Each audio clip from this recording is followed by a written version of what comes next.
Golden Age Radio is starting now. Subscribe to get future updates. Buckle in and prepare for a great lineup tonight, starting with The Twilight Zone, ZeroHour, Suspense, Mystery Theater, The Inner Sanctum, Theater 5, Escape, X-1, Dimension X, and Space Patrol.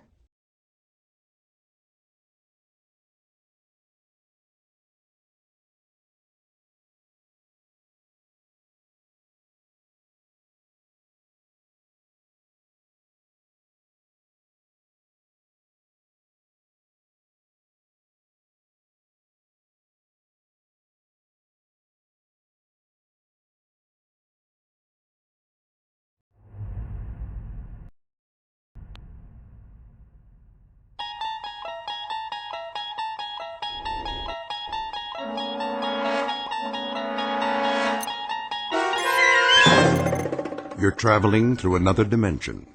A dimension not only of sight and sound, but of mind. A journey into a wondrous land whose boundaries are those of imagination. Your next stop, the Twilight Zone.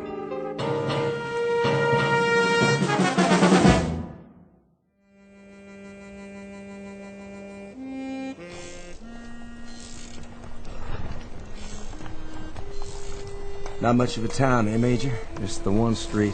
Not much easier to secure. Yes, sir. Tell the men we'll stop here for the day. Bring up the supply wagon. Company! Ho! Have them water the horses first. Some of them need shoeing. Well, there's a blacksmith shop. But no blacksmith. Or anybody else, for that matter. Looks like they all just cut and run. It's Johnny Reb for you. Leave nothing behind. I got a feeling, though. Don't you, Major? What feeling? Like eyes. Eyes where? That's just it, sir. I don't know. But I sure got the feeling. On the back of my neck. Like we're being watched. Maybe this town ain't so empty after all. No place to hide. Few stores, church. If there's a sniper up there, he'd be a fool to take on this many. Well, it's like you say, sir. Johnny Reb's got more guts than brains. Take 2 men and look around. Miller! Sir? Check out the general store. Davis, you take the livery stable. Ain't nothing there, Captain. I can see it from here. You make certain, son. That's an order. Yes, sir. The rest of you, see to your mounts.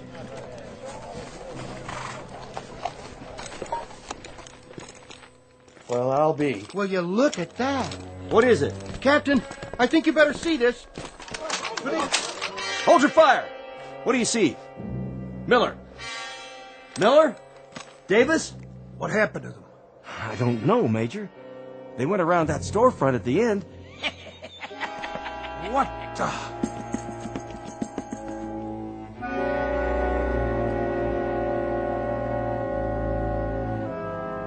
The time is 1863. The place is a valley in the state of Virginia. The event is a mass bloodletting known as the Civil War, a tragic time when the country split into 2 fragments, each fragment deeming itself a separate nation. It's been a long and brutal slaughter with no end in sight, and those who survive have learned to expect the unexpected. But in just a moment, the captain and the major and their entire company will make contact with an enemy they cannot defeat, in an outpost not found on any military map, an outpost found only in the Twilight Zone.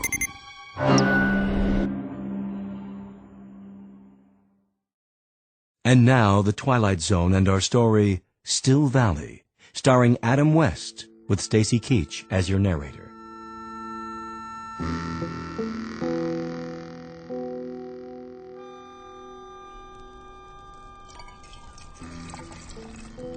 You want more coffee, Private?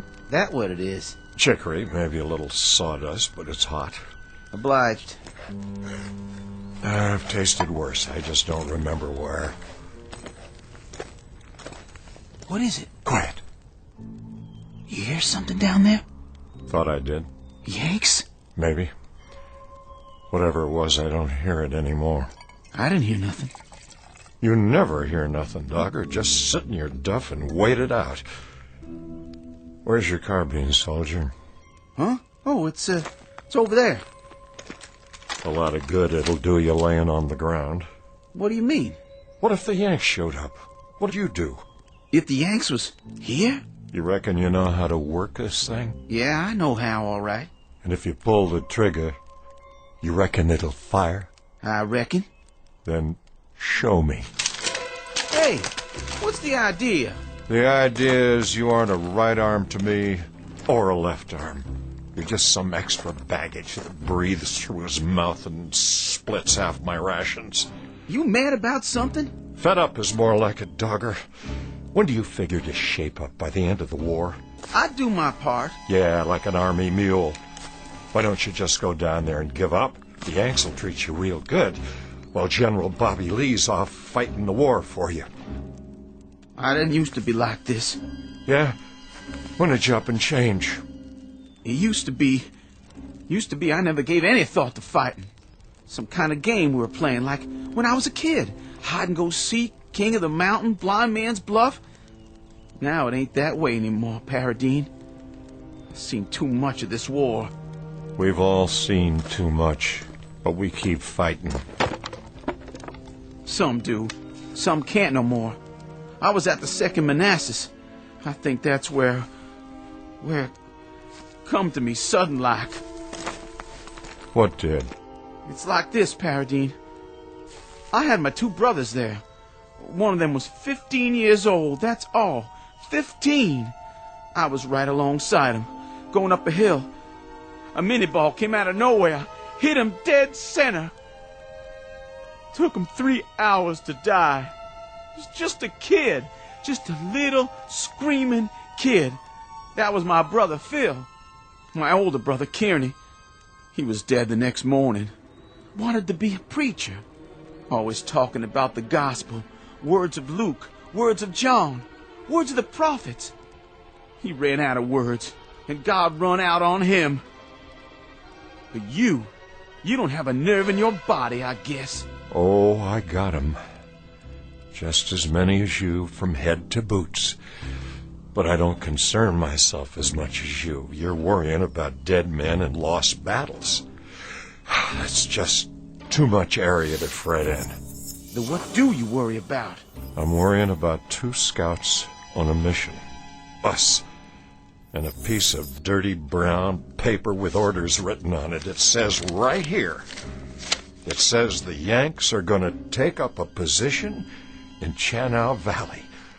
We're supposed to scout them out, see if we run into their vedettes, and then check back the minute they get into that town down there.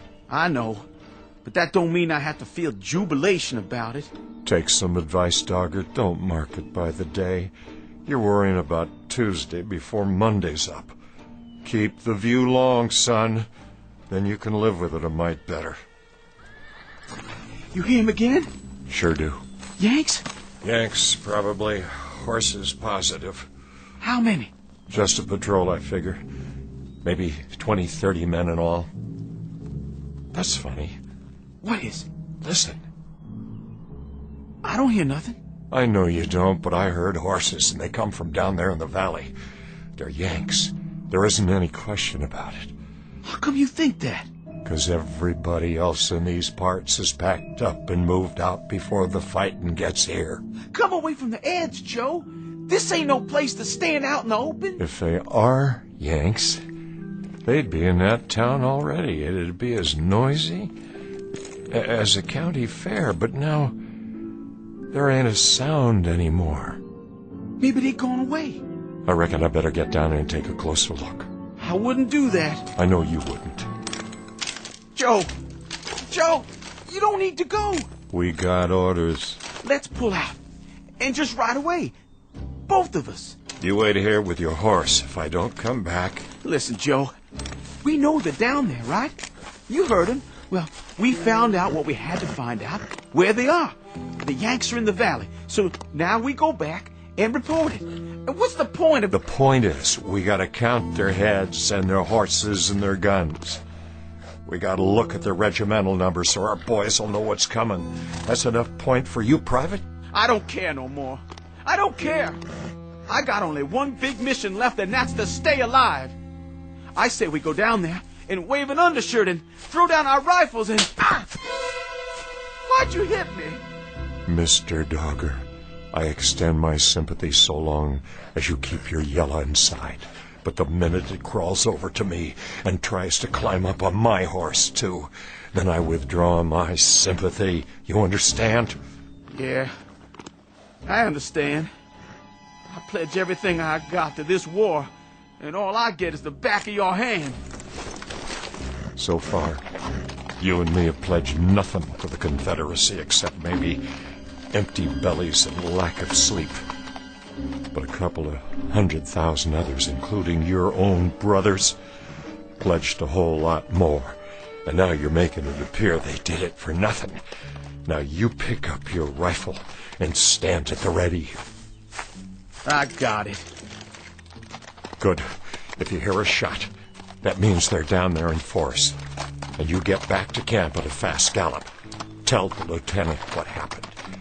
If you don't hear from me in 15 minutes, get back there anyway. You really going alone?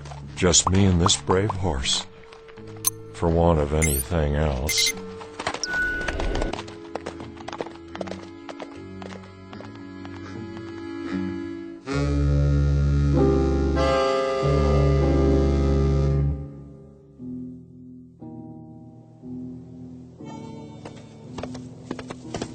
Mighty quiet.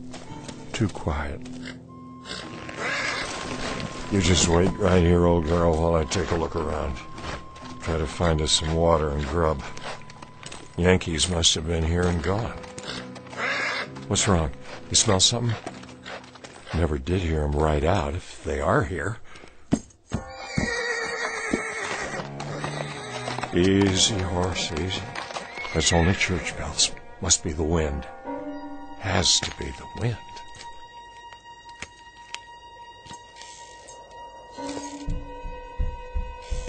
Who's there? Come on out with your hands up. If you're in there, why don't you show yourself? You a yellow yank, that it? I got you. Drop you. Where'd you go?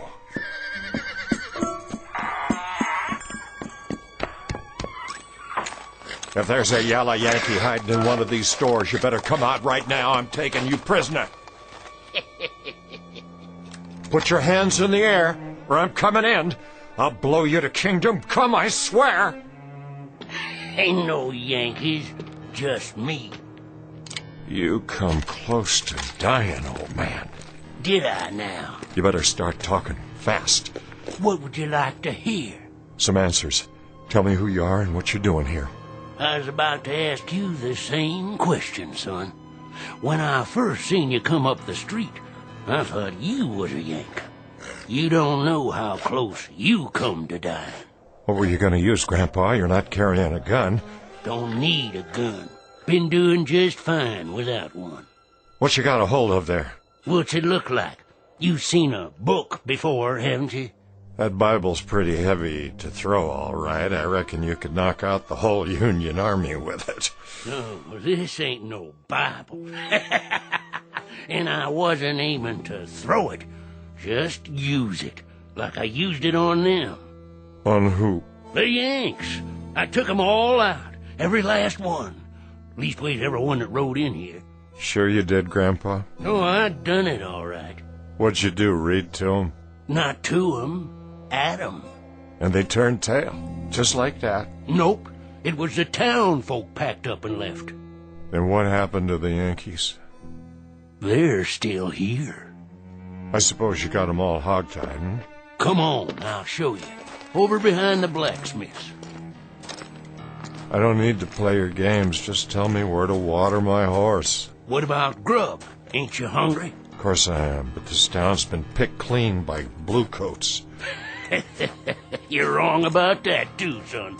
There's plenty of food. Sure there is. You think I'm lying? Feast your eyes on this. Well, that's a Union Army supply wagon.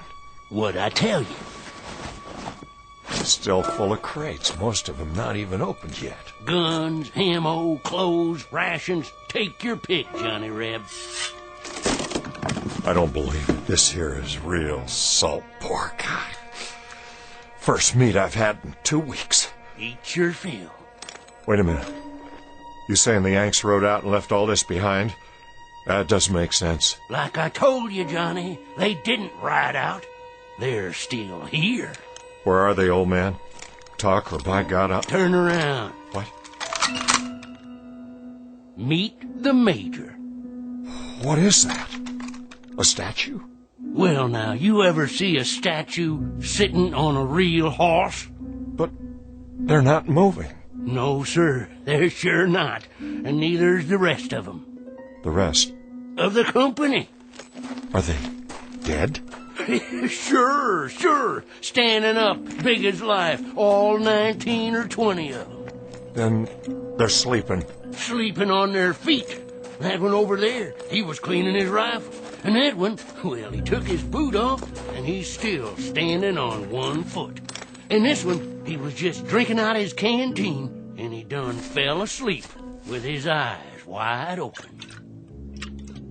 Plague, then. Something in the water. The water's fine, nice and sweet. Some kind of sickness, but that could take hours. And it wouldn't get them all at the same time. I told you, I put him to sleep. There must be some natural explanation. Natural? Now don't that take all? What happened to them Yanks ain't natural. This is what done it. This here book and what's in it.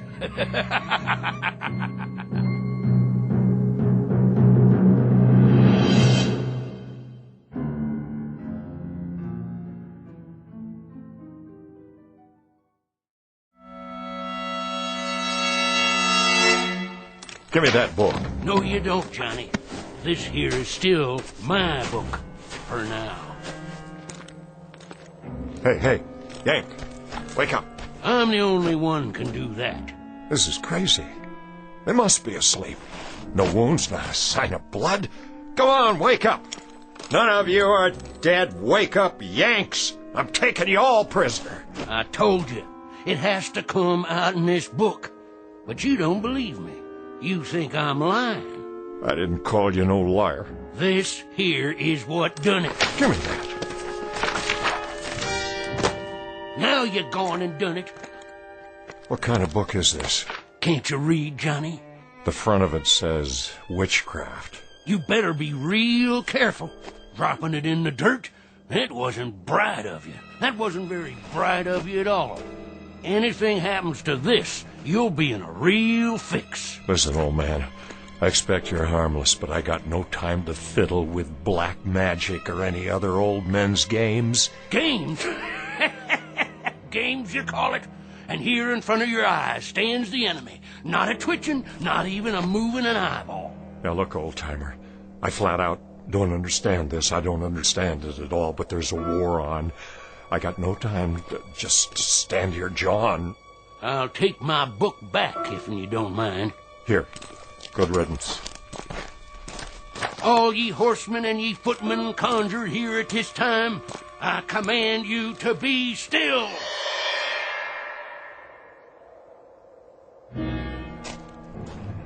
Oh, Johnny, you didn't believe me. What about it now? I reckon you'll have to believe me, being as you can't move a muscle, being as you can't speak a word. Didn't want to do that to you, 'cause you're one of us. But you wouldn't listen. Well, now you will. Look at this one right here, for instance, standing up straight as a ramrod. He's a major by his stripes. And he's carrying his marching orders. Says this here's just an advance party. Soon as the rest come by, I'll do the same to them, too. You listening, Johnny? I know you can still hear me, 'cause I only used half the power. Now, let me introduce myself and tell you my story. Name's Teague. I'm a witch man, and my pappy was a witch man afore me. He was the seventh son of a seventh son, and I was his seventh son. I know conjure stuff forward and backward, up and down. It's my living. Folks in Channel make fun of me, like they did my pappy, but they buy my charms. Things to bring love or hate if they hanker for 'em, cures for sick hogs and calves, sayings to drive away fever. All them things I done for Channel folks all my life. You understand? If you finally got it, blink your left eye. Good. That's good. Now you can move again. I'll say the words. Ye lone horsemen conjured here in this spot, ye and ye alone may pass on.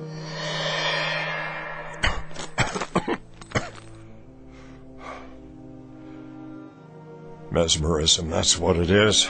Parlor tricks? Sure, that's what you'd call it. You'd call a rooster a hen and a gelding a bay just to deny what's right and true. Oh, Johnny, I thought you understood. What did you do? Just what I knows how to do. I've been laughed at and told to mind my business. Young'uns hooted and throwed stones. I could have cursed 'em, but I didn't. No, sir. They was my friends and neighbors in Channel, and I kept back evil from 'em. But I couldn't move. I couldn't blink an eye. Just like the Yanks. When they come, everybody run afore 'em, but me. Invaders, tyrants, thieving skunks in blue. But I fixed 'em. I didn't do no running. I carried this book out into the street, and I read the words, and you can see what happened. Now you listen, and you listen good, Johnny Reb. You fight the Yanks with everything you got. That's what I intend to do. Let me see those orders. From General T.F. Cutler, commanding 4th Division, Union Army, you will move immediately with your entire force, taking up a strong defensive position in the Channel Valley. Hear that? His entire force. There's more coming. You and me got things to talk over, Johnny Reb. What things? I heard all I need. You got to understand. This book here don't have nothing to do with mesmerism. This is conjure stuff. And what I done to these Yanks, I can do to the rest of them. I can freeze them in their tracks. I can open up a path to Washington, D.C., so that Bobby Lee could ride in there with no more than 3 Confederate troopers and take over the whole country. That's what I can do with this book here. That's what I can do. You hear me? Magic? You claim it's magic. I don't claim. I say. It's what I read in this book. And now you've seen it. You felt it. And you could do this to the whole Union Army? Could and would. Why don't you? Why don't you, old man? For one good reason. And one good reason only. It better be a good one. If you have the power to turn the war to our side. I'm going to die. I'm going to die before the sun goes down. How do you know that? How? I can feel it in my bones. I can smell death. I seen the raven on the wing. I heard it coming. It's on a white horse, galloping this way. It's a pounding in my heart, a galloping and a galloping straight at me. Old Mr. Death ready to pluck me out of the living. So I ain't going to be around long enough to do what's got to be done. Then if you won't do it, who will? I'm leaving it to you. Me? That's right. But why me? A book ain't the only thing I can read. I can tell the look of a man. Eyes, head, hold on his weapon. I can tell all about that man. So I'm choosing you. Everything you need you can find in this book. Spells, magic, curses, charms, everything. Here, take it. It don't seem right. It don't seem right at all. There's something about all this. Something. Something like what? Something unclean. Look at these pictures, animals, symbols, things I've never seen before. It's like being in league with... Say it, Johnny Reb. You got it right. Now say it like it needs to be said. With the devil. That's it. That's who you're in league with now, Johnny. That's who we'll have fighting on the side of the South. The devil himself. The devil! The devil!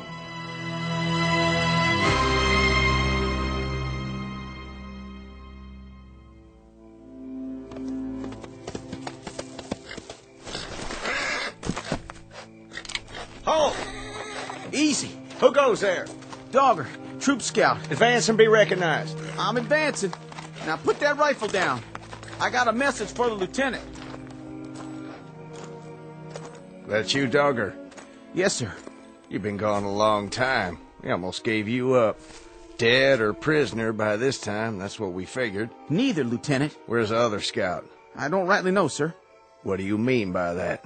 Well, if I did know, I'd sure tell you. Talk sense, man. Well, sir, it's like this. Paradine, he rode off to the valley a while ago. Said if he didn't come back, to tell you as fast as I can. And he didn't come back? No, sir. He sure didn't. I've been riding like the wind.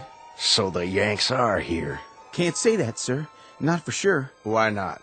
It was mighty strange back there. Not a sound that I could hear. Paradine, he said he heard horses riding into town. Thing if it was, they never come out. Well, why should they? They're bivouacked while they prepare for tomorrow's battle. One thing, sir. If they did ride in, they plumb disappeared once they got there. What are you talking about, soldier? It's like they rode into a hole and got covered over. Them and the horses. Not a hoot or a holler out of them after that. Like they rode off the edge of the world. Or into a hole like a great big grave. What happened to Trooper Paradine? Well, sir, I reckon by now he's buried somewhere down there in that lonesome valley. With the rest of them. Buried. And never coming back.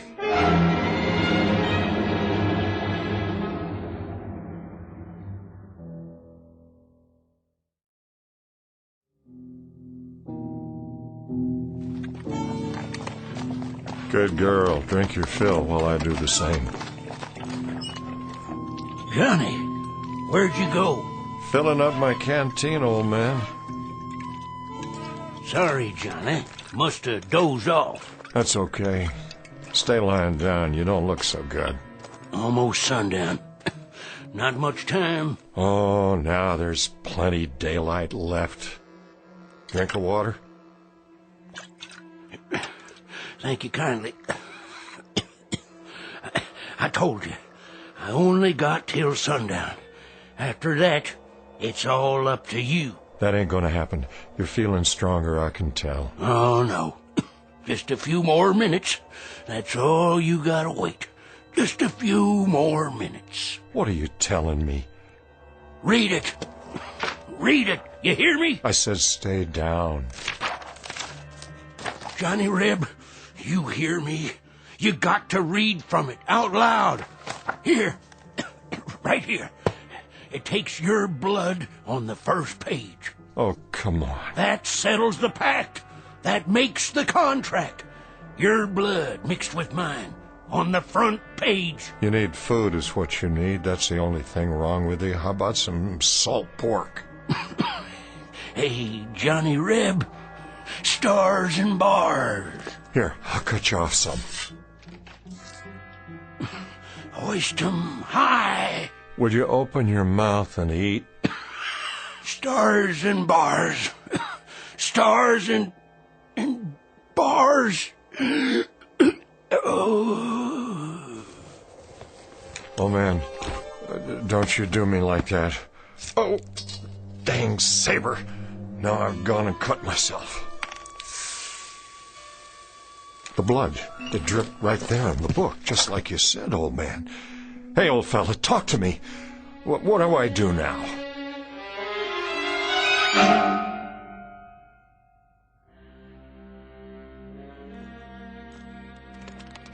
Who goes there? Paradine. Let him through. That's the other scout. Lieutenant, he's here.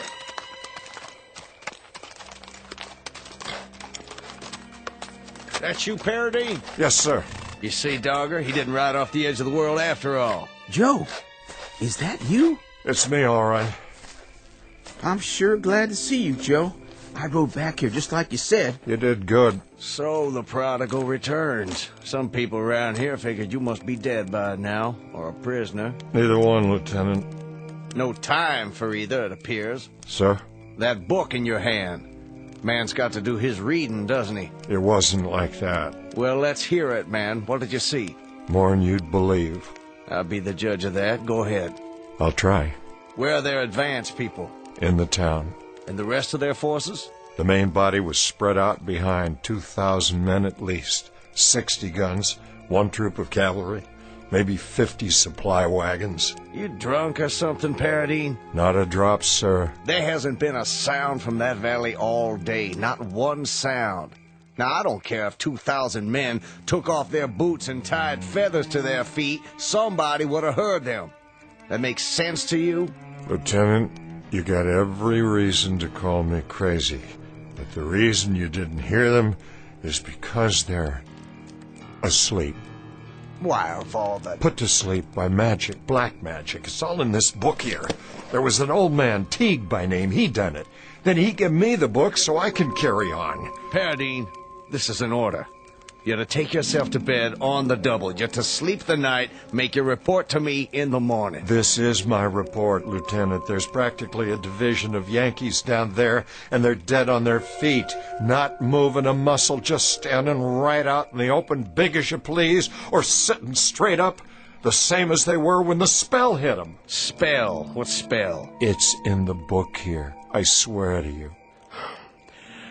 I won't call you mad, Paradine, or drunk. I'll wait till morning, but if you haven't changed your story by then, I'll be ready to charge you with one or the other. You want proof? Of what? A daydream? Here's what you do. In the morning, you send a patrol down there and take a look at the main street of that town. And what will they see? Just what I said. But in the meantime, I think I done something that'll prove it to you quicker. Where's Mallory's troop? Mallory's not back yet. They went up to the North Ridge late this morning. There was Yanks camped up there. Company's strength at least, wasn't there? That's about what we figured, but what's that got to do with... It's got everything to do with what I said. This book. On the way back here, I read from one of the pages out loud like the old man told me. I wanted to kind of test it, so I conjured up a spell, and I pointed it up there toward the ridge. That's enough. I've heard all I care to hear. Who's that? Sounds like the troops are back. Who's there? Mallory, where's the lieutenant? Now you'll know I've been telling the truth. Sir, reporting in. Glad to see you, Mallory. Warm yourself by the fire, then maybe you can clear something up for us. Paradine here says... I just saw something I can't explain. No more than any of my men can explain it. And they saw it too. We walked up to that ridge in a skirmish line, scared out of our boots 'cause it was so unearthly quiet. We figured the Yanks were waiting for us just beyond the parapet. They were waiting all right, but not for us. Standing straight and tall, guns to port, and frozen like statues. You mean they were dead? Not dead. Not dead and not alive. Just frozen stock still like rocks. You could see them in the moonlight, not moving. They could have been markers in a graveyard made out of granite. I swear I don't know what could do a thing like that, and I hope to God I'll never find out. Lieutenant, this is what done it. What's that? A book. But not just any book. Paradine, are you trying to tell me... You heard what he said. If that's true, if it's all true, then this is the devil's work. What's this all about? Is somebody gonna tell me? An old man gave me this book. A witch man. You're right, Lieutenant. It is the devil's work. I know that too. But maybe it's time we called muster on the devil. Maybe that's all that's left to us. We ain't got enough guns. We ain't got enough food. We ain't got enough anything.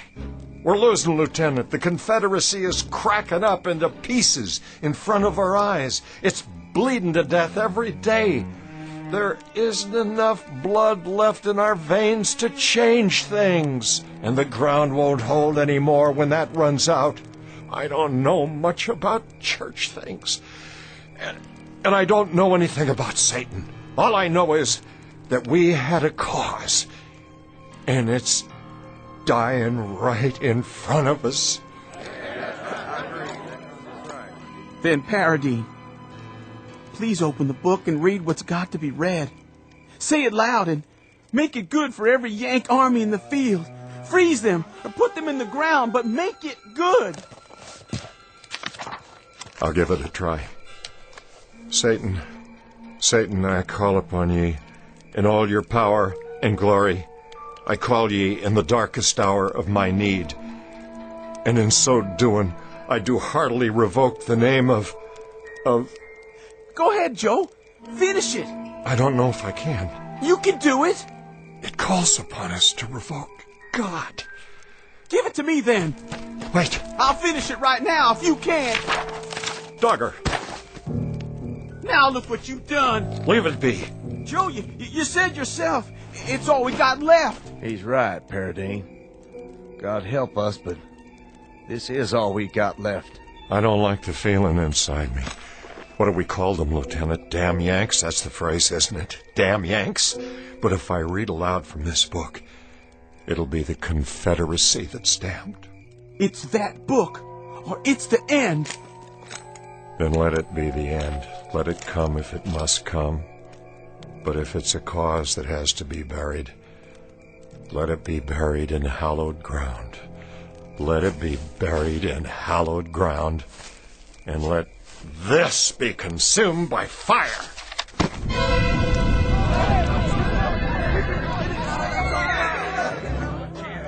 Let it burn, boys. Maybe he's right. Let it burn.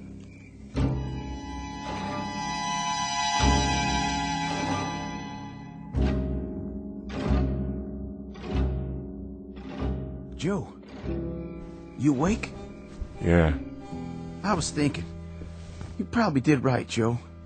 If we got God on our side, we don't need no witch book.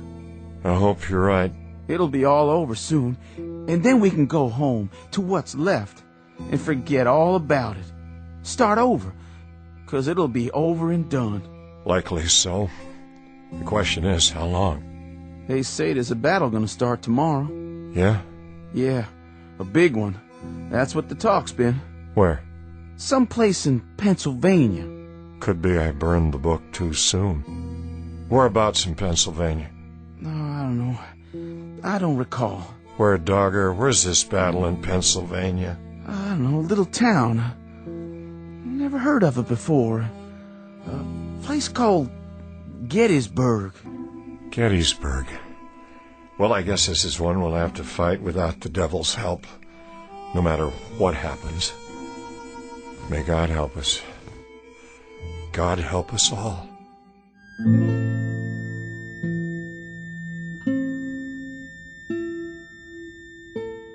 In a time to come, during what will be Joseph Paradine's old and garrulous years, he'll tell anyone willing to listen that the Civil War wasn't lost at Antietam or Gettysburg or Shiloh.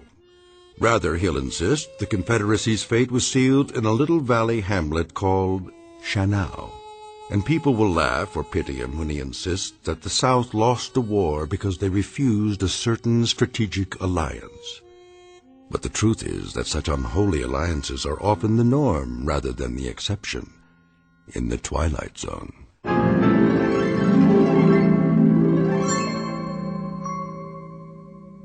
More from the Twilight Zone after this. You are about to enter another dimension, a dimension not only of sight and sound, but of mind, a journey into a wondrous land of imagination. Next stop, the Twilight Zone. Hi, this is Tracy. I'd like to take a moment to tell you about our Twilight Zone website at twilightzoneradio.com. At twilightzoneradio.com, you'll find the latest information on these Twilight Zone radio dramas, including behind-the-scenes photographs, plus the newest product releases, trivia contests, ways to contact us, other Twilight Zone-related info and merchandise, plus links to other fascinating websites. So make your next stop twilightzoneradio.com. Visit twilightzoneradio.com to purchase these Twilight Zone radio dramas on cassette and CD, or call toll-free 1-866-989-ZONE. That's 1-866-989-9663.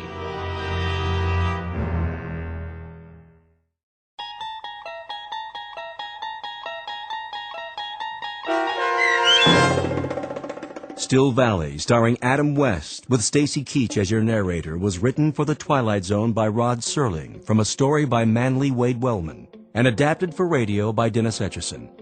Heard in the cast were Mike Novak, Richard Hensel, Turk Muller, Doug James, Jeff Lupiton, Christian Stolte, Carl Amari, Vince Amari, and Roger Wolski. To learn more about the Twilight Zone radio dramas and to obtain audio cassettes and CDs of these programs, visit our website at Twilight. You are listening to Radio, rumble.com/C/GAR. Brought to you by G3PL.com.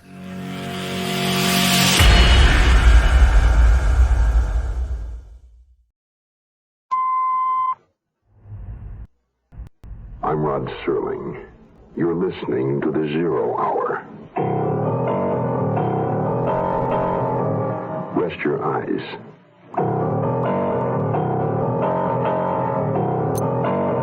Exercise your imagination. This week, Kenneth Fearing's study of a deadly obsession. Desperate Witness.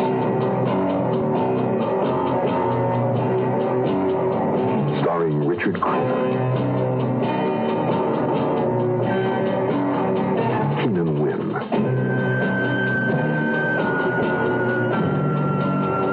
and Julie Adams.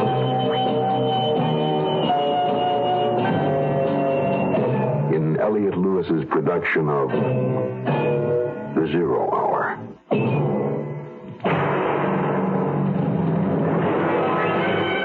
Mutual Broadcasting System presents The Zero Hour.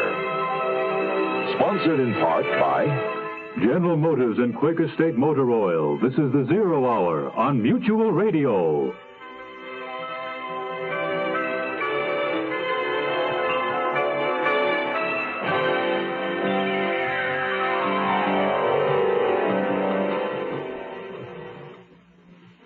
George Stroud, on orders from on high, is leading a manhunt for someone he knows to be a witness before the fact to murder. It's only a matter of time, and time cannot be bought. Not like the painting hanging in the office or the one for which he paid $50 to a junk dealer the night of the murder. For George Stroud, time is running short. In a moment, part 4 of Desperate Witness, right after this word. Hello, I'm Johnny Cash, and I've been around this great country of ours enough to know how important it is to get as much education as you can while you're young. If you want to start college or vocational school, this may be your chance. The government wants to give you some money if you have financial need. Can you believe that? Well, it's true. Look into a new program called Basic Grants to see if you qualify. Hurry on over to the county agent, post office, or nearest school for more information and an application form. A basic grant won't give you all the money you need to make it through college or vocational training, but it'll help you get on the road. It could be the most important road you'll ever walk in your entire life. And if you don't feel like walking, just write your name and address on the back of a postcard and mail it to Basic Grants, Post Office Box 84, Washington, D.C. 20044.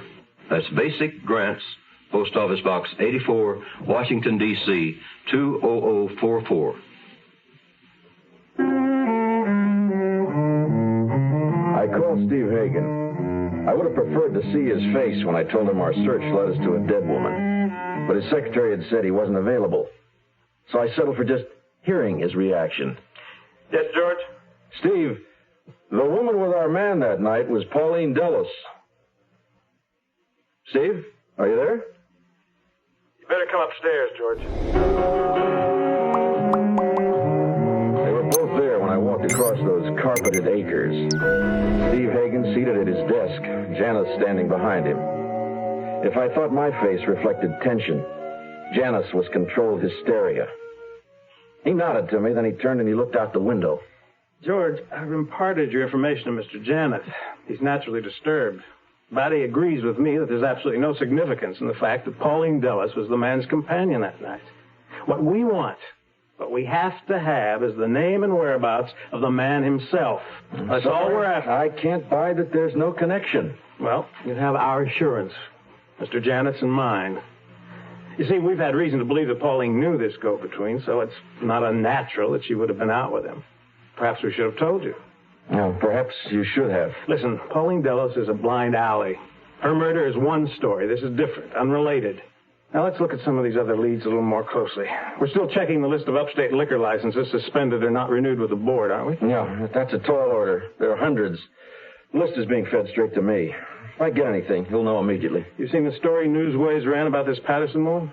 It's too early for results. Our spread is going to put that woman on the map. Someone is certain to recognize that Judas painting from our description. Our evaluation of it as priceless is sure to locate it. It's my hunch that that picture alone will nail our man to the wall. Those bars, art galleries, and so on. They're all being covered, Mr. Jones. Exactly. And why hasn't our man shown by now? No one suddenly abandons his habitual routine of life, not without good reason. Why?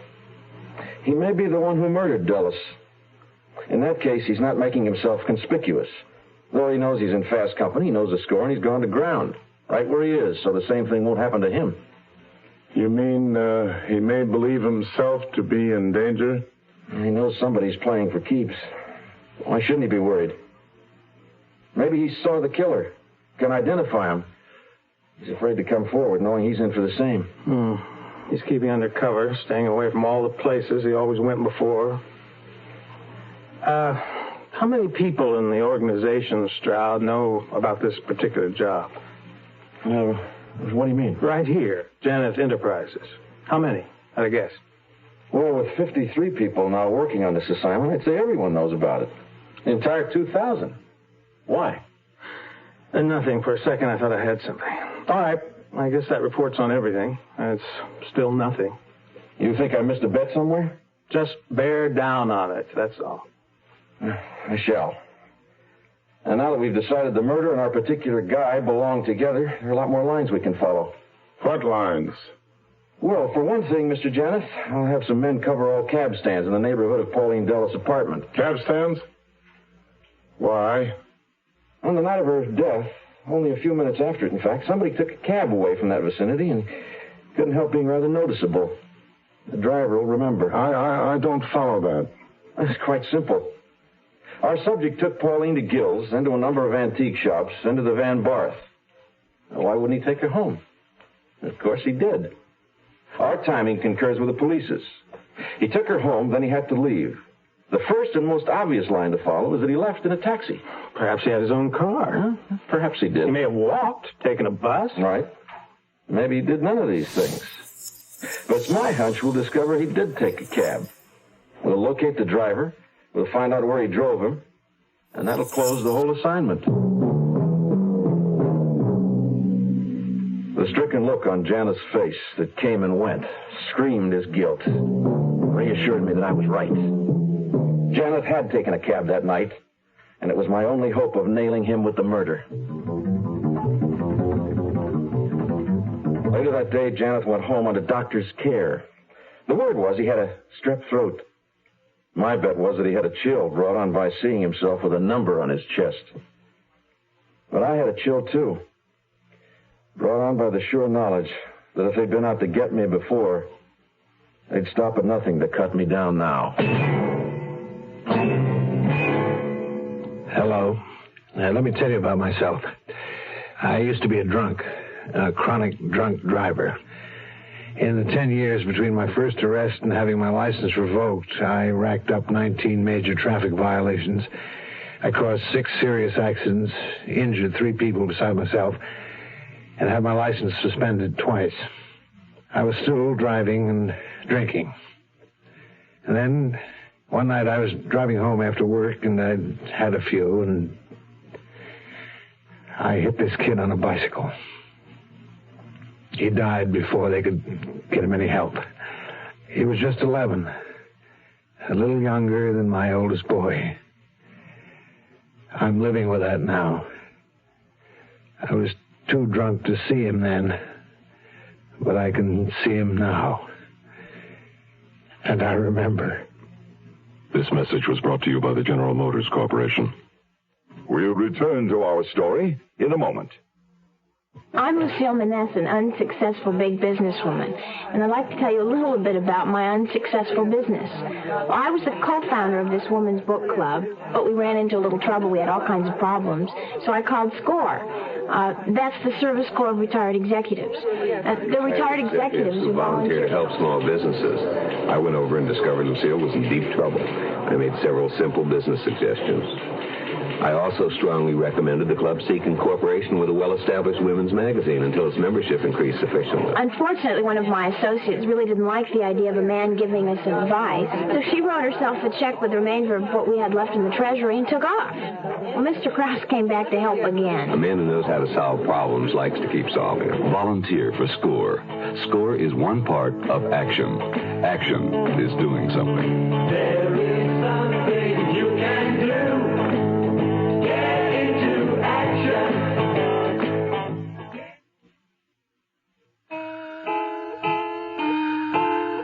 I took 3 good recent photographs of Earl Janeth out of the morgue, but I didn't leave the office even when 5 o'clock rolled around. I stayed, pretending to be bogged down, correlating all the information that had been given to me. By the time I left the office, I really needed a drink. The idea of going into a bar now made me very nervous. I got to the second cab stand, which I figured would be the most likely, about the same hour that Janeth would have taken the cab that Saturday night. I showed Janeth's pictures to the only cabbie waiting at the stand. He didn't want to know who I was or why I was asking. No. Let me see that other picture. No, I'm sure. I never hacked this guy, but maybe my partner. We owned a cab together. He worked Saturday nights. He could have drove him, you know. I gave him 3 things. A picture of Janeth, a $20 bill, and the phone number of the office with instructions to talk only to me. The proposition was backed up by another 20 in the offing if he got me the right information. I felt more relaxed for the first time in days when I got home. My family was asleep. I had a drink, and I took the temptation of Judas painting out of the downstairs closet. My intent was to destroy it, and I couldn't bring myself to do it. It was a work of art, and to destroy a work of art is murder of another kind. So I carried it into the cellar and I stashed it face to the wall behind the furnace. The horn of the school bus and a small female cyclone swept through the lower rooms of the house, gathering school bag, crayons, picture book, lunchbox, and a hastily scribbled note from her mother explaining her tonsillitis. Her mother and I stood there in the warm sunlight for a moment. The picture of an ordinary, normal, untroubled family. I waved the bus off until I could no longer see it, and I kept waving. I could feel my face walking into deep lines that could hold rainwater. Are you all right, George? No, a headache, that's all. Just a headache. George, something is bothering you. I can feel Will it. you get off my back? Oh, I'm sorry, honey. I'm sorry. It's just it's a lousy mood. You know how it is. It's deadline week. That's okay. You know, you forgot to bring home a Newsways last night. Never mind. I'll bring one home tonight without fail. In fashion, if you like. Oh, never mind the Newsways. I bought one yesterday. Oh? You know there's an article in it about this Louise Patterson. Yeah, I glanced at it. Fabulous. Just what you've been saying for years. Here. Listen.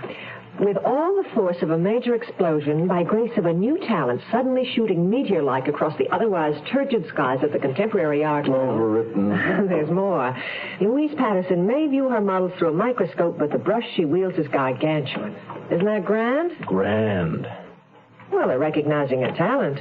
Don't be so critical just because they use different words than you would. At least they admit she's a great painter.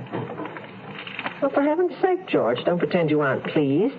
You must have 7 or 8 Pattersons. Now they're all valuable. I have to run. I'll drive in.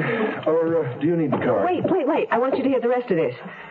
This week, interest in the art world centered on the whereabouts of one of Patterson's lost masterpieces, her famed Judas, admittedly the most highly prized canvas, etc., etc. This is the part. Depicting 2 huge hands extending a coin, a consummate study in flaming yellow, red, and tawny brown. This composition was widely known some years ago, then it quietly dropped from view, and so on. Well? Neat, but not gaudy. They make it sound like a rainbow at midnight. That's not what I'm driving at. Would you know anything about that picture? Well, why should I? Didn't I see an unframed painting you brought home over a week ago? The night Georgia came down with tonsillitis, didn't I? Oh, that, yeah. Well, honey, that wasn't an original. That was only a copy. Oh, what became of it? It was here in the dining room. I searched everywhere. I took it to the office. Why do you think those plumbers who call themselves writers got such an accurate description of the original? Now, bye, sweetie. I'll have to step on it. Call you this afternoon. Mafferson met me coming into the building. We rode up together. Fortunately, the elevator was empty except for the two of us. But Mafferson didn't want to talk about what he'd learned at police headquarters. He had another worry. His job. You think we'll all be fired? Who gave you that idea? Well, I ran into this fellow at breakfast. I always stop off at Schraff's in the morning. Fred Steichel's his name. Managing editor of Jeanette Donahue. Never did like that man, and he's even more obnoxious now that he's in a position of power. He was almost as insulting as the night when I tried to call you. A week ago Saturday, the night of the murder, as it turns out. I couldn't reach you, so I called Steve Hagen. Steichel says our magazines are going to fold. Wait a minute. Just what time did you call, Steve? 10:30, 10:45. It's strange, isn't it? Police records say that's about the time she was killed. And you talked to Steve Hagen? He was home? Yes. At his apartment. Talked to Janet, too. Janet? Yeah. What's strange about that? He'd been there all evening, came direct from the airport. They were having a business meeting, and told me not to worry about my job. I wanted to yell. Mafferson backing Janet's alibi. I had to find that cab driver. My mind was racing with the need. We were in my office, but I couldn't remember reaching it. Mafferson was dutifully giving me his police report, and I wasn't listening. Until I heard the word... Albany. What? I said, the police know Dulles was out of town from last Friday until late Saturday. They found out where she was from a book of matches in her apartment. Came from a nightclub in Albany that doesn't circulate matches. And in the course of a routine checkup with the Albany hotels, they found out where she'd stayed and what name she'd used. Oh, really? Incidentally, the police know all about this job you've been doing here, and they're convinced the man you're looking for and the man with Dulles last weekend in Albany is one and the same. Does that help or hinder our story? Go on. Oh, that's about all. They're sending a man up there this afternoon or tomorrow morning with a lot of photographs to check out with the nightclub, the hotel, and elsewhere. I told you they had the Dulles woman's address book, didn't I? They've been rounding up pictures of every man she knew, and most likely the Albany guy is one of them. Do you follow me? Yeah, I follow you. They know from the general description they got over the phone from the hotel personnel that the man most definitely was not Janeth. At the hotel, they were registered as Mr. and Mrs. Andrew Phelps Guillaume. Oh, by the way, your name was in her address book. Did you know that? My wife and I met her at a couple of parties. Now, if I may digress from these facts to a more philosophical evaluation... You're doing a good job, Emery. Don't evaluate. Just keep compiling facts. Oh, by the way, is the department looking for a photograph of me? Oh, they already have one. Off your driver's license application. The man they're sending upstate has quite a collection, 50 or 60 photographs. I see. Now, I can go to Albany with him if you like, expedite things. No. I want you to start working up that story.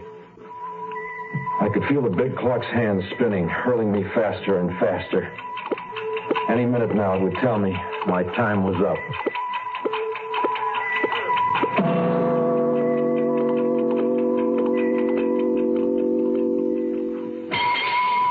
Judy, do you remember what I told you about all that high-speed turnpike driving you're doing now and all that power equipment on your new car? Yes, Caleb? About how they can make your engine so hot that the oil thins down so it may not protect your engine? Yes, Caleb. Now, how do you tell if your oil's too hot? Just watch the temperature gauge. Nope. That just shows how hot the radiator fluid is. Oh, I know. When the oil's too hot, that little red light goes on. Nope. That just tells you the oil pressure's too low. Well, how do I tell if my oil's too hot? Fact is, you can't. Then how do I know my engine's protected? Make sure you're using quality oil like Quaker State. Quaker State's specially made to stand up to high engine heat, so it can keep right on protecting like an oil's supposed to. Is that the reason you always recommend Quaker State? That's one reason. Quaker State your car to keep it running young. The Zero Hour continues after this. Josephine, open up! It's me, Napoleon Bonaparte, Emperor of all France, much of the civilized world, and Louisiana if the deal falls through. Quick, Pierre, hide in the closet. Napoleon must not find you here. Come in, Harpy. Ah, Josephine, I had to see you. Napoleon, my dearest heart, what are you doing here? I thought you were at Waterloo. I was, but it ended early. What is that? I smell cigarette smoke. You know I hate you to smoke. I didn't. I don't. I started again. Aha! The smoke coming from that closet. Come out of there, you scoundrel, and on cart. It was only in there to pick up the dry cleaning. Take that, you filthy escargot. This world history lesson was brought to you by your American Cancer Society, which says smoking can be injurious to your health. Touché! In more ways than one. The two lines of investigation, the organizations and the police, were drawing steadily together like pincers. I could feel them closing. I told myself it was just a vast machine, and the machine was blind. But I hadn't fully realized its crushing weight and power. I returned to my desk from a lunch I could not remember having tasted. Oh, Mr. Stroud, here's that list of non-renewed licenses from out-of-town taverns you asked for. It's from 10 years back. Oh, thanks, Lucille. I haven't had a chance to go through and alphabetize them yet if you want to leave them with me. No, later, thanks. One of them would have my name on it. And my wife's. I carried them to my desk, figuring I'd feed them to the paper shredder. But Roy's door into my office was open. He was standing in it. For the moment, I consigned the file folder to my bottom drawer. Been meaning to ask you, George, did you send that handkerchief to the lab to check possible fingerprints and have the laundry mark run down? No, I'm sorry, Roy. I forgot. Give it to me, will you? I'll do it right away. Yeah, sure. Got it right here on my desk. Oh, and Hagen called. I want you to come right up. These conferences with Hagen had daily become longer, more frequent, more bitter. It was cold comfort to have a clear understanding of the abyss that Hagen and Janet, particularly Janet, saw yawning before them. I wasn't thinking about Janet, but about myself when I opened Hagen's door. Found myself staring at a photographic blow-up of the painting I'd hidden in my cellar at home. We're going to run it on the cover of Newsways next issue, with a follow-up story on the artist. But the cover, is she that significant? She's not. We have our own reasons for running the story. The first article on the artist generated a lot of reader interest. Now we run this lead. Priceless painting disappears. That'll pull our man out of the woodwork. Somebody will turn him in. Someone who knows he has the picture. Hagen, who hadn't touched anything as plebeian as layout in the 15 years he'd risen to the top of Janet's empire, was meticulously laying out the copy on his desk. I stared over his shoulder at a 4x6 photo displaying one wall of a Louise Patterson exhibition 9 years back in the Miller Gallery. In the middle, surrounded by 4 other paintings, was the 2 hands of the Temptation of Judas. But it was another painting that grabbed my throat and squeezed the air out of me. 2 faces, 2 profiles facing one another in confrontation, called Study in Fury. This painting at that very moment was hanging, as it had for 2 years, on the wall of my office, just 6 floors below. By the time Newsways went to press, anyone who'd wandered in and out of my office since this insanity began was sure to make the connection. If I lasted until Newsways went to press. George, what the devil's wrong? This thing has drifted more than a week. Why haven't we found our man? I just shook my head and walked out. By the time I got back to my office, they were all there. Roy, Leon Temple, Phil Best, a couple of other leg men. It was apparent the second I stepped into the room that there'd been a break. George, we've got him. Where? Where is he? Right here. Here? Go on, tell him, Leon. Our man came into this building just a little while ago, right after lunch. I don't understand. Why would he come in here? Who is he? We don't know yet, but we've got him. Leon slipped some cash to the staff of the Van Bart, let them know there'd be more. Incidentally, I need my expense account. Would you skip the non-essentials, please? What Leon's trying to tell you, George, is that the staff of the Van Bart have all been scouting around this district in their free hours. After all, the Van Bart's only 3 blocks from here. And one of their porters picked up our guy and followed him right into this building. I couldn't get over Roy's eyes. Calm, unflappable Roy. And his eyes blazed with evangelical zeal. All the men in that room lusting for blood like hunters who treat an animal.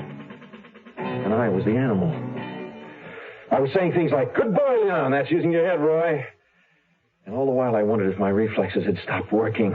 I uncrossed my knees with the pieces of me fall off one by one like the rusted, useless wheels and cogs of a worthless machine that has outlived its purpose. In about 2 minutes, we'll have every door and exit covered.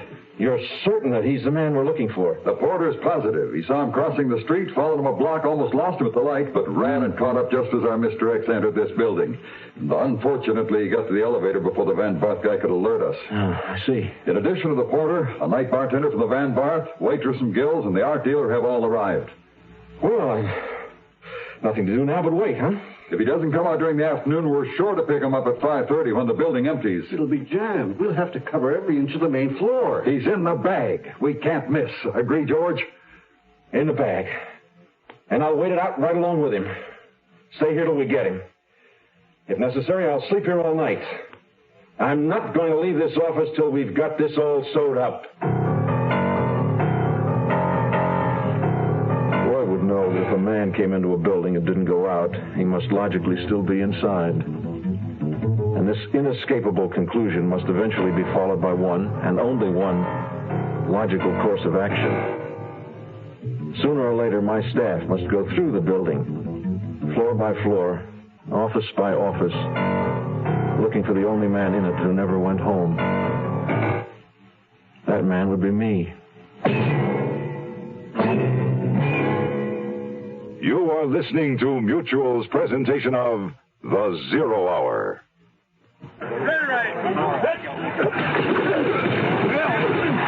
I'm Roger Staubach. I'm not here to talk to you as quarterback for the Dallas Cowboys, but as an ex-serviceman who'd rather have his head beaten in on the football field than practice his skills in another war.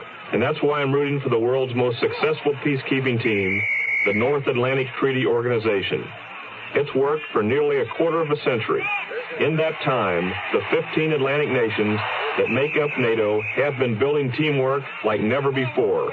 In Europe, historically the world's greatest trouble spot, they have helped keep the peace and develop economic cooperation. They have generated a game plan through which problems like arms control and pollution are being attacked. Believe me, it's needed. The world's been kicked around enough. Let's help strengthen the NATO team. NATO works. Something else might not. This message was brought to you by the Atlantic Council of the United States. Here's a tip from your Better Business Bureau. Properly cooked vegetables add interest and enjoyment as well as nutrition to a meal. Cooking only long enough to make the vegetable tender tends to preserve more flavor and better texture than prolonged cooking. And when you buy vegetables, demand freshness. Check the characteristic signs of freshness, such as bright, lively color and crispness. Handle produce carefully. Someone must pay for vegetables lost by rough handling, and in the long run, it'll probably be you. Incidentally, don't buy just because of low price. It doesn't pay to buy more vegetables than you can properly store in your refrigerator, or you can use without waste. Most vegetables can be stored for 2 to 5 days, and it's really penny foolish to buy fresh vegetables affected by decay. Because even if you do trim off the decayed area, rapid deterioration is likely to spread to the salvaged area. A few cents extra for vegetables in good condition is a good investment. Tomorrow at this time, rest your eyes and listen here to this week's continuing study in suspense, Desperate Witness. I'm Rod Serling. Today's episode brought to you in part by General Motors and Quaker State Motor Oil. This is the Zero Hour on Mutual Radio.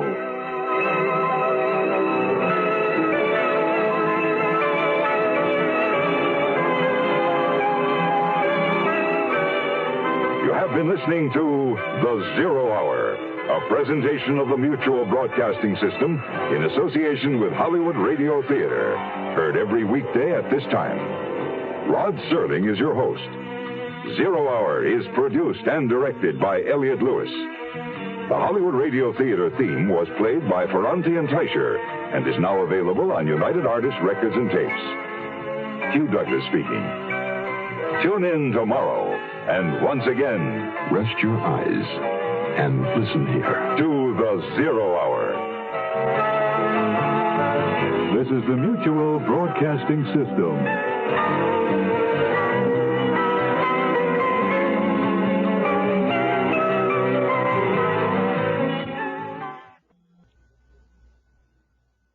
You are listening to Golden Age Radio, rumble.com/C/GAR, brought to you by G3PL.com.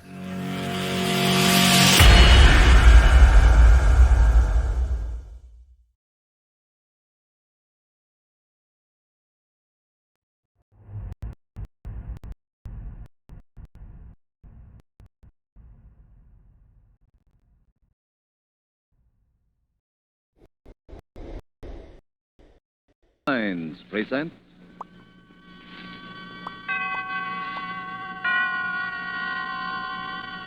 Suspense.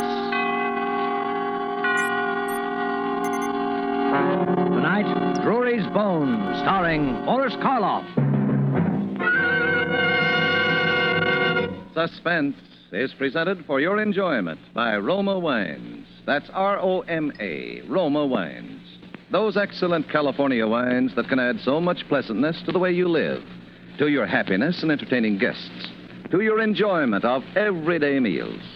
Yes, right now a glass full would be very pleasant, as Roma Wines bring you Suspense.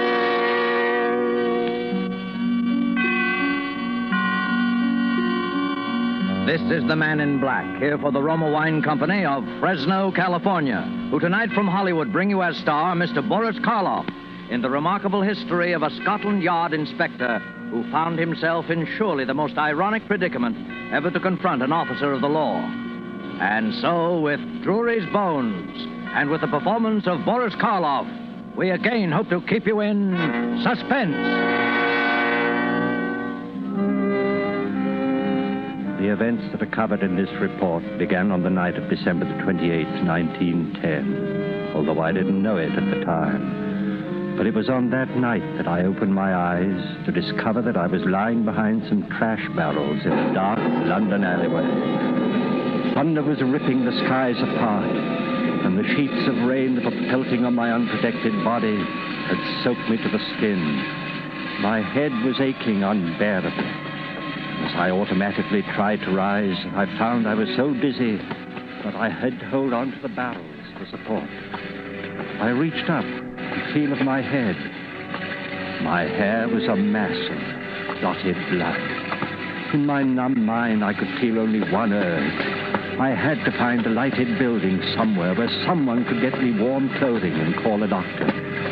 It seemed hours before finally I saw an office building in which a light was burning, and gratefully stumbled in its direction.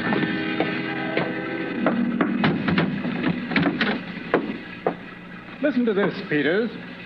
It's a report from... Why, who are you?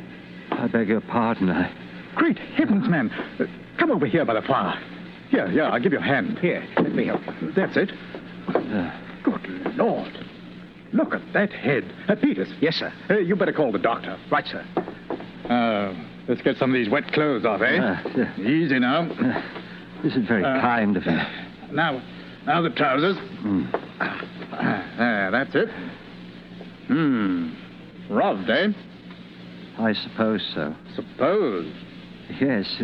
You see, I don't know. Oh, come, sir. You must know whether or not you had a pocketbook. There's nothing here now, certainly. There's nothing? Who are you, by the way? Huh? I say, let's have your name. My name is... My name? I don't know my name. I don't know!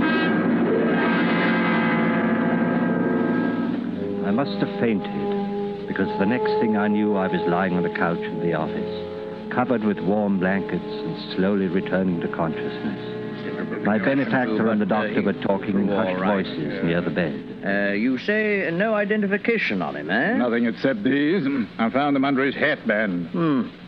2 ticket stubs, Drury Lane Theatre, December 24th, 1910. Have you checked there? Oh, there's no possible way to trace them. I'll have to call him something. Yeah. Drury, that's it. Off to the Drury Lane. And Terence off to you, Inspector Terence Drury. Oh, very well. How long do you suppose this condition will last? Amnesia? No way of knowing. I'd suggest a bit of rest and then some kind of absorbing work. Not strenuous, of course. You mustn't be allowed to brood, you see. Danger in this sort of thing lies in a man's working himself into a genuine psychosis from worry. I see. I say, Carruthers, why don't you put him to work here? At least until you locate his family. After all, you can't very well turn your back on the chap now that he's named after you. Well, as a matter of fact, it happens that I could use the new man around here very nicely. Oh, there you are. And as to forgetting one's worries and absorbing work, I can't think of a better place in the world for a man to do that than Scotland Yard.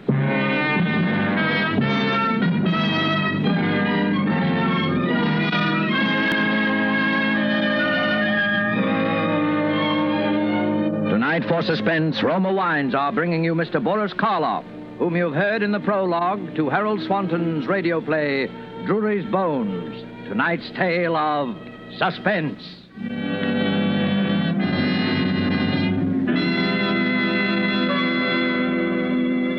This is Truman Bradley for Roma Wines.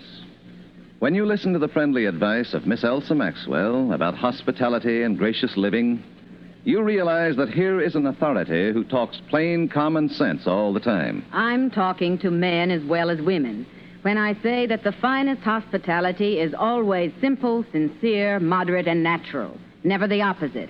And so I am always emphasizing that the nicest, simplest, most sincerely flattering hospitality is to serve your guests some Roma sherry. With its golden amber color, its delicious, tangy, nut-like flavor. It's not only supremely enjoyable before dinner or in the afternoon, it's smartly correct. A genuine compliment to your friends and to yourselves. And please don't worry about special glasses. It is perfectly correct to use any nice glasses that are handy. Well, Miss Maxwell speaks more authoritatively than I can, but I will add this.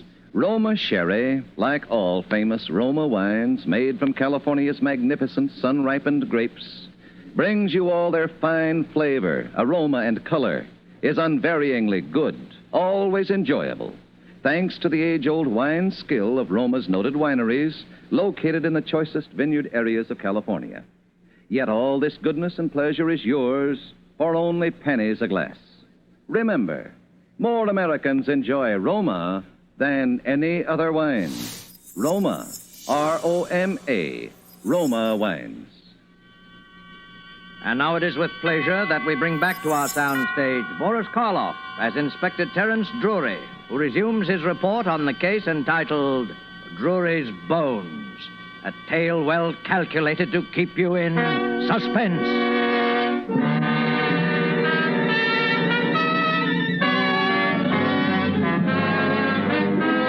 It was an amazing stroke of fate that brought me to the London office of Scotland Yard on that dreadful night of December 1910. For I'm sure that nowhere else could I have had more kindness and understanding. Of course, at first the strain was almost unbearable. I had absolutely no recollection of my past. I had no idea who the man was who lived the first 30 years of my life. Or was it 40? Or 20? I never knew. But Carruthers judged me to be about 30, so I came to regard that as my official age. And he was ingenious in providing interesting work for me. During the days that followed, I became so absorbed in the tide of fascinating cases that flowed across my desk that I had no time for thought or reflection on my plight. My own dossier at last reached what is called the inactive file and was gradually forgotten. In short, my present and my future became so interesting that I came to regard my past as a closed book. And so it was, as a full-fledged inspector, I reported one day in May of 1930 to Chief Inspector Carruthers. Oh, hello, Drury. Have a chair. Thanks. Cigar? Yes, I will, thank you. Havana, eh? Decently prosperous for a Scotland Yard man, Inspector. Sure you're not involved in a scandal of some sort? I'm sorry, old boy. Gift from my niece. Have a light.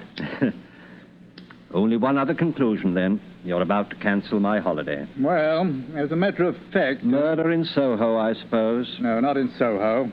In Clovelly. Clovelly? Clovelly? That's a fishing village in Devon. That's it. Bit of a resort town, too, you know. Thought you might be able to combine business with pleasure. I do need a rest, you know. Well, I have here a letter from a Mr. John Stanhope who resides in Clovelly. It seems he unearthed a human skeleton in his backyard, apparently buried there for years. Or it'll just be a matter of securing a routine report on the case, perhaps questioning this Mr. Stanhope and possibly a few of the local residents. Then you can pop down to Torquay and bask in the sun for a few days. Ever been in North Devonshire? I avoid it religiously. I'm allergic to moors. Well, what do you think of it? Well, if it were anyone else but you, Carruthers. I suppose I'd better write this all down. John Stanhope, right? Mm-hmm. Do you have his address? Oh, there's no such thing as an address in Clovelly. There's only one street. But you won't have any trouble finding it. Oh. From what I hear, the townspeople will be quick enough to tell you all about the place where the bones are buried.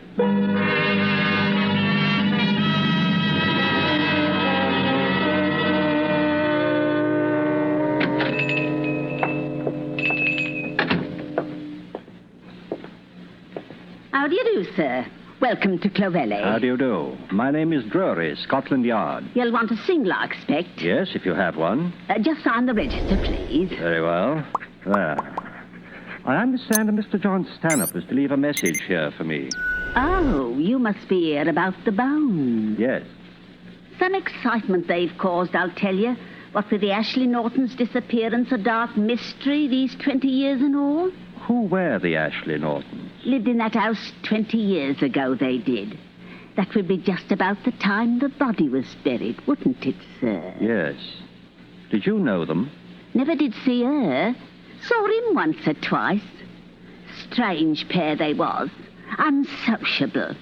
Keeping themselves to themselves night and day in that house on the cliff. No telling what went on behind them doors. What do people think went on? There's some that thinks that what went on was murder. Murder? Why?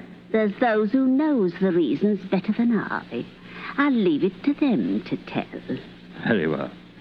Let's see, I signed this book too, don't I? Oh, no, sir. That's our permanent register for new guests. But you've been here before. I? Why, no. I've never been here before in my life. Oh, that's odd. For a moment, I thought I'd seen you here before sometime.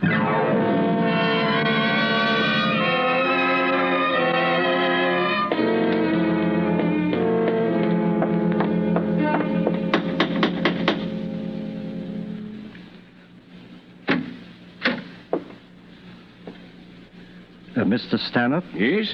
Inspector Drury, Scotland Yard. Oh, happy to see you, Inspector. Come in, please. Thank you. I must apologize for the condition of the place, Mr. Drury. The events of the past few days have been a bit upsetting, to say the least. I should think so. Like a spot of sherry? Why, thanks, yes. I had rather an enlightening conversation with Mrs. Tumley at the inn last night. Oh?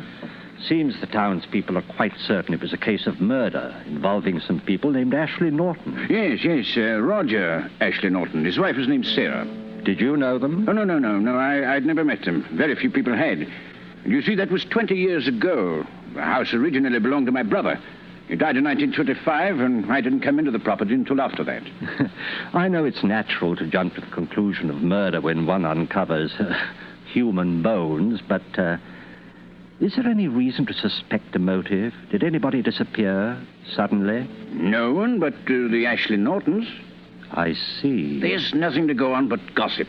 And it's all highly circumstantial, of course. Ah. You see, my brother was renting this house to them furnished by the year, payable in advance. And so he rarely had occasion to call on them. But when the regular check failed to arrive on time, he paid them a visit.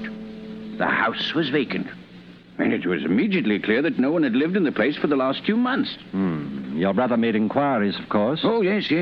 No one had seen or heard from them for at least 2 months before. And what date was that, Stanhope? Now, let me see. That was December of 1910. I'm sorry. Oh, it's quite all right. Here, let me... No. The maid will attend to it. Let me get you another. Not right now, thanks. Well, would you like to examine the garden? The garden? Yes, where the bones were discovered. Oh, yes, of course. Out through the French windows. Here to the side, I take it. Yes. Here we are. Just over here, Inspector. See. And the tree stood about here, eh? The what? The holly tree. I must admit you're a jolly fine detective, sir. The gardener discovered the body while removing the dead holly tree, all right, but I wasn't aware that I mentioned the fact to Scotland Yard.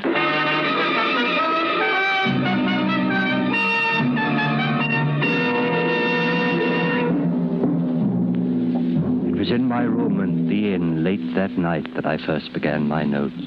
I include them now in this report, just as I wrote them then. Clovelly, Devon, May 18, 1930. The feeling that this is all a book that I've read or a play I've seen somewhere in the past has taken hold of my very soul. And the terror that grips me when I think of the future makes rational thought very difficult. But nevertheless, I have resolved to pursue the investigation until I am certain that there is no further doubt. I must discover someone who knew Ashley Norton intimately. His profession, his habits, his personality. I think I must risk tomorrow another talk with Mrs. Tumley. But meanwhile, I shall withhold any further report to Carruthers.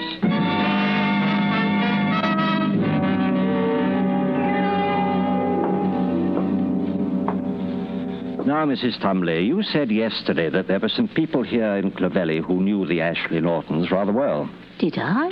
Yes, Mrs. Tumley. Well, it might have been Effie Wilkes I had in mind. Who was Effie Wilkes? She was the Ashley Norton serving maid, sir. And where is Effie Wilkes now? Oh, she disappeared, sir. She disappeared?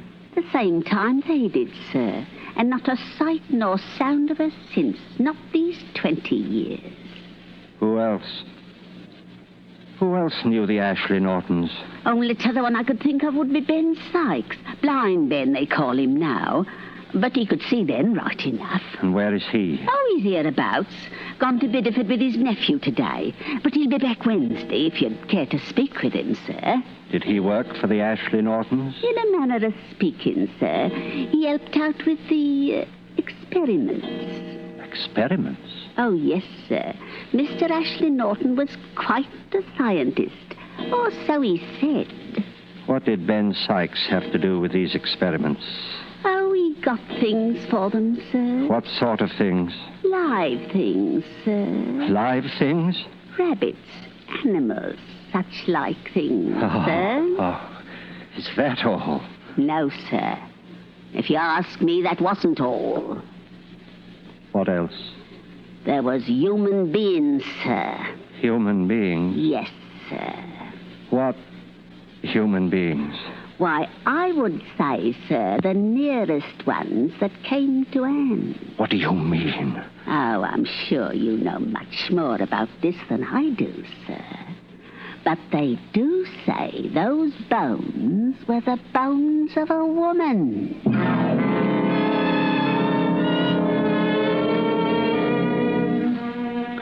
Carruthers wired today that he expects to locate the serving girl, Effie Wilkes, within a matter of hours. That means at least that she's alive. And it also means that our testimony will complete the case. And I can no longer deceive myself as to the outcome.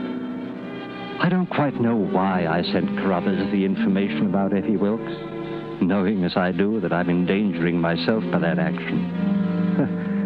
Perhaps there's something of which I'm still just a little proud. I'm still primarily a detective. Well, I shall pursue this investigation impersonally and logically until the very last link in the chain. That link is Ben Sykes.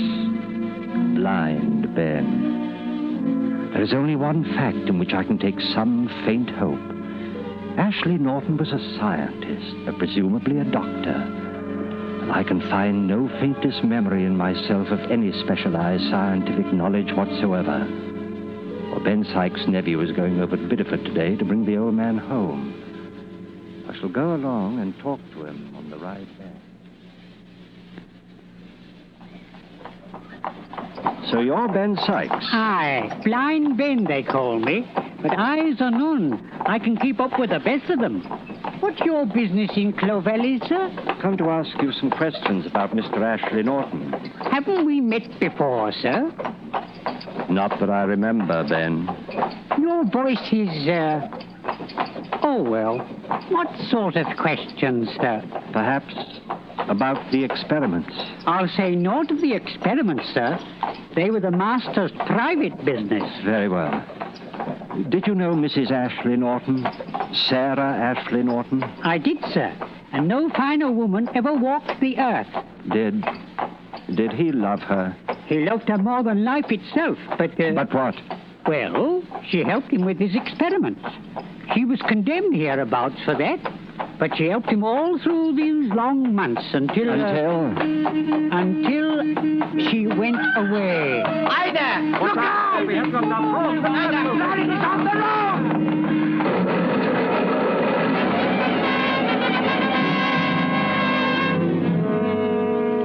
The last I remember was the sickening sway of the wagon as it overturned in the ditch to the left of the road. I must have hit my head on something and lost consciousness just for a moment. Help me with him! Otto! Oh, I say, there's a nasty gash on his leg there. What about the other? Take care of Ben. I'll look to the inspector. Right. There you are, old fellow. Now. Inspector, you all right, sir? I believe so. Here we are. There you are, sir. Thank you. Is Ben all right? Oh, he's hurt. His leg. I've sent for the doctor. Let me have a look at it. Oh, yes, sir. No, don't roll it back. Huh? Now, get me a knife. Oh, here you are. Now, help me with this. Here. That's it. Compound fracture and bleeding pretty badly. Have you a handkerchief? Ain't clean enough for a bandage. It isn't a bandage. Now, get me a small stick. That's it. Now, around here, just below the patella. Now, hold on to that and relax it when I tell you. Yes, sir. Tibia and fibula, both compound. Dislocation of the talus. Need X-ray immediately. What? I didn't know you was a doctor, sir. Huh? What? Neither did I.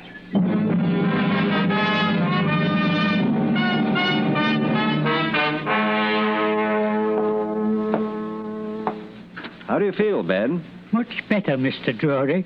Thanks to you. She twitches now and then. You'll be all right once it's set. Lucky you was with us, sir. Ben, you were going to tell me about the last time you saw Mr. Ashley Norton. Do you remember? Yes, sir. I remember it well. He was going up to London, to the theatre, he said. Was he going alone? Yes, sir. Mrs. Ashley Norton had gone on ahead to do some shopping, he said. Ben, do you remember when? What theatre? Yes, sir.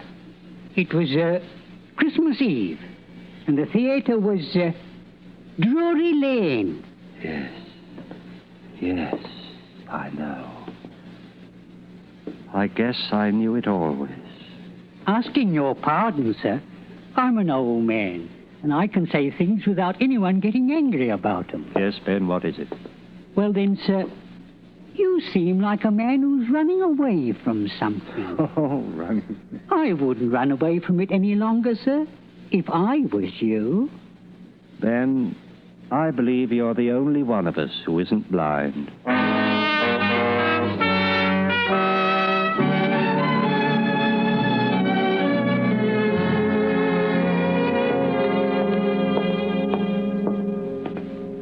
Hello, Drury. Well, welcome back. I say, though, the chief's been trying to get a hold of you all day. Yes, I know. Is Chief Carruthers in? No, he had to meet someone at the train. He'll be back soon, though. When he wants me, I'll be in my office, finishing my report. Oh, that's so. You've been on a case. Murder, wasn't it? Did you catch the fellow? Yes, I caught him.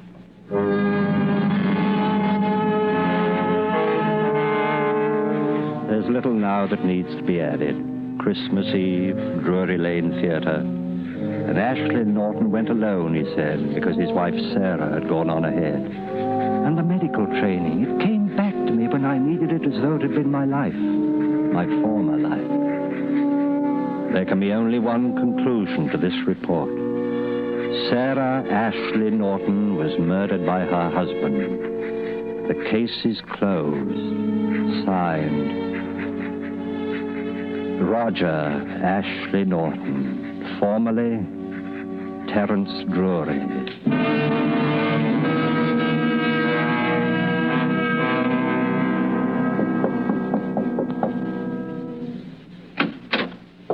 Oh, come in, Drury. I've been expecting you. Yes. Here's my report, sir. And there's time enough for that. If you don't mind, I'd rather you read it now. I'd like to get it over with. Yes, but, you know, we finally traced the serving girl, Effie Wilkes. Yes. If you don't mind. And through her, we traced someone else. Does it really matter now? I think perhaps it does. You may show in the witness, Peters.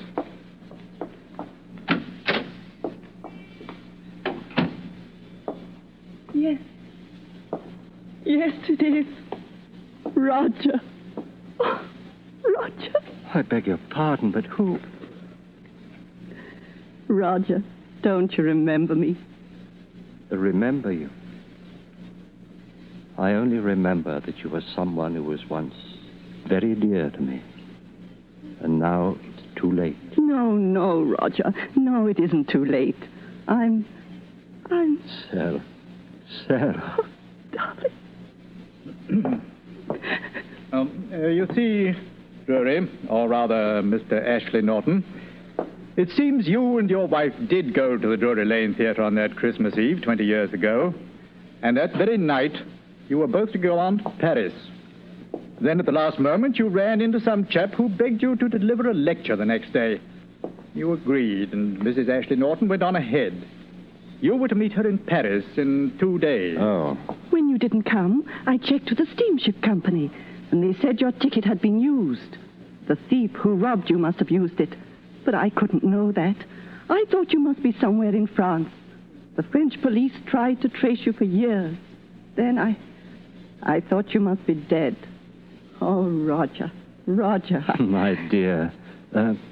Sarah, do you suppose you could call me Terence? I've got used to it, you know, and... Oh, very well, Terence.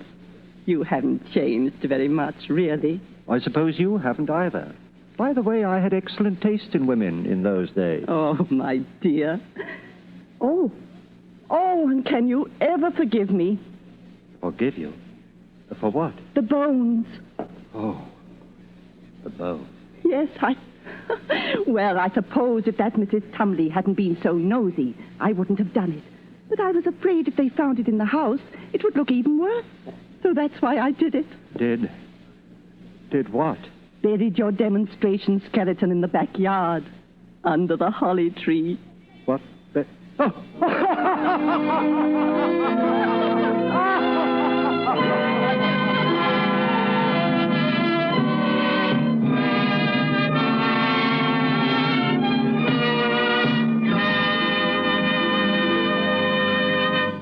And so closes Drury's Bones, starring Boris Karloff.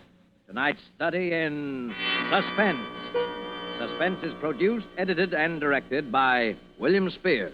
There is no reason at all, Elsa Maxwell says, why everyone should not have the enjoyment of Roma wines with everyday meals and when entertaining friends. These superb wines of California are so delightful to the taste, so very delicious with food, so smartly complimentary to friends who are your guests.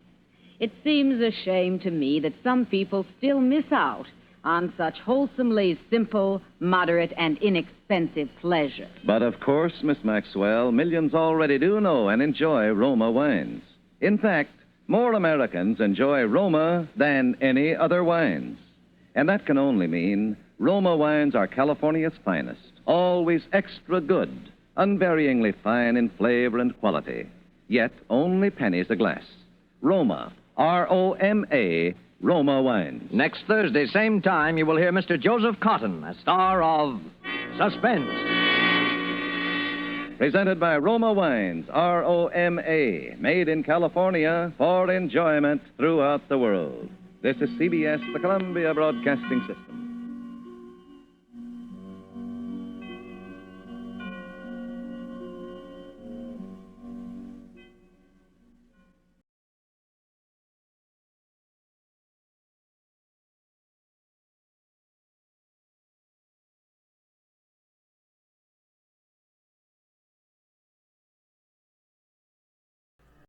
You are listening to Golden Age Radio, rumble.com/C/GAR. Brought to you by G3PL.com.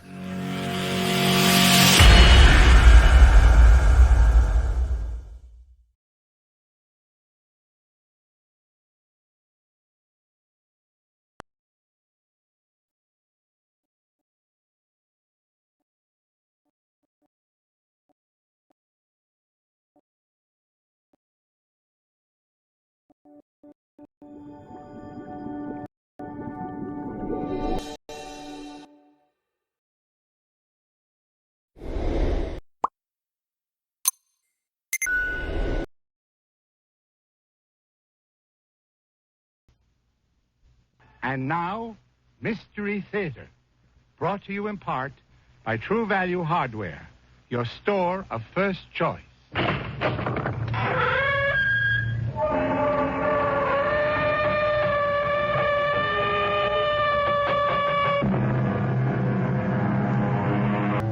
The world, it is said, has changed over the centuries, but people have not.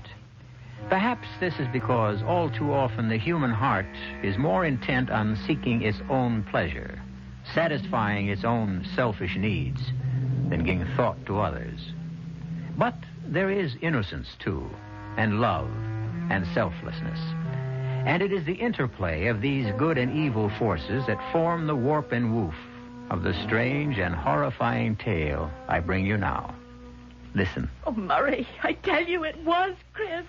I talked to him. Chris is alive. Andrea, Chris is dead. No. Whoever is buried in that grave, it isn't Chris.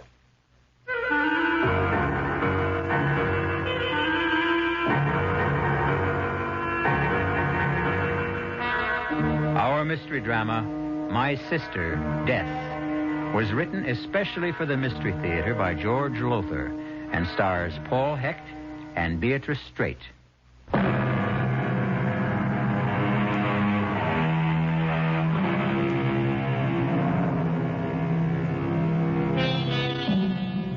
Come with me now to a cemetery near New York City. It is late afternoon, an afternoon of gloom and drizzle and cold, damp fog. Two women, half shrouded in the fog, walk amongst headstones that rise like white bones in the gray of the afternoon. They are sisters, these two, Andrea and Sybil Carter, and they are walking toward a certain grave. Really, Andrea, it seems to me we could have skipped visiting Chris's grave today. You needn't have come if you didn't want to, Sybil. When we buried our brother 2 weeks ago, I vowed to visit him every day. And that's what I'm doing. But you can't go on doing this the rest of your life. Even Murray has asked you to be reasonable about it. Yes, come once a week, he says, or once a month. Well, you know what that would lead to. Coming not at all. No. I love Chris more than anyone else in the world, and I'm... Who's that? What? Someone. A man standing beside Chris's grave. I can just make him out in the fog. I don't see... Oh, yes. A man standing with his head bent as if he were praying. He's raising his head. He's turning towards us. He... Sybil. Oh, Sybil, my God. My God, it's Chris. Andrea, don't be silly. It couldn't possibly be. It is. I tell you, it's Chris. It's Chris. Andrea!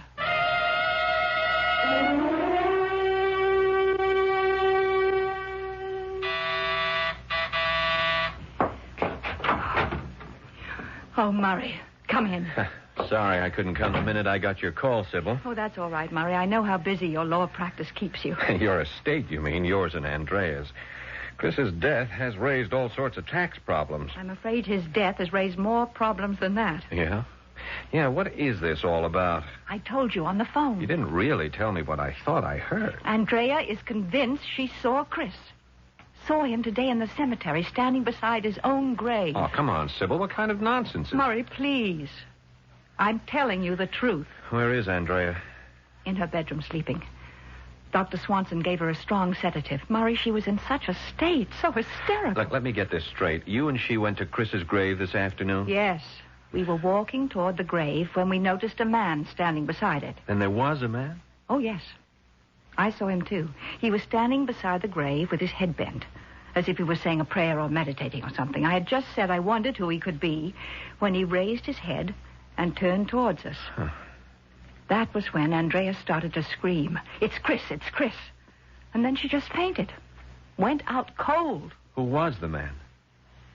I don't know. Well, what do you mean you don't know? You didn't see his face? You didn't talk to him? It was a foggy day, Murray. It's been foggy all day, and out there at the cemetery it was very foggy. I could barely see his face. And so, if it comes to that, neither could Andrea. Well, this is the strangest thing I've ever... Tell me, has Andrea had any other brainstorms like this one? Well, has she? Well, Murray, Now, look, sweetie, I'm your attorney, yours and Andrea's. If something not quite right is happening, you can tell me. In fact, you'd better tell me. Oh, Murray. You're more than just our lawyer. You know that. It's no secret that Andrea's in love with you, and that I am, too. And that I'm in love with both of you and can't make up my mind between you. But what has that to do with it? Oh, she'll pull herself together sooner or later and straighten out. Chris's death was a terrible blow to her, that's all. It was a blow to you, too, wasn't it? More than a blow, Murray. A puzzle. I still can't figure out how he could have fallen over a railing nearly chest high. 18 stories to the street below. Frankly, I keep wondering about that, too. But about Andrea now. Murray, the truth is she's been acting very strangely. What do you mean, strangely? Well, imagining things. Like Chris this afternoon, and, well, a few days we went shopping downtown, and I took the Bentley. When we went back to the parking lot to get it, Andrea looked shocked when the attendant brought it around. Why shocked? Well, she swore up and down that we'd driven into town in the Jaguar. That's crazy. Murray, please don't say that. Don't even use that word. Something even stranger happened last night. What? Well, we'd had dinner here in the apartment. And Andrea said she was going to walk down to the corner to mail a letter and get a breath of fresh air. I stayed at the table having another cup of coffee. Well, when she came back from mailing the letter... You couldn't have gotten much fresh air in that short a time. Fresh air? What are you talking about? What is all this? What's all what? Well, the table. The food, the dirty dishes. What do you think it is? I'm asking you. What is this? Oh, it's what's usually left after two people have had dinner. What two people? Oh, Andrea, come on now. Will you answer me? What do you want me to say? We had dinner. You went out to mail a letter and get a breath of... Andrea, what's the matter? We did not have dinner here. We didn't? We had it at Delahanty's. I see, just like we used the Jag instead of the Bentley the other day. Now, what kind of a crack is that? No crack. Andrea, no crack. All I'm saying is you're imagining things again. I did not imagine the Jaguar. I am not imagining this. You and I had dinner at Delahanty's, not here.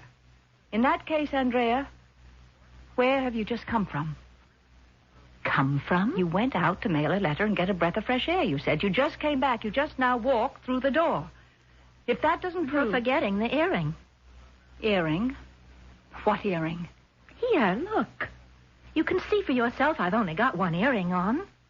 Well, you must have dropped it when you... That's exactly what I said less than 15 minutes ago. When we got home from Delahanty's and were getting out of the car, I said, Sib, I've lost an earring. One that's from that jade pair that Murray gave me for my birthday. I said I wanted to search the car. And that's what I've been doing. haven't been out mailing any letters. I've been searching in the car for that jade earring. Damn it, Sybil. Don't look at me as if I've lost my senses. You know, I'm beginning to be afraid you have. I tell you, Sybil. If we had dinner at Delahanty's, what is all this food and these plates and everything else doing on this table? I don't know. Well, darling, I do. We had dinner here. No. I'm certain we couldn't have. What are you going to do? I'm going to call Del Delahanty. He saw us there tonight. He came over to our table and chatted with us.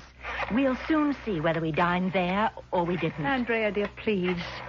You're simply going to embarrass yourself. Delahanty's. Oh, Del, is that you? Yes, who's this? Andrea Carter, Del. Nice to hear from you, Miss Carter. Calling for a reservation? What? We're pretty full up, Miss Carter, but I'm sure I can arrange something if Del. Yeah? Del, my sister and I, didn't we have dinner at your place tonight? You put me on, Miss Carter? We didn't dine there tonight? If you did, I didn't see you. Thank you, Del. He says we weren't there tonight. Darling, we weren't. Then I did imagine it all? Afraid you did, yes. But it was all so real. Oh, Sybil. Sybil, I'm going out of my mind.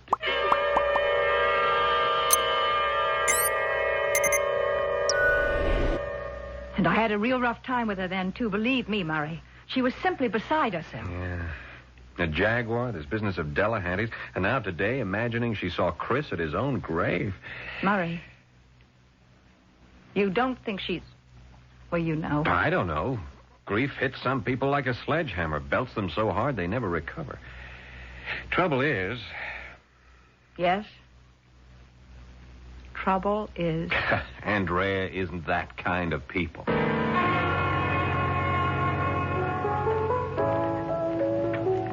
Well, Mr. Redmond. Hello, Del. Nice to have a future New York DA at my bar again. That'll be the day. That I make a district attorney, I mean. Me? I'd bet on it. Drink okay? Perfect. Long time no see. You've been busy, I guess, huh? Very. You too. I see Delahanty's is just as crowded as ever. I got no complaints. Carriage trade mostly. People that wouldn't go anywhere else but Delahanty's to dine and dance or just have a drink at a bar. Or gamble. How is that? Gambling does go on in the back room, doesn't it? Where'd you get an idea like that, Mr. Redmond? Oh, I have ways. If I'm going to help you win your bet and become DA someday, I got to keep on top of things, wouldn't you say, Del? Yeah. Well, nice having you with us again, Mr. Redmond. Hope to see more of you. Yeah. Before you go, Del. Yeah? A friend of mine, a lady friend, mentioned she thought she'd lost an earring here one night. An earring? Yeah, a jade earring. Would you know something about it, maybe? No, but we keep a lost and found box right behind the bar. Eddie, give me the lost and found box, will you? If it was lost here, Mr. Redmond, and we picked it up, it's sure to be... Well, thanks, Eddie. There we are. I see. Gold cigarette lighter. Look at them rings Dames leave them in a powder room. Money clip. Oh, here. An earring. This what you're looking for, Mr. Redmond? Yeah. Yeah, this is exactly what I'm looking for, Del. Well, hey, that look on your face. You look like you found a lot more than an earring. I have, Del. I have.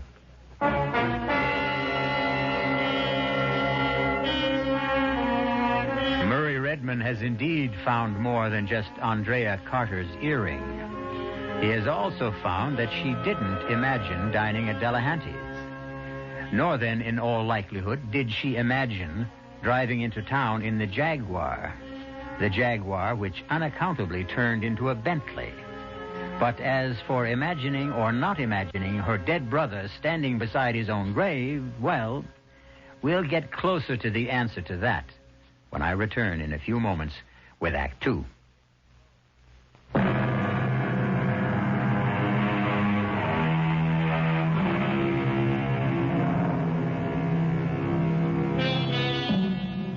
We are told that the proper study of man is man. Personally, I prefer to study women. Whether I did or not, I'm sure that had I been handsome young attorney Murray Redmond, unable to decide which of two wealthy sisters I wanted to marry, I'd have been absolutely intrigued by the curious circumstances which now seem to attend them. I'm not sure, however, that I'd have adopted Murray's direct approach. Sybil is either trying to drive you crazy, Andrea, or she's setting you up for commitment to a sanitarium. I can't believe this, Murray. Here's the earring to prove it. But isn't it possible that somebody else lost an earring at Delahanty's? The duplicate of mine. Okay. It isn't. Oh, Murray, I can't believe that. What you're saying is you don't want to believe it. I don't either, but facts are facts. You and Sybil did have dinner at Delahanty's last night. She arranged things to make it look as if you dined here. And face it, Andrea, if you hadn't lost the earring, and I hadn't picked it up at Delahanty's right at this minute, you'd think you were going off your rocker. And frankly, so would I.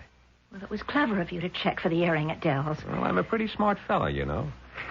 Smart enough, anyhow, to smell a rat when I come across it. Like this dinner business or the car nonsense or Chris standing beside his own grave. Yeah, and I might as well tell you now, Andrea, I don't believe Chris's death was accidental. Murray. No one could have fallen over that railing.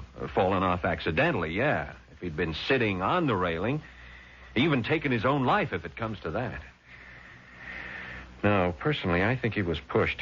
Murray, do you realize you're accusing Sybil of murder? I do.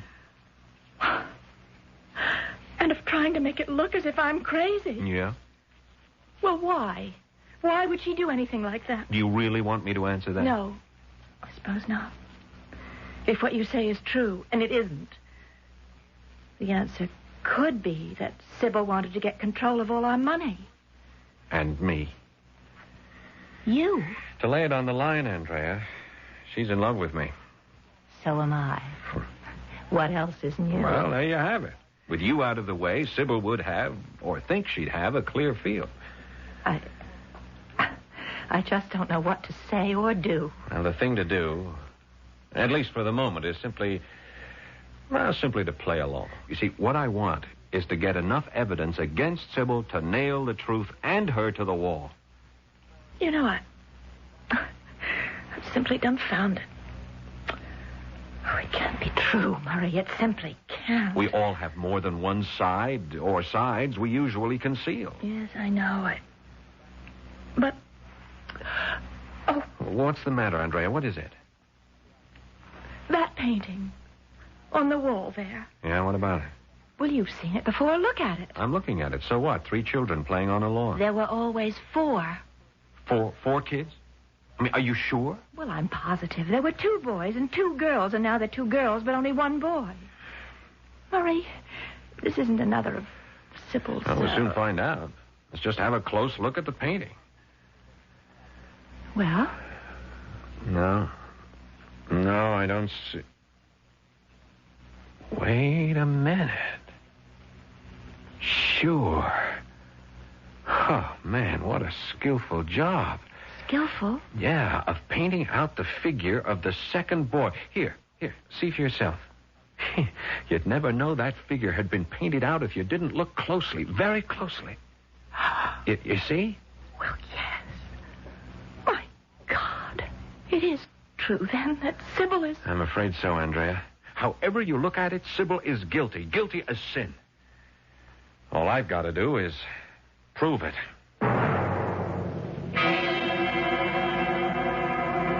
You get the hell out of my office, Redmond, or I'll throw you out. Cool it, Del. Just cool it. Cool it? You come in here and call me crooked, accuse me of pulling some kind of fraud, and then tell me to cool it? All right, let's say I advise you to cool it. Look at this. The earring you picked up here last night. What about it? It belongs to Andrea Carter. It's one of a pair I gave her. She lost it out there in the restaurant while she was having dinner with her sister, the dinner you said never took place. I said? Andrea phoned you last night to ask if she and Sybil had dinner here. You said they hadn't. You lied, Del. Now, why did you lie, huh?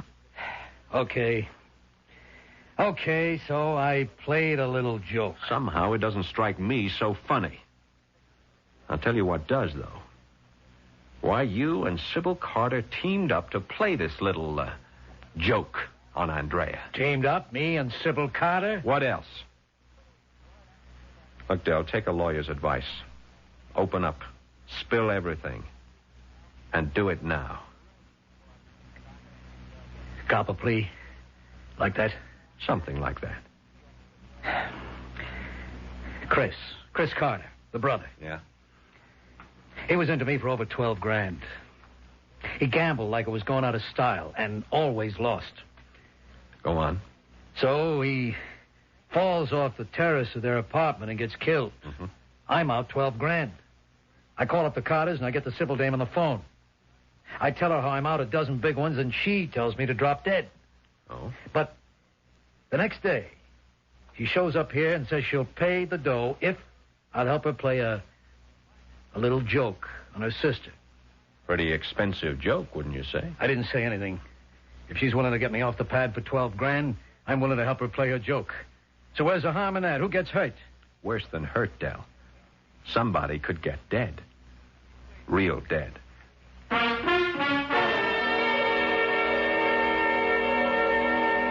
Del broke down and told her the whole story. Just like that? It surprised even me. I guess he's not as tough as he looks, or acts. Fact is, though, that earring of yours stopped him cold. I had him dead to rights, and he knew it. Murray. Yeah? I want to face Sybil with this. Face her right now. She's bound to try another trick, and probably soon. Mm-hmm. And that could be the one that hangs her. If it weren't for you. Oh, Murray. I'd be out of my mind. I'd be stark raving mad this minute. No, you wouldn't. Yeah, you're too level-headed for that. Well, forewarned is forearmed. You know what Sybil's up to. We both do. So she can't win, Andrea. Murray, when this is over, let's get married. I couldn't make up my mind which one of you I wanted for a wife, but I guess I can now. Andrea, I definitely can now.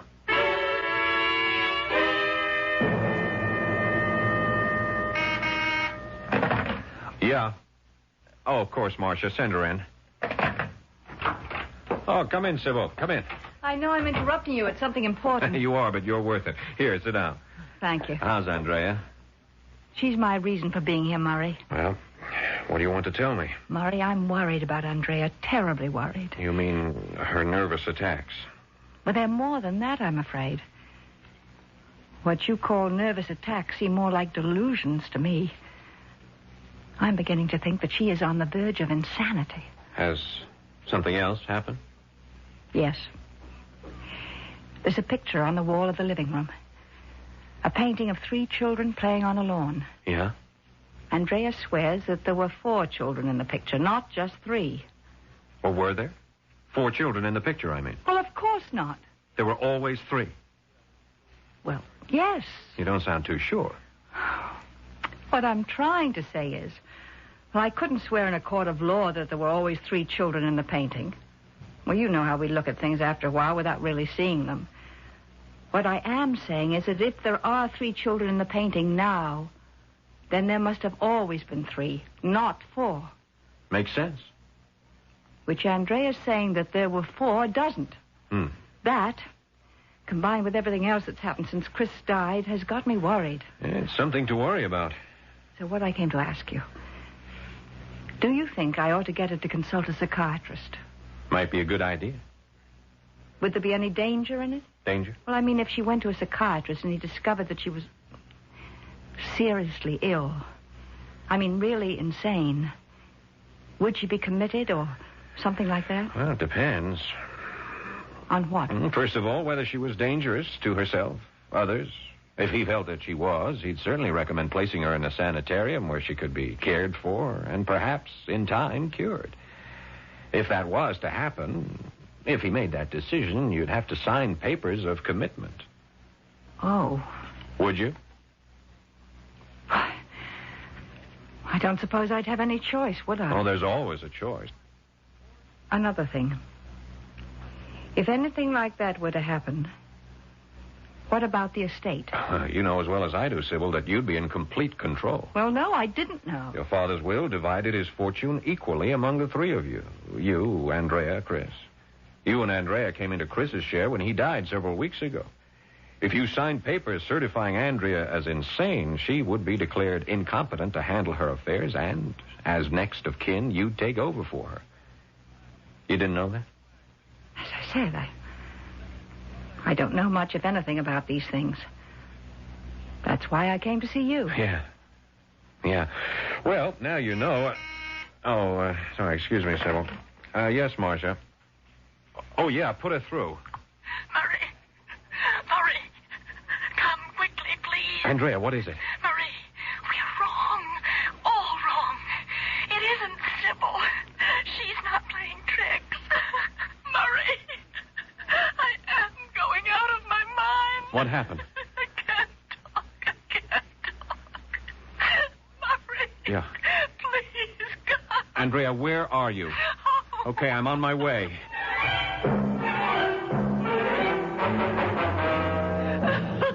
Andrea, you've got to get control of yourself. What is it, dear? What happened?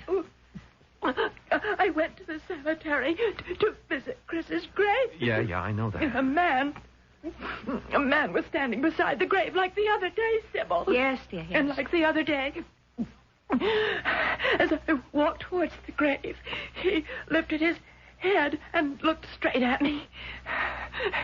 It was Chris. Honey, the man we saw the other day wasn't Chris. And neither was this one. It was Chris. The way you sound, you sound as if you actually believe. I do believe it was Chris. He talked to me. He what? He said, as I came towards him, he held out his arms to me and he said, "Hi, sis. Thanks for coming." And it was his voice? His voice. His face. Oh, Murray, I tell you, it was Chris. It was Chris. To the life.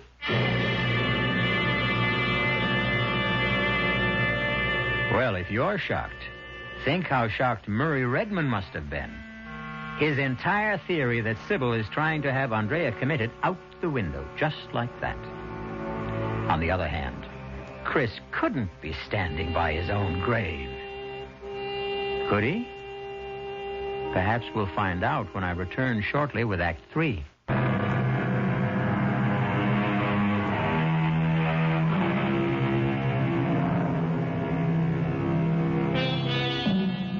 It is almost axiomatic that at those moments in life when we are absolutely sure we are right, something happens that shocks us with the knowledge that we are absolutely wrong.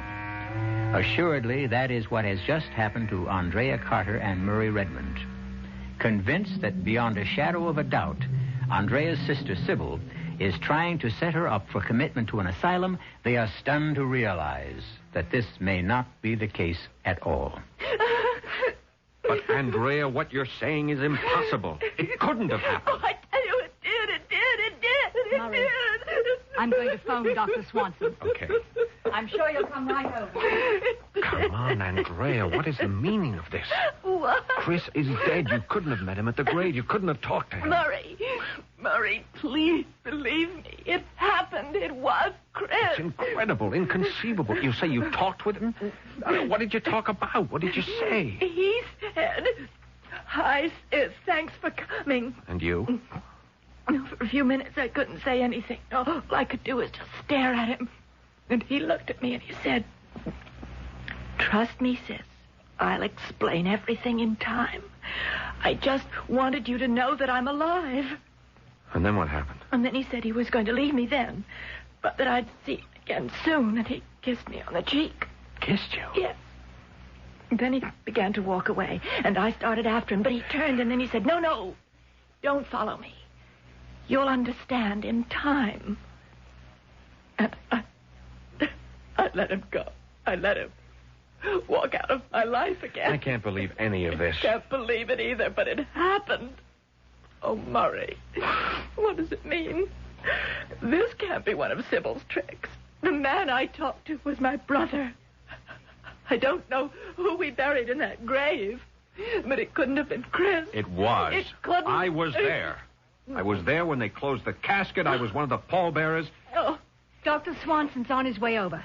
How are you feeling, Andrea? I'll be all right. Would you like a drink now?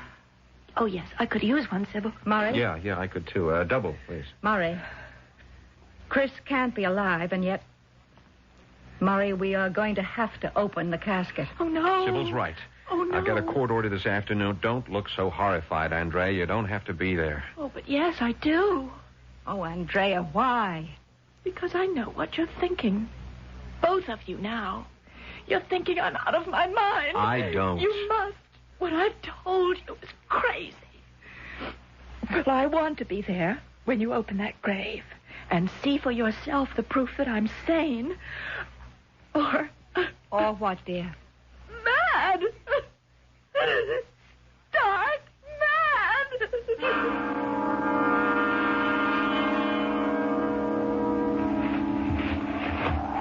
All right, gently, boys. Gently. Open her up now, Mr. Redmond. Yeah. I can't look. That's all right, Sybil. Look, why don't you just go over there under the trees? You don't have to look either, Andrea. I must.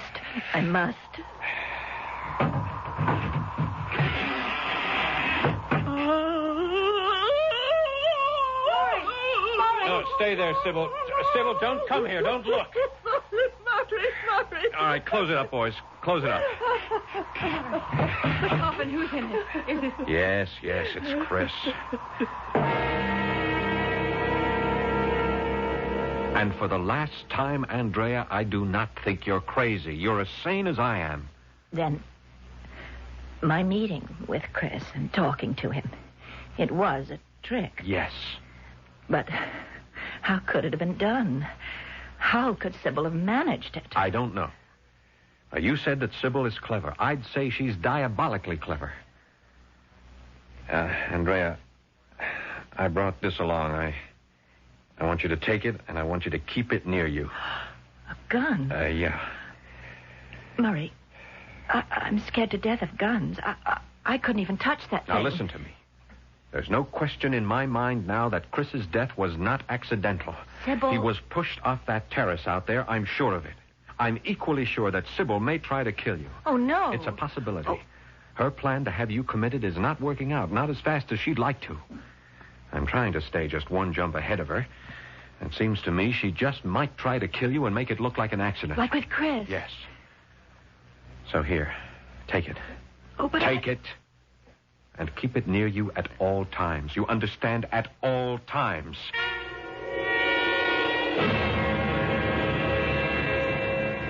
Oh, sorry, Andrea. I hope I didn't wake you. No. Just resting, Sybil. You want something? Well, yes. I thought we might talk. About what? Andrea, I've been doing a lot of thinking about this, about you. And I think you ought to see a psychiatrist. Oh. So does Murray. Anyhow, he doesn't think it would be a bad idea. You've discussed it with Murray, have you? I love you. Murray loves you. It was only natural I should go to him for advice. You are lying, and you know it. What are you talking about? You are either trying to drive me out of my mind or trying to make it look as if I am so that you can have me committed. Andrea! Everything that's happened to me since Chris's death, which was no accident, Sybil. You killed him. Everything that's happened since then. Every strange, incredible thing. That business with the cars, the dinner bit. The painting with only 3 children in it instead of 4. Oh, yes. And even my meeting with Chris.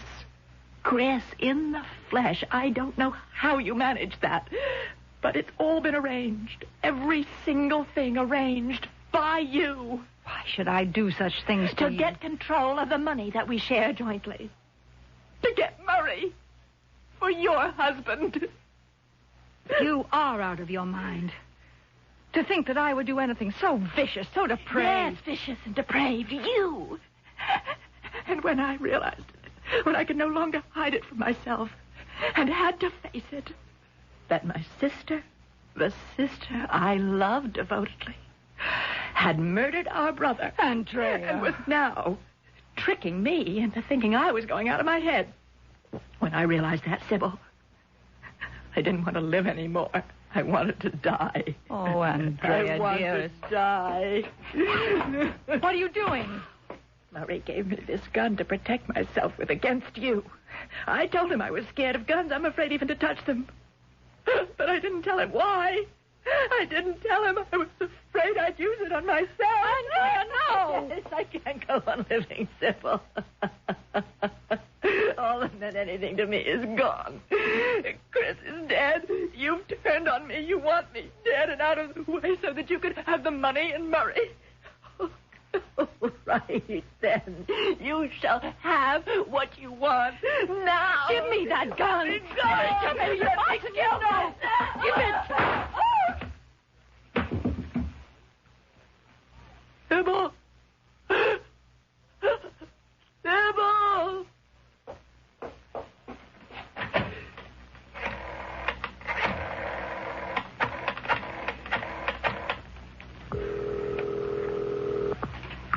Hello? Murray? This is Andrea. Yes, Andrea. Murray? I've just killed Sybil.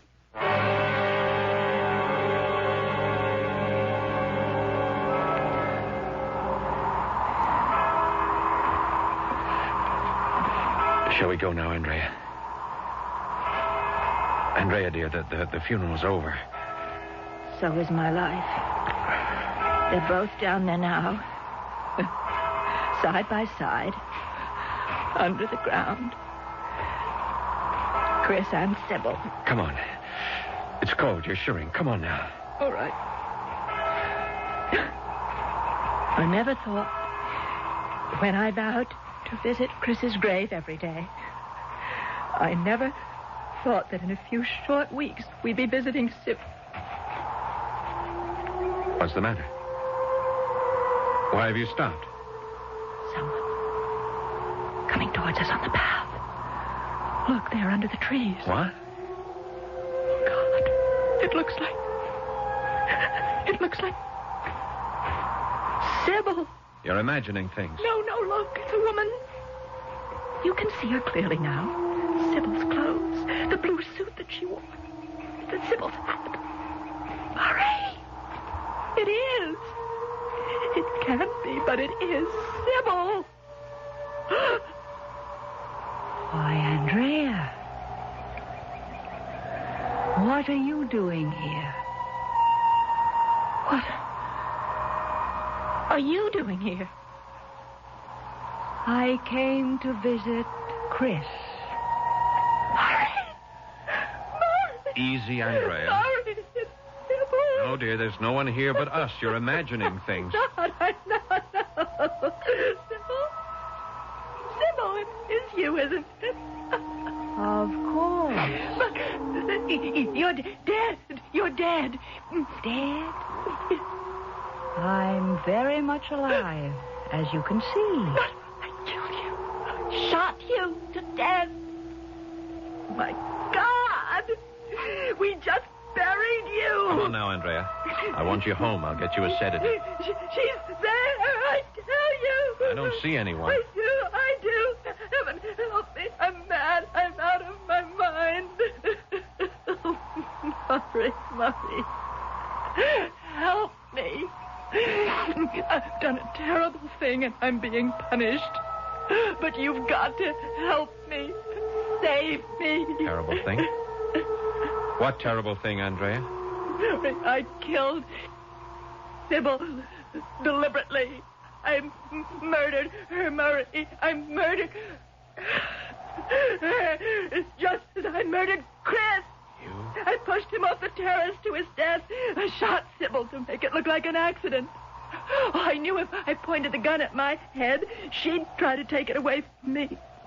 The tricks and all that happened. Sybil wasn't playing the tricks. I was. You, Andrea? You played those tricks? You hear, Murray? You hear? I'm listening, Andrea. No. You heard Sybil. There is no Sybil Heaven here. forgive Chris, forgive me. Sybil, forgive me. Of course. But why did you do all this? To make it look as if you were trying to get me out of the way, when all the time I was planning to do away with you. It was all a trick. It was nothing but a trick. Yes, a trick that's backfired, I'm afraid. Backfired on you, Andrea. What? You heard me correctly. You've been fooled. Fooled by your own trick. Understand? I don't... Tell her, Sybil. She is standing there? Yes, Andrea. I am. And very much alive. What? How? Oh, Murray. You tell her. I can't. Andrea, you went too far. You overreached yourself. Your story about meeting Chris clinched things for me. Oh. It was impossible. Either you had to be insane, and I knew you weren't, or you had to be lying. And that was when I decided to force your hand and use a few tricks of my own. Oh, what about the gun you gave me? It contained blanks. Oh. I took Sybil into my confidence. I had to, and she played her part very well. I'm sorry, Andrea. But you did bring it on yourself. Yes. Yes, I did. All right, Andrea. Let's go. No. What? I don't want to go home with you. I'm too ashamed. Please. I don't want to go home. We're not going home, Andrea. We're going to the police.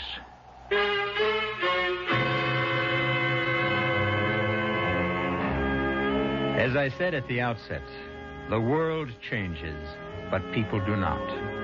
There are those who believe this planet we inhabit is a school where we are sent by God, by Providence, what you will, to learn to be better. Experience, of course, is the teacher, a harsh teacher, but an effective one.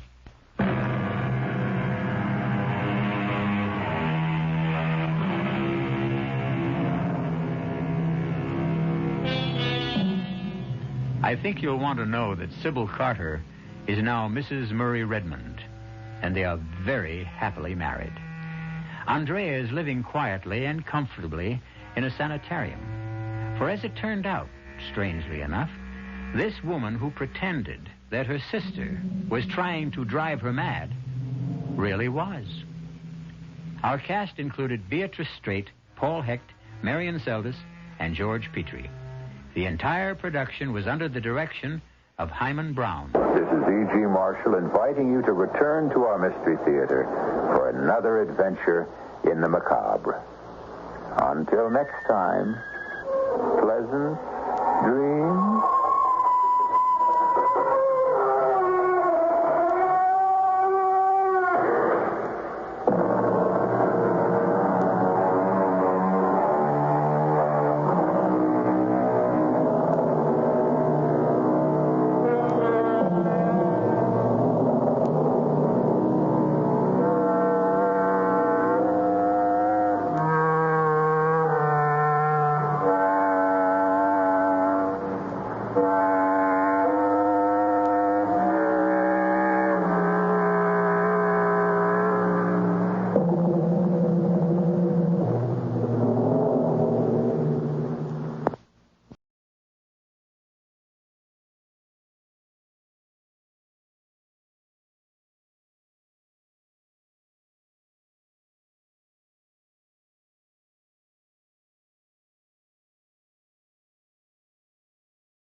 You are listening to Golden Age Radio, rumble.com/C/GAR.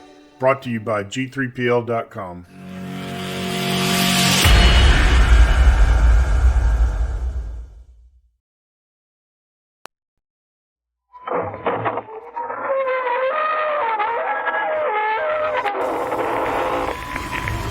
Good evening, friends of the inner sanctum.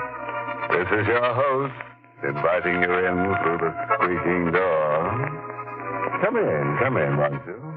We're having a bit of a demonstration here tonight. Presto, the magician, is sawing a corpse in half. And for an extra fee, he'll saw the halves in half. But we'll have to take up a collection of quarters. Don't worry. He won't go out on a limb. Not your limb. He's strictly a torso man, only more so. And if you ever want him to decapitate anybody, remember, he gets $5 a head.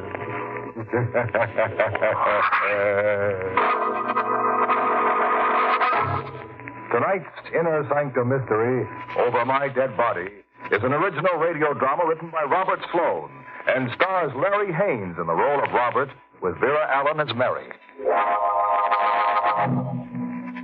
Ready now, friends. You've heard of dead men who turn over in their graves, haven't you? Well, tonight's story is about a grave that turns over on a dead man. The casket was ordered from the local undertaking establishment. It was delivered to a private mausoleum on the estate of old Mr. Edgar Finley. But when it arrived, his housekeeper couldn't understand why the eccentric old gentleman had purchased it. Mr. Finley, did you order a casket? Yes, Mary. I ordered it. I told them to put it downstairs, in the crypt of the mausoleum. But what do you want with a casket? Who is it for? Me? What? Now, don't be alarmed, Mary. I'm not nearly as eccentric as most people seem to think. I need that casket. Why? Because I'm going to die tonight. Mr. Finley, what are you saying? I'll call the doctor. No. You don't understand. There's nothing wrong with me, Mary. I just want to be sure my money falls into the right hands when I die. Oh, don't talk about dying, Mr. Finley. I've got to consider it, Mary. I've got to make sure the bulk of my estate will go to the most deserving person. I'm going to make believe I'm dead. That way I can find out a great deal more about my prospective heir. You mean you're going to get into that casket and be closed up in the mausoleum? Oh, I won't be closed up for long. Just long enough to make it look real. Then I'll ring the bell for you to let me out. But still... Now, don't be so frightened, Mary. This one. There's a wire running from this room to the mausoleum. Oh, Mr. Finley. I'll connect it up with the casket before you close me in. And whenever I need you, I'll just ring the bell. No, I won't let you do it. Mary, you'll do as I say. Now, stop being such a sentimental old fool and get yourself a pencil and a piece of paper. I want you to take down the addresses of my niece Eleanor and my cousin Robert. You'll have to send them telegrams in the morning. Telegrams? Notifying them of my death. Don't you understand, Mary? Mr. Edgar Finley has just passed on.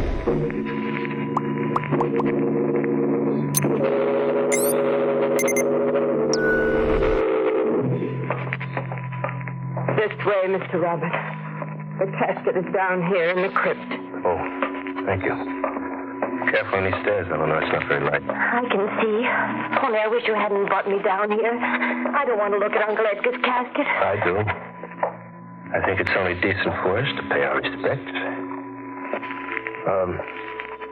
When was he laid to rest, Mary? This morning. Mm-hmm. It all happened very suddenly, didn't it? I mean, nobody ever knew he was sick. Well... What did he die of? His heart, Mr. Robert. It gave out on him. When? Good heavens, must you ask me all these questions? I've got a right to know what happened. Eleanor has, too. But I told you he died during the night. Without any warning? The doctor said it was his heart? Yes. Well, it seems awfully strange. He never complained about his heart before. Yeah, that's exactly what I was thinking. Was an autopsy performed on the body? No. I see. Where's the casket? Right here, Mr. Robert. Well, don't stand there. Aren't you going to open the lid? Wait, no. What for? I want to see him. Why do you think I came down here? But you can't open a casket. You can raise the lid. Oh, Robert, no. Don't be a fool. Better make sure he's really down here. Don't you believe me? No. Raise the lid. Mr. Robert. Raise it, I said. All right. I'm not lying to you, Mr. Robert. You can look inside now. Thank you. Is he there? Yes. I guess Mary was telling the truth. I'm sorry. That's all right. You can lower the lid now. Yes, sir. What's the matter, Robert? Oh, nothing. I was just thinking how strange he looked. It was just the way he looked in life.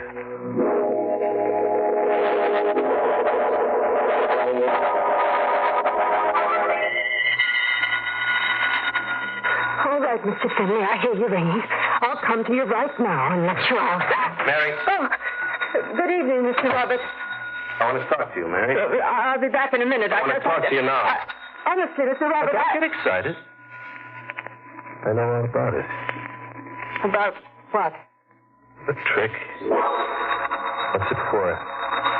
Roger Finley isn't dead. Why is he lying in that casket? I don't know what you're talking about. Don't lie to me. I can see him bleeding underneath the glass. Why are you making believe he's dead? I'm not. I'll talk to you later, Mr. Robert. Stay where you are. No, I've got to go to him.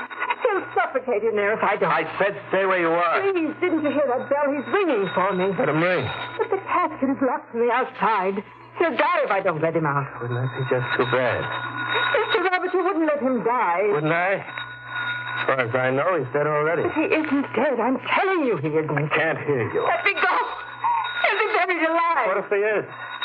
When he really dies, I stand a very good chance of inheriting some money. No, I won't let you kill him. Oh, I'm not killing him. You are, Mary. You're the only one who knew about this arrangement with the bell. And if you open your mouth about it, the police will arrest you for murder. Mr. Robert, please. Don't let him die. Don't. Take it easy, Mary. Won't last very long. Well, just let him keep ringing.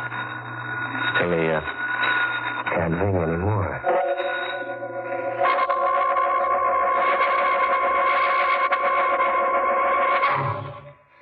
Bell. Stop ringing. It's all over now. You killed him. Be quiet. You let him suffocate in there without lifting a finger to help him. Stop it, will you? You won't get away with it. Would I? Who's going to stop me? Your mind will stop you and your conscience. You'll hear that bell ringing in your mind as long as you live. Shut up. You'll hear it, Robert, day and night. You'll think about him in that casket, tortured and gasping for his last breath. You'll never be able to forget. Told you to shut up. What's that? What's that bell? He's still alive.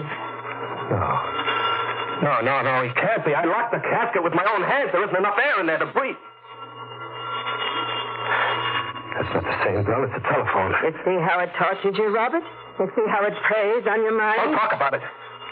Answer that phone. Yes, sir.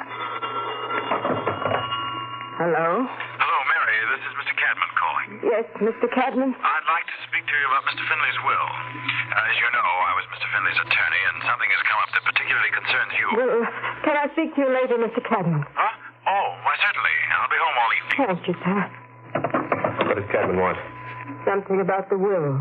He wants to speak to me. Why didn't you find out what it was? I didn't think you'd let me talk. I'm nervous about that bell. What's the matter? Listen.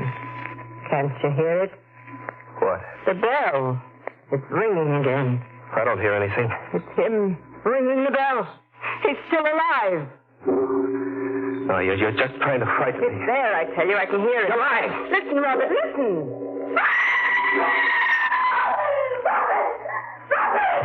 Eleanor, what happened?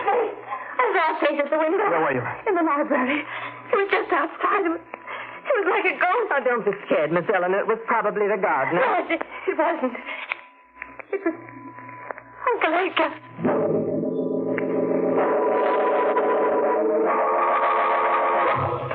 Hurry, Mary, hurry. Before Eleanor finds out we've come to the mausoleum. I don't know why we did come, Mr. Roberts. It won't ease your conscience any to see his body. Don't argue with me. I've got to know. I've got to find out if he's still in the casket. All right. All right, now quick, unlatch it and open the lid. Open it yourself. You killed him. Mary, I'm warning you not to annoy me anymore. My nerves won't stand. What's the matter, Mr. Roberts? Do you still hear that bell? Open the casket. All right. I'll open it.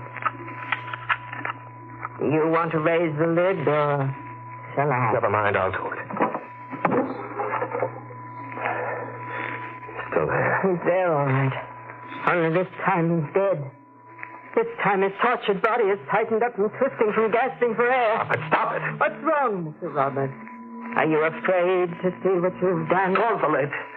Look, Mr. Roberts, look. He's rolled over in his grave.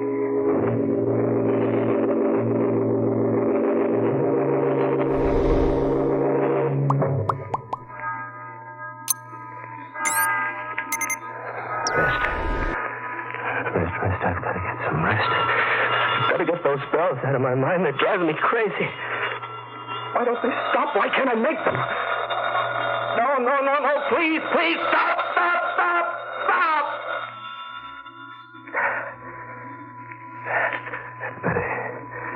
That's better. That's the way it's got to be. It's got to be silent in my mind.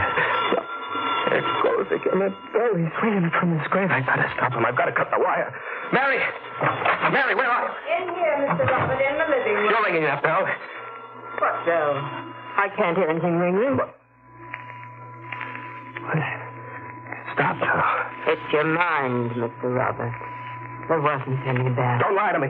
You've been ringing it all the time, haunting me with it. I don't know what you're talking about. Where's the wire? Where is it? Where's the bell? Right over here. Give it to me. Mr. Robert, Give it to me, I said. I'll fix it so it won't ring again. There. Disconnected now. It won't ever ring. No, it can't be. It's another bell. There's only one, Mr. Robert. You're doing it. It's a trick. You're doing it with your foot. You want me to lose my mind? Let me go. You see? It isn't ringing anymore. Go. Helping me. I warned you not to torture me, Mary. I told you my nerves wouldn't stand. Gotta stop you from ringing that bell.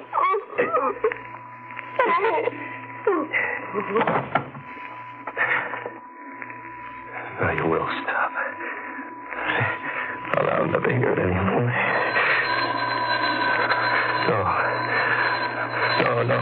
Make it stop. Make it stop!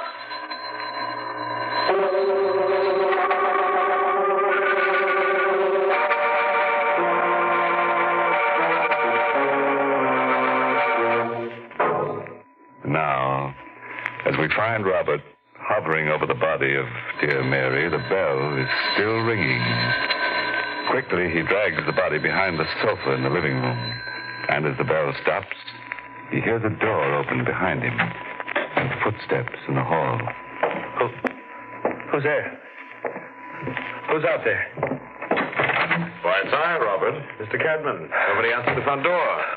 Were you ringing the bell? I've been ringing for some time. That's why I took the liberty of letting myself in.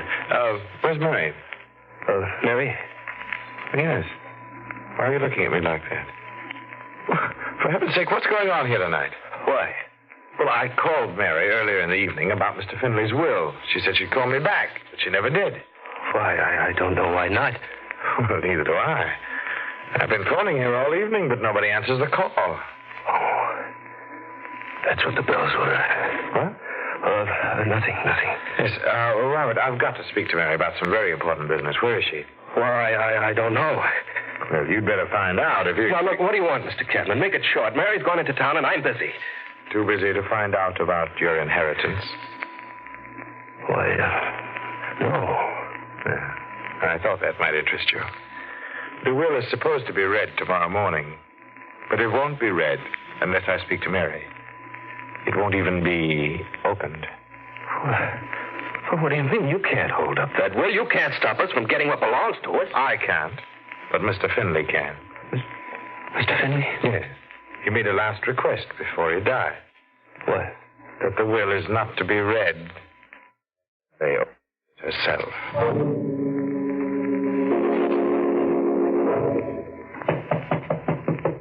Mary? Mary? Who's there? But it's I, Eleanor.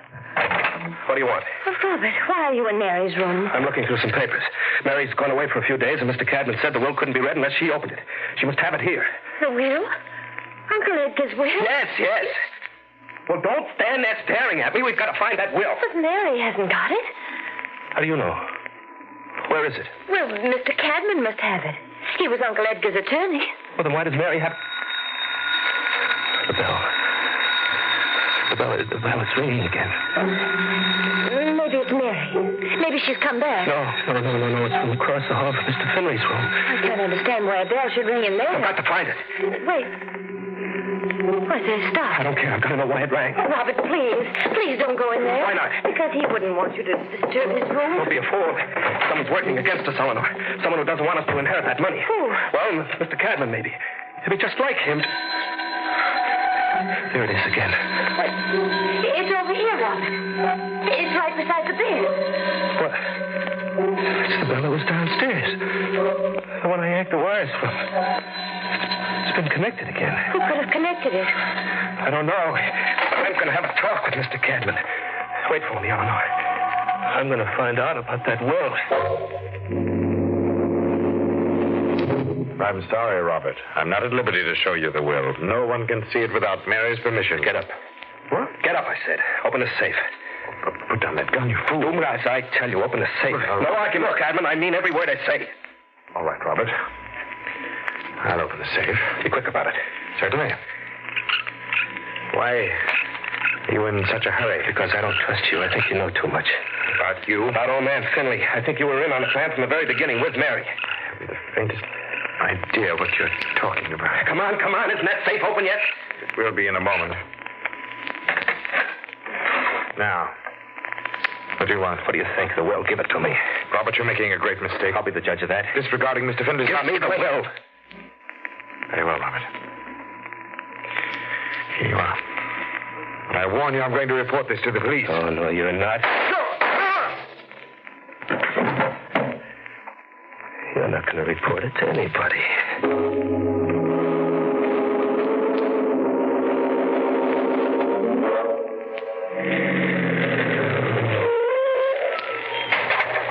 Robert? Yes? You took a long time getting back. Did you speak to Mr. Cadman? Yeah. I spoke to him. He's going to read the will in the morning. Wouldn't he let you see it? No. What are you doing out here, Eleanor? Waiting for you to get back.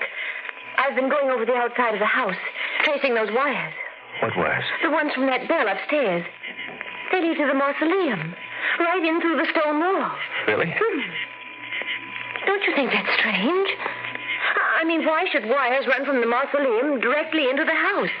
I don't know. Your Uncle Edgar was a pretty eccentric guy. But a bell, Robert. Why would anybody want to set up a bell in the house so that it could be rung from the mausoleum? Well, look, let's mind our own business. It is our business. There's something funny going on, and I'd like to know what it is. Well, we'll figure it out in the morning. No. It's got to be done now, before we go back into the house. Why? What's your hurry? Mary hasn't gone, Robert. I don't know where she is, but she hasn't really gone. How do you know? Well, her clothes and everything. They're all in the room. She hasn't even taken her bag. Why, that doesn't mean anything. It does to me. I think something's happened to her. Robert, I think we ought to call the police. Now, don't be silly. I think we ought to have them investigate those wires. What for? Just to be on the safe side. Is there any reason why we shouldn't call the police? Well, no. Well, then let's go inside. No, wait a minute. Now, look, we don't have to call anybody. We can investigate those wires ourselves. Just the two of us? Yeah, sure. Why not? Well, now, come on. You just show me where those wires are. No, I don't want to go back there. What are you afraid of? Nothing's going to happen to you. Let go of my arm. Now, come on. It'll just take a few minutes to check on those wires at the mausoleum, and then we can come back and call the police. No. I'm not going to let you have your way, Eleanor. I want to see about those wires. And I wouldn't think of leaving you all alone in that big house. You're hurting my arm. I don't want to hurt you here, but you're going to come with me. Are you ready? Yes. Yes, I'm ready.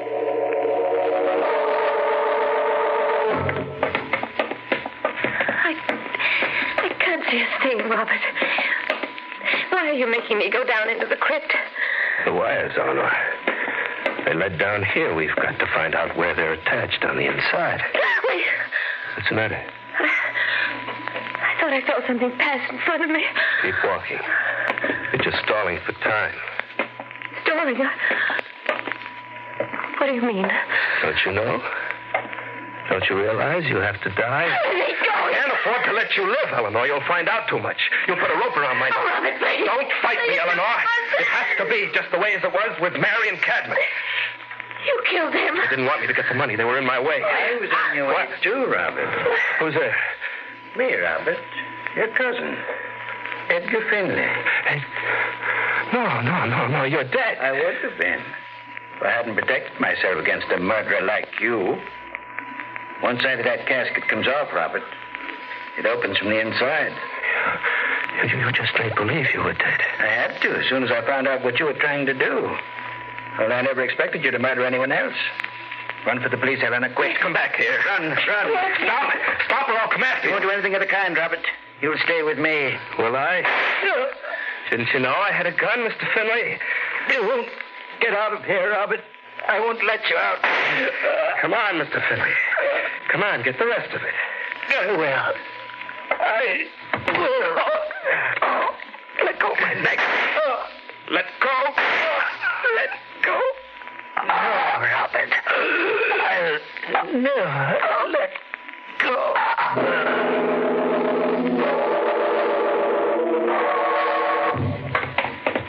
This way, officer. Right down these stairs. It's awful quiet down there. It must have gotten out.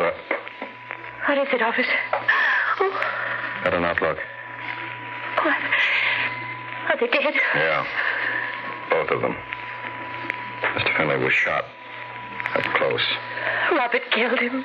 Yeah, must have. Only I can't understand how. Good Lord. Mr. Finley killed him, too. What? His hands. They stiffened around Robert's neck. He died that way. Choking him. He saved my life. Guess he realized it all right. Look. There's a smile on his lips.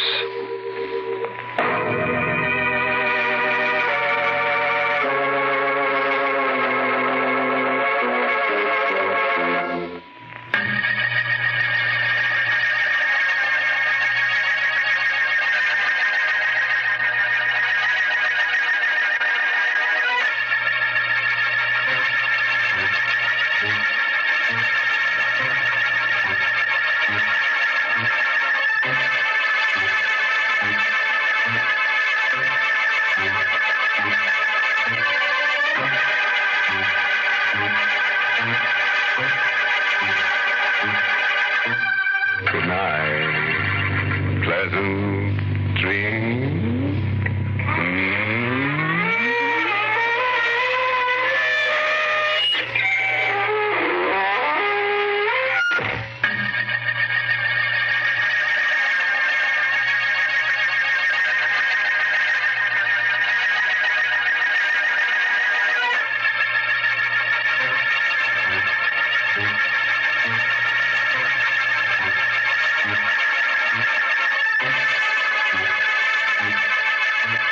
Inner Sanctum was heard in the United States overseas.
You are listening to Golden Age Radio, rumble.com/C/GAR.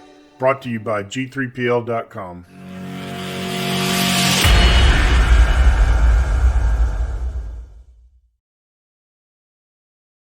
I never should have come here.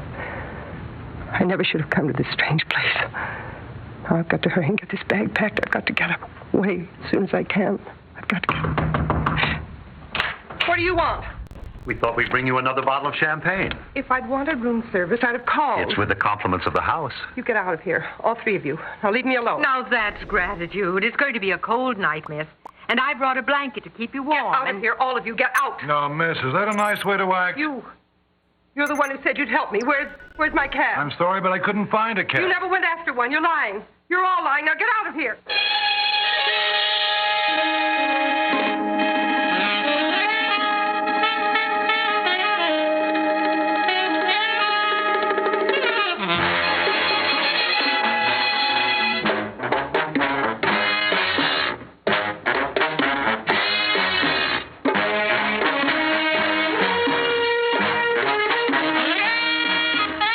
Theater 5 presents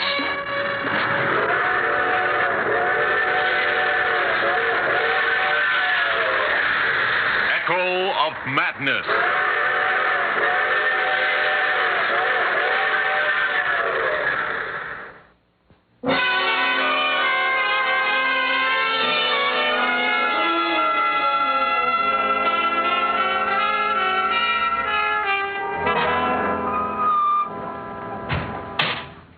She's here. Her taxi just pulled up in front. Now, Kate, you know what to do. Yes. I'll make like a bellhop and help her with her bag. Oh, it's going to be horrible. Too horrible. It can't be too horrible. Just a moment, miss. I'll take that bag for you. Thank you.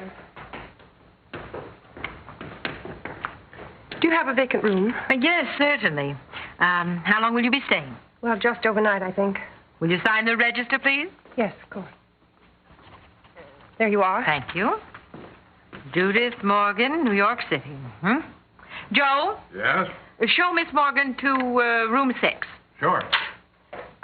Excuse me. Yes? Do you have a Mr. Bruce Mansfield registered? He hasn't arrived yet, Miss Morgan, but we're expecting him.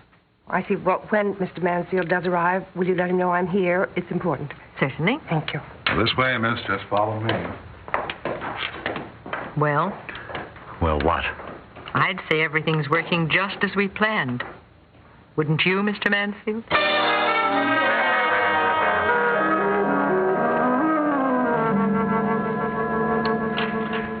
Here we are, miss. Room 6. There. Something wrong, miss? Well, I don't much care for this room. I think I'd like another. I'm afraid there isn't another available, miss. Oh, I see. I guess it isn't the best we have, but it's the best we can do. You don't have to worry about the noise. That quiets down for the night exactly at 10 minutes to 10. No, if I don't hear any noise. You will. You see, miss, when the trains go by... Trains? Yes. You see, the hotel's close to the railroad. In fact, you can see the tracks from the window there. It's the main line to Chicago. Chicago? Something wrong, miss? No. Oh. But the way you looked when I said Chicago... No, it's nothing. You have to keep asking if something's wrong. Oh, no. Sorry, miss. I only wanted to be helpful. Yes, I'm sorry, of course. That'll be the 6:30 for Houston. The noise won't quiet down till the Chicago mainliner goes through at 9:50. There isn't another train after that till 7 in the morning. Well, I guess I can be thankful for that. Another thing you can be thankful for, that you weren't here 3 weeks ago. Oh, why? The accident, miss. Must have read about it. No, I didn't. What happened? The mainliner. Wrecked. Yeah, wrecked. Happened right out there, right outside this window. Oh, it was a terrible sight, miss. The main liner was doing all of 90 miles an hour when it plowed right into a freight that had come to a stop, right out there. It was awful. People screaming, pain, begging for help, locked in those trains. Please, must you? I just can't bear to hear about things like that. Oh, I'm sorry, miss. Well, if you want anything, just... Yes, thank you. I was a fool to come. Something about this place. Come in. I brought you some towels, miss. I'll put them in the bathroom. Oh, If you'd like something to eat, miss, I'm sure I can arrange something. Well, thank you. If I get hungry, I'll go down to the dining room. Oh, the dining room isn't open. This is our slack season, you see. You're the only one staying here. Except, of course, for Mr. Mansfield when he arrives. But the bellhop said this was the only room available. Oh, well, what he meant was we have no other room in readiness. The beds are unmade, the dust covers on the furniture, and like that. Mr. Mansfield hasn't arrived yet? No, not yet. What is Mr. Mansfield like? Do you know? I wouldn't know. I've never met him. Oh. Haven't you? No, I haven't. I see. Well, I don't think you do if you're thinking... Excuse me, miss. Your private affairs are your own, not the hotel's. Good night. Why did I come here? Why did I answer that letter? Why?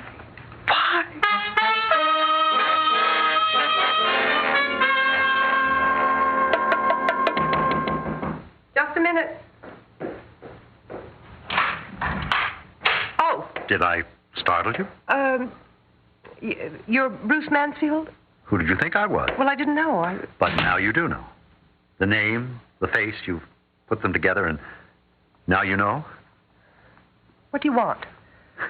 What is it I want? Isn't it something you want, Miss Morgan? No. Then why did you come here and answer to my letter? Well, you said that I would find it to my interest. Find what to your interest? I don't know. Look, I'm getting out of here. I never should have come.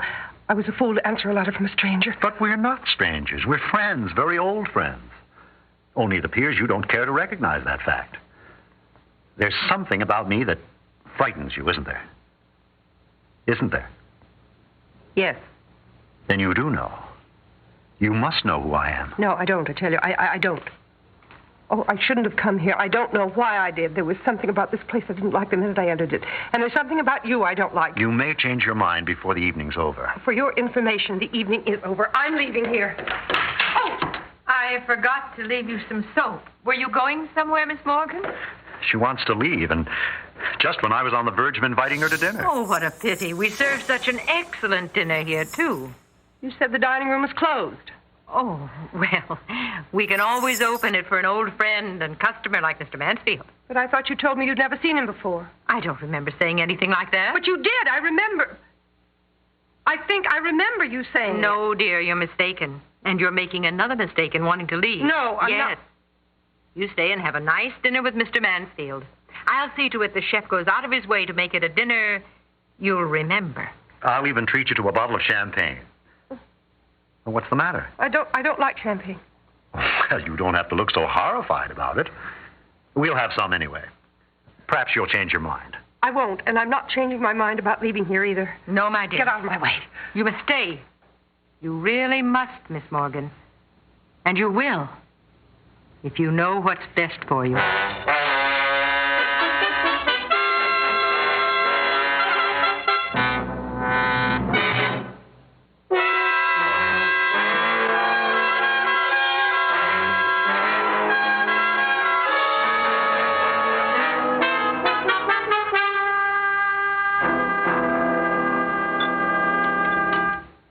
Will this table be all right, Mr. Mansfield?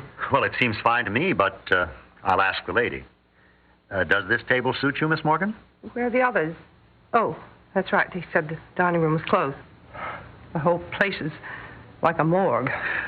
Well, could you turn the lights down a little, please? Oh, yes, sir. And I'll light the candles, too. Thank you. If you want me, sir, just call.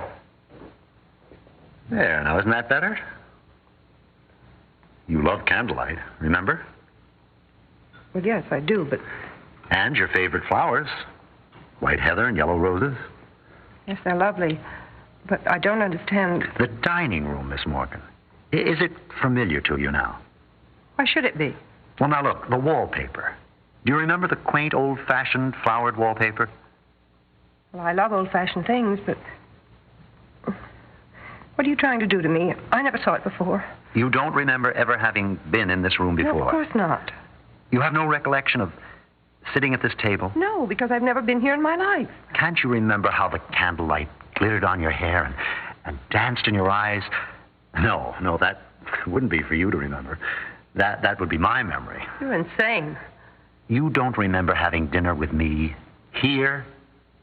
You can't recall that? No. Well, how convenient for you, Miss Morgan. How very convenient. I don't know what you mean. Would it help you to remember if I said that I'll never forget? The only thing that would help me would be to get out of here. Why? Why won't you remember? I don't remember because it never happened. But you know it did, Miss Morgan. It was a night I shall never forget, certainly. And why have you? Or have you, Miss Morgan? Look, I've had enough of this. Enough of your obscure remarks and your mysterious innuendos. I demand to know why you wrote me that letter. I demand to know why you refuse to believe anything I say. I demand... Don't.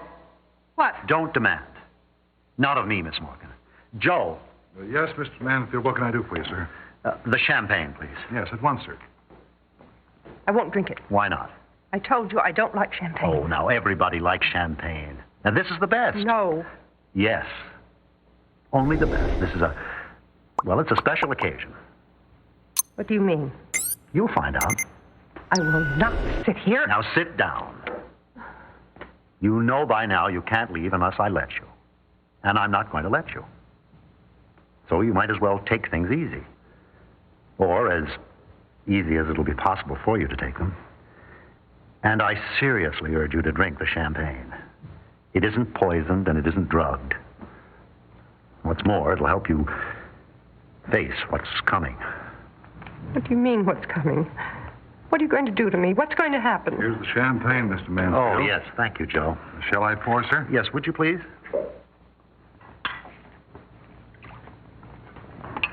Enjoy your dinner, sir. You and the lady.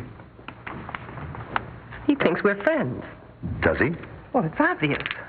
I didn't notice. Well, champagne, my dear. No. Take the glass. No. I said take it. Now drink it. No. Drink it, I tell you.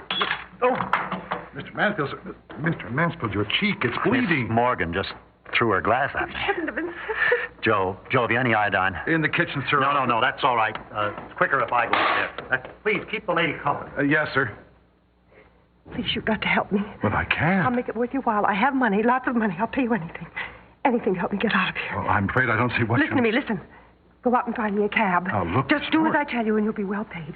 I'll go to my room and get my bag. All my money's in it. You get that cab and have it waiting around the corner, and I'll meet you there. And I'll pay you well, very well. Do you understand? Yes. Well, then go on. Go on. Are you all right, Mr. Mansfield? Yes. Yes, I'm all right. It's not a bad cut. The bleeding has stopped. He can take better care of it later. Yeah. Good. Now we have our work cut out for us. But what are you doing out here? Why aren't you in there with her? It's all right. She thinks I'm getting her a taxi cab. She's really determined to leave, isn't she? Yes. Where is she now? What is she doing? She's gone to her room for her bag. I don't know how long she'll wait while I'm supposed to be getting her a taxi cab. Now, look, it's almost 10 to 10.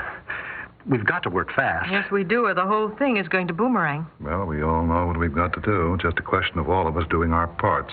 I mean all of us. Yes, I know what you mean. I've done my best, haven't I? Yes, so far. But the worst part is still to come. Why does it have to be this way? I keep hoping something else will happen. It's really too late to think about other ways now. I don't have any other ideas, but isn't there... Are you sure this is the only way? Can you think of any other way, Mr. Mansfield? No. No, of course I can't. I just wish that we could stop short of... we can't. Now, let's make sure everything is ready. I've got the blanket. Now, this is the right kind, isn't it, Mr. Mansfield? Yes, that's the right kind. I'll get another bottle of champagne. It may help. Did you manage to get her to take even a sip of the champagne before? No, I didn't. Not a taste of it. Do you think she's suspicious? Of course she's suspicious. But I think we can overcome that. How important is the champagne? Do you really think it would make things easier for her? It should help. Well, I guess it's now or never. All right. Let's go before I lose my nerve.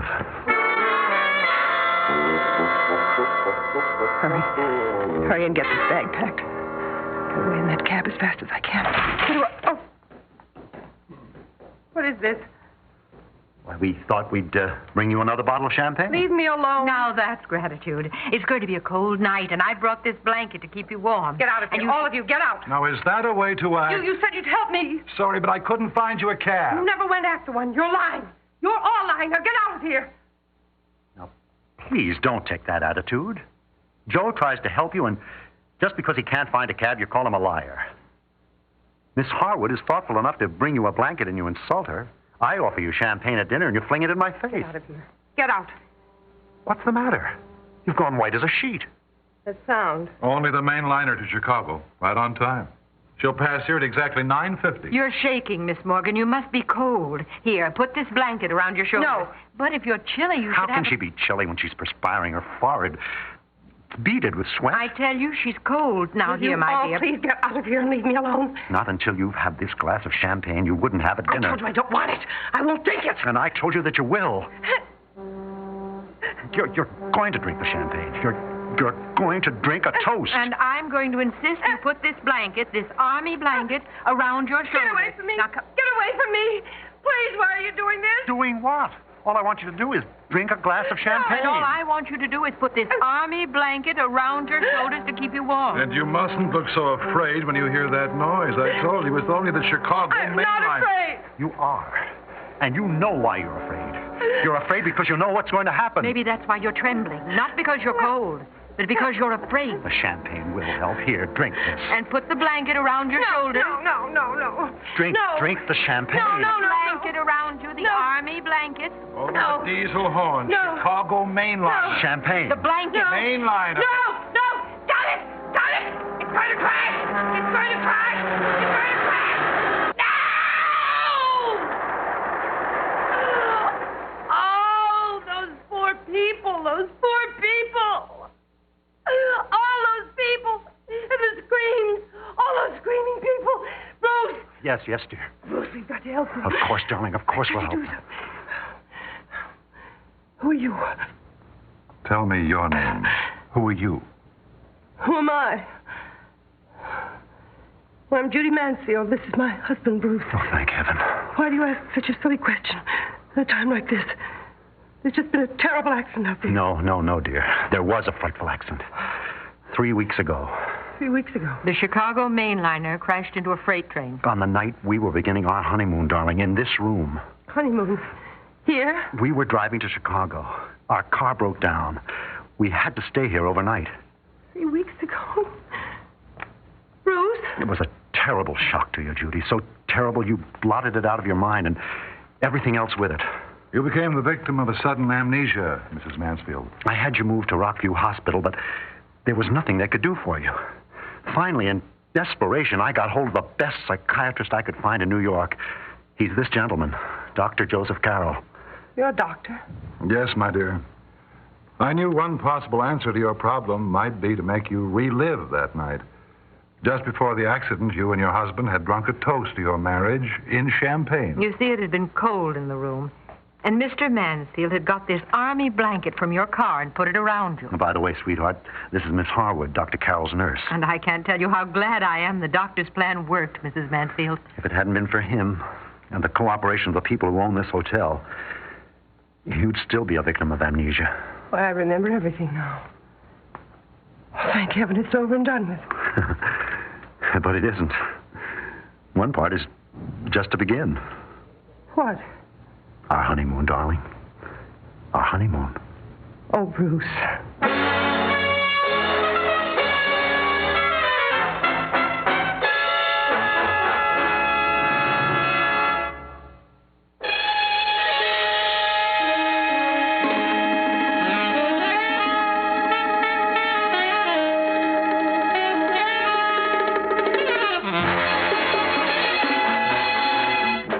Theater 5 has presented Echo of Madness, written by George Lowther and directed by Warren Somerville.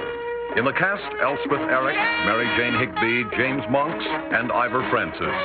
Audio engineer Neil Pultz. Sound technician M.C. Brock. Script editor Jack C. Wilson.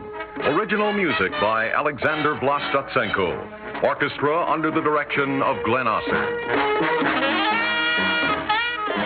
Executive producer for Theater 5, Edward A. Byron. We invite your comments. Write to Theater 5, New York 23, New York. This is Fred Foy speaking.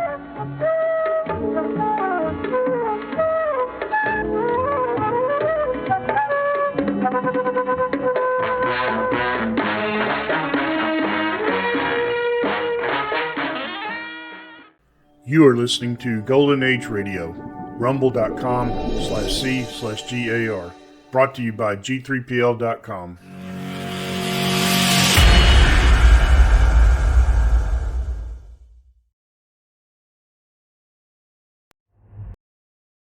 You, finding life pretty dull? Dreaming again of exotic places? Wishing you were somewhere else? We offer you Escape.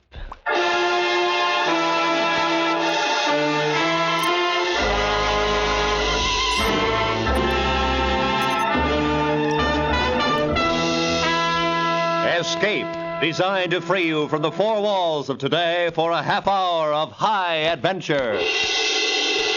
Escape with us now to a puppet kingdom in the heart of the Belgian Congo, and a man who challenged that kingdom because of dream, as Gil Dowd and Anthony Ellis tell it in their most unusual story, The Power of Hammer.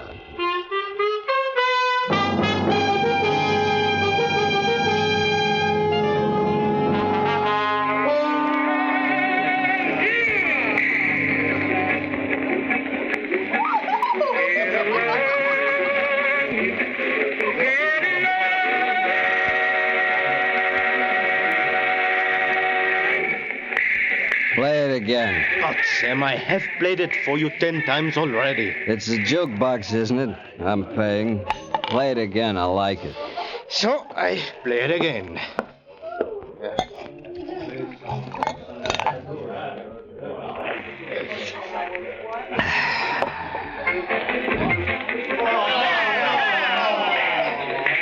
We hear something else now. Mule train. Mister, I like that song.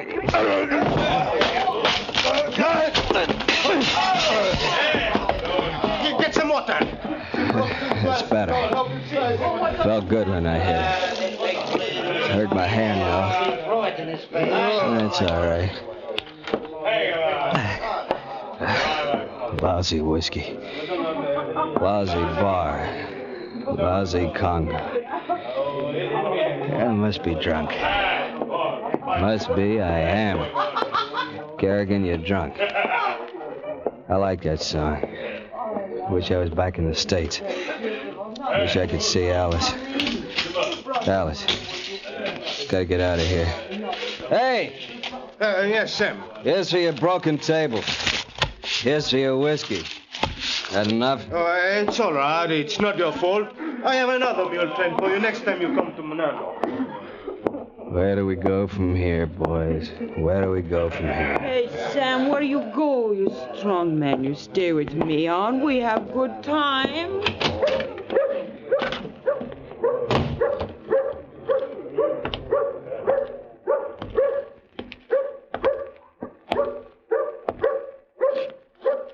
A cigarette.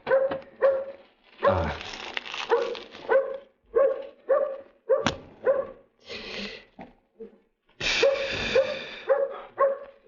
Hey, dog. You got a friend for me?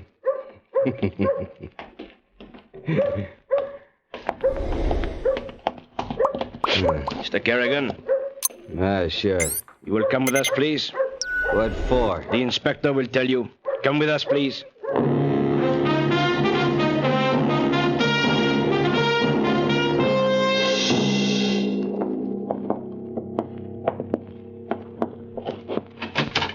Inspector Farnack? Oh, yes. You can wait outside. Come in, Mr. Kerrigan. Sit down, please. What's the charge? No charge, Mr. Kerrigan. Government business. I have received a cable ordering me to extradite a man named Benjamin Hammer. Have you ever heard of him? No. We believe that he is somewhere in this territory, possibly west of Muyumba, across the Walaba River. Uh-huh. 15 years ago, he embezzled money in Brussels and incidentally killed a man. Took a long time to get him. But we think we have now. Have you heard of a white man who calls himself a king and has made himself responsible for several thousand Bahuto tribesmen? I've heard rumors. That man may be Benjamin Hammer. I want you to take me into his kingdom. Across the Lualaba? Not me. Kerrigan, you are the only guide in the Belgian Congo who is familiar with that country. Surely you have taken hunting parties in there before? That's right, and I'm not going back. You will be well paid? Not well enough. Sorry. Just a moment. As a guide and a hunter, Mr. Kerrigan, you realize that you are licensed by the government. And here, I am the government. So I moved to another territory. This lousy Congo's all the same. You are an alien, my friend. And without my help, it may be difficult to obtain a license anywhere. Look, Inspector, this is for your own good. It's bad in there. Real bad. You mean the natives? Yeah. You wouldn't get 10 miles beyond the river. I am aware of the hostility of the natives, Mr. Kerrigan. This is my territory. But we won't be going in alone. Oh? There'll be 40 of us. You're Bantu boys? And 2 machine guns. This is funny. You're blackmailing me. Not at all. You will be paid. That's what I mean. Okay, it's your funeral.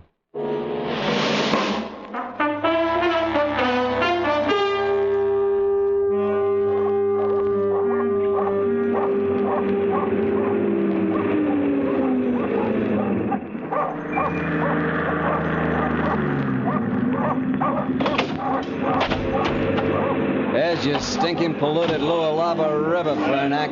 There's your jungle. I recognize it, Mr. Kerrigan. I have been here before. You've been to Mayumba, but you haven't gone across the river. We shall unload the trucks now and leave tomorrow at dawn. The Bantus have instructions not to fraternize with the villagers, and I wish you two to remain silent about our mission. Sure. But you listen tonight. You'll hear the drums talking. There's no such word as secret here. One more thing, Kerrigan. As long as you are in the employ of the Belgian government, you will try to remain sober. Sergeant Labat. Yes, sir. Unload the trucks and post a guard about them.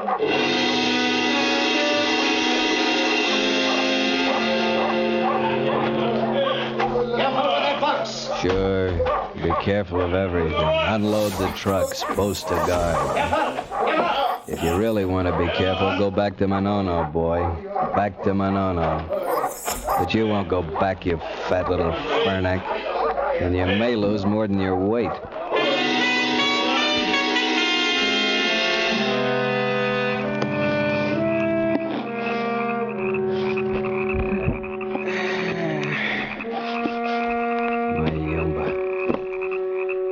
All the villages at night.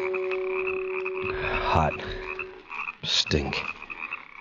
Never sleep.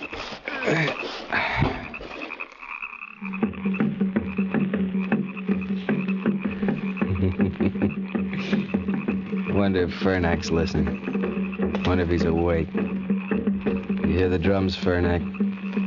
Did you ever hear a drum talking? Well, I did. Many soldiers with guns crossing the river before the sun and come to the kingdom of Hammer. Can you hear that, Fernac? I better have a drink, maybe sleep.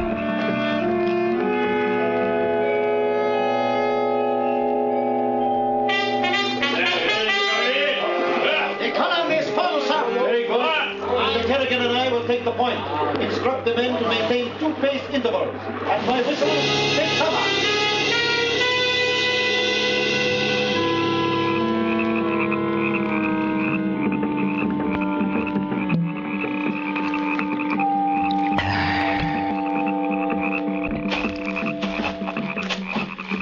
Mr. Kerrigan? Yeah? Were you asleep? No, just last smoke. Mr. Kerrigan, one of my Bantu sergeants says that he understands the language of the drums. Wouldn't be surprised. He says that they are telling the king that we are coming. That figures. The king's name is Hammer. And I guess you were right. I think that you have known that all the time. You were too anxious to stop us from coming here. You've got a suspicious mind, Fernac. I told you why I didn't want to guide you. It's dangerous. You don't know what you're getting into. Better go back to your desk and your rubber stamp. I have brought my stamp with me, the seal of the Belgian government. I am that government. On the other side of the river, maybe, but not here. There's a king by the name of Hammer. I have got 40 trained soldiers. What if his men are more loyal than your tame Bantus? At the pace we set today, how long do you think it will take us? Oh, with luck, 4 more days, maybe 5. Remember, I've never been here before. So you said. Good night, Mr. Kerrigan. Hey, Fernac. Yes? I wouldn't move around too much in the dark. Don't be afraid, Mr. Kerrigan. We are well guarded. I've posted 6 men with our machine guns. Okay, I won't be afraid.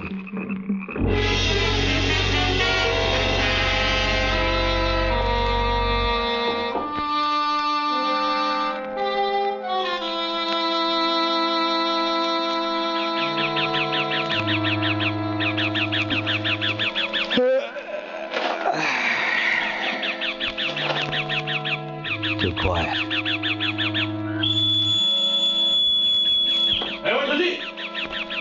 Go see what happened?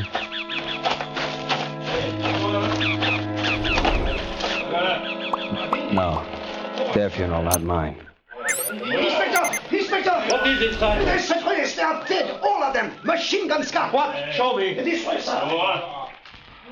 Lucky it wasn't you, fat little Fernac. I told you it was dangerous. You wouldn't listen, would you? Hope you haven't had breakfast yet. You won't like what you see. Better go back. Back to Manono for you, boy. Kerrigan! Kerrigan! Kerrigan! What's the matter? The sentries. Dead, huh? You look a little green. You are possibly more used to it than I am, Mr. Kerrigan. They were beheaded. The machine guns were stolen. Gonna turn back? No. I want you to take a searching party. I give you 10 men.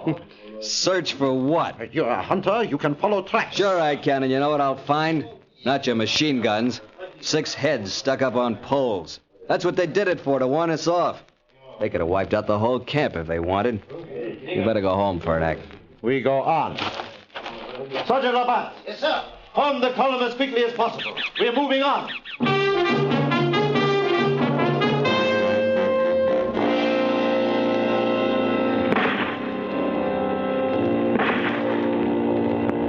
Should have gone back that first morning. You've got guts, though. You'll need them. We'll get there all right. They haven't hit a white man. Hammer's saving something special for us. Something special for me. You all right, Fernac? Yes. How many this time? I don't know. Sergeant? Yes, sir. Casualties? Yes, sir. That leaves 3 Bantus, you, Labat, and me. What's the matter? You ready to turn around now? I want to get Hammer.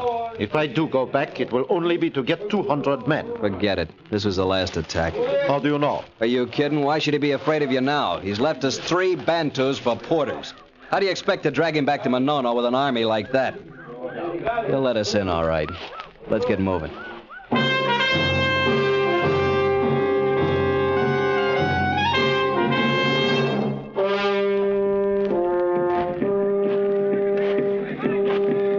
There it is. Nothing changed since the last time. Clearing, stockade, house. There's the room. A night I can't forget. Sam, don't go away unless you take me with you. I can't stand him. Oh, Sam, take me back. I want to be with you. You should have thought of that before. You wanted Ben. You got him. Wonder what you're like now. You're afraid of him. Sam Kerrigan's scared. You're scared. You're scared. You were right, Alice. I was afraid. I still am. Now I'm back.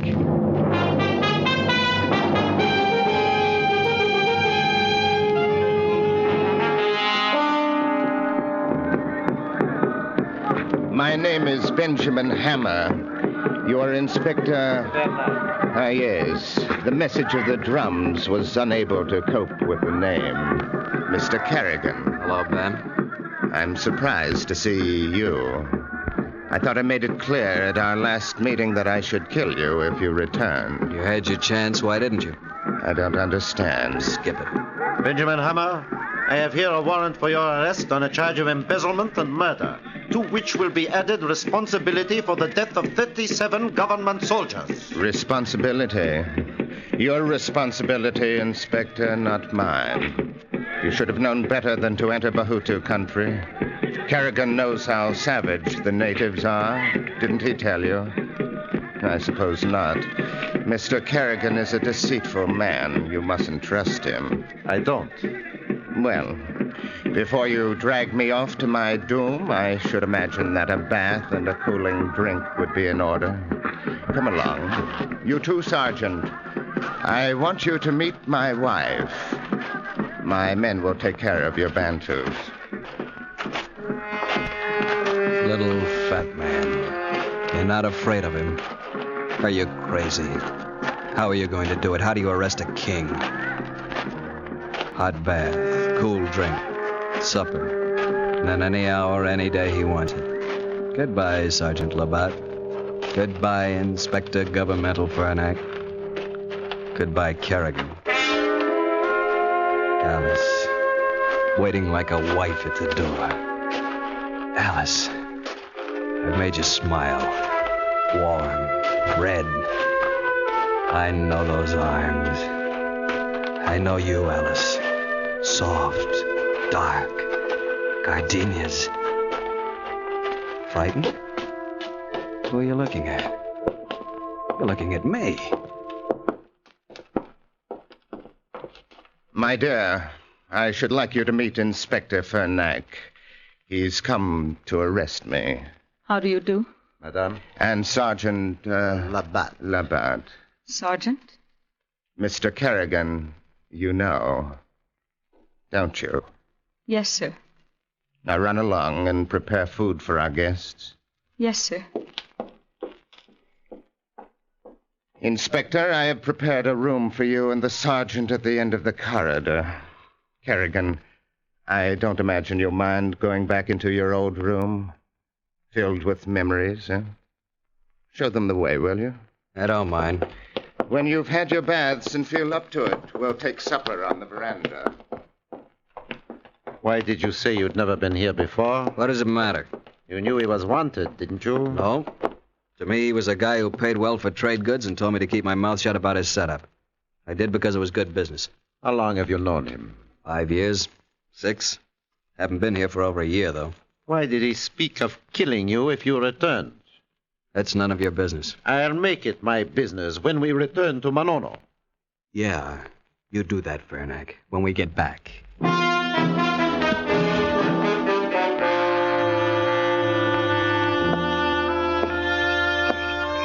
Go to bed, Kerrigan. What for? She calls him Sir. Sir. He treated her like one of the Bahutu's servants. Doesn't eat at the table. Slave? When did that happen? A year ago, after he found out about us. Sure. Wonder if she's with him now. Have a drink. What's the use?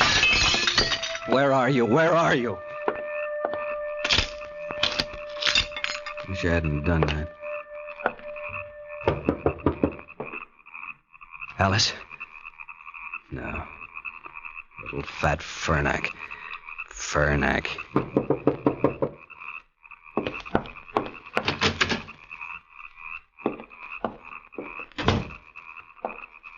No, don't touch me. Alice. Alice. No, you mustn't. I can't stand being touched. You don't know what it's been like with him since you left. Oh, why didn't you take me with you then? You know why. He would have had his natives on us before we'd gone a mile. But why did he let me go? Don't you know? So that he could do what he's done to me. So that I could think about you outside, alive, and want you. So that he could do these things that I can't tell. Look at me. It would have been better for both of us if we'd tried to run away and he'd killed us. it doesn't matter now. Yes, it does. We'll try it. Come with me. No, I couldn't go with you now. There might be a chance. Does he know you're here? I suppose so. He knows everything about me. He left you your guns, didn't he? Yeah, he would. You know that. I want you to give me yours. I can't do that. I've got to kill him. I've waited a year for the chance. It's made me want to live, to kill him. He's been so sure, so safe, because he's so strong. But with a gun, I can kill him. I'll show him he's not a god. I'll show the natives he's not a god. Give me the gun. No. You loved me once. If you still do, do as I ask. I still do. That's why I want to take you away. You're afraid. You're still afraid. Give me the gun. I've got to. I've got to. Alice, no. Alice. No! Don't touch me. I can't stand you. Filthy. Dirty. Hold her. No, don't touch. Another night, though, yes. Gardenias. Waiting a year. Waiting. Not for Sam. Not for Sam. Waiting for a gun. Don't go. Don't go. Don't go! Alice, I've got to think. There may be a way. I'll talk to Fernac. We'll figure out something. Maybe tomorrow. He'll kill you all tomorrow. Alice! How does she know we die tomorrow? Leave me alone. I want to talk to you. Get out of here, Fernac. Leave me alone. What did she tell you? Nothing. You're lying. Get out! What did she tell you? Why did he leave us with our guns? Why have we still got our guns? Because that's the way he is. So we shoot him. How do you want to die after? It won't be easy like being shot. I've seen what the Bahutus can do to you. And he knows I've seen it. I do not want to die, Mr. Kerrigan, but the Belgian government has seen fit to name me as its representative. If I am unable to arrest Hammer and take him back for trial, I shall have to shoot him here. You wouldn't have a chance. You've seen his guards of honor. He's their god, the immortal king, Ben Hammer. That's how he rules them. They think he can't be hurt, and he can't. Mr. Kerrigan, knowing this about him, why did you come back? Don't you remember you blackmailed me into it? I don't believe that. It was the wife, wasn't it? Yeah. The wife. I guess I would have come back someday anyhow. It's strange, Mr. Kerrigan. We seem to have parallel missions. Mine to take him out, yours to take her. Yeah. Too bad, isn't it?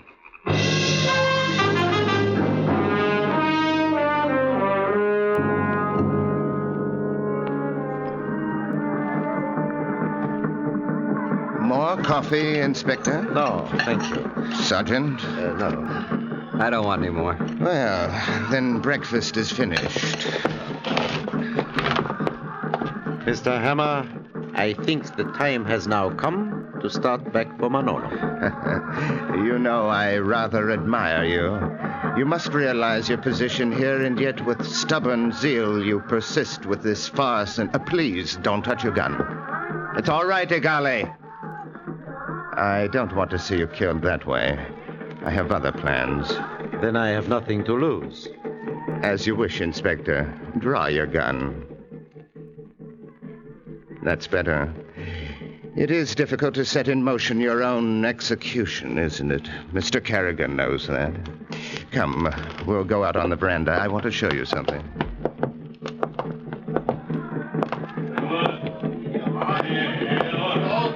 These natives you see are the chieftains of my kingdom. I called them together to witness my decree. Hear me, wise Bahutus. These two white men in uniform have been sent to dethrone me by a government that thinks itself stronger than I, your king. Igale, seize them. Get your hands off it, you!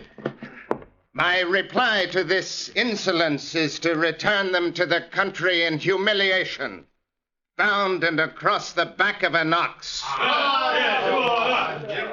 What about me, Ben?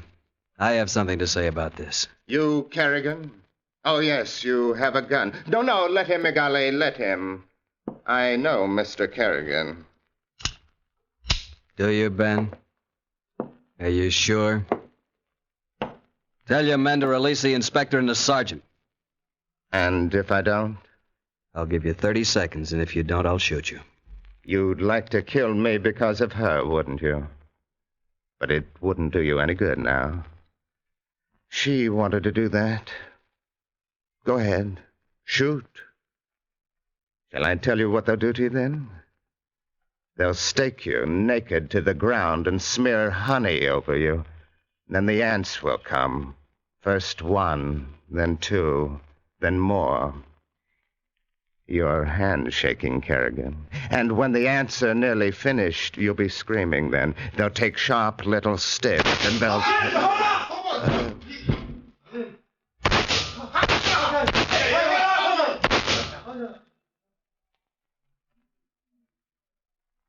You, golly. Let them go.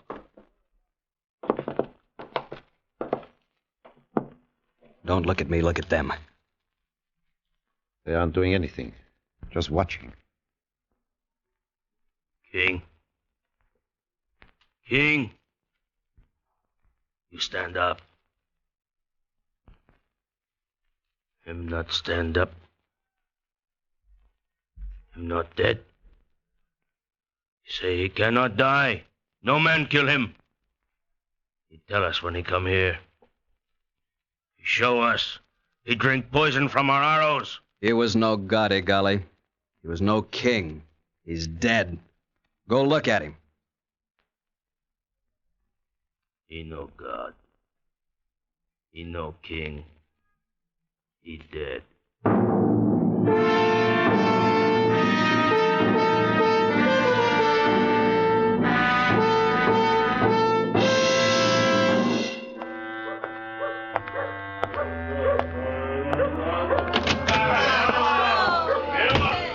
Wrong man. You come sit with me. We have good time. Oh, hello, Sam.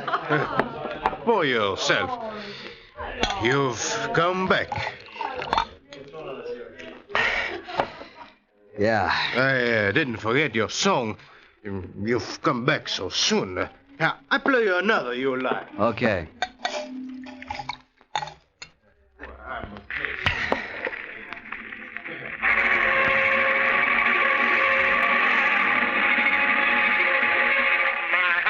You're afraid. You're still afraid. Give me the gun. I've got to. I've got to. Alice, did you try anyway without a gun? You knew he was stronger than you. You were lying there broken. I touched you. Don't touch me. I can't stand you. Or did Hammer kill you because you came to see me? But it wasn't me, was it? It was the gun you wanted. A year ago. Should have killed him then. Why didn't you take me with you then? Why didn't you take me with you then? You like the song, Sam? Sure. Fine. Can I bring you something? Yeah. A bottle. I'm gonna get drunk if you don't mind.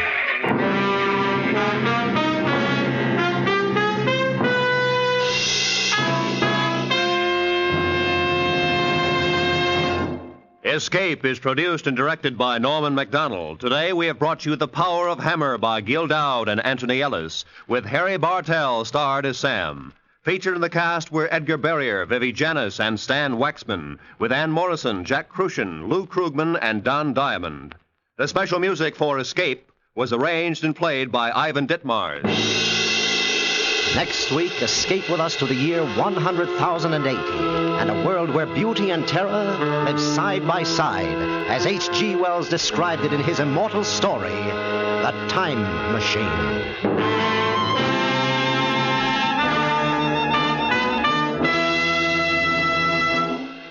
Now that color television is definitely coming, should you buy a television set?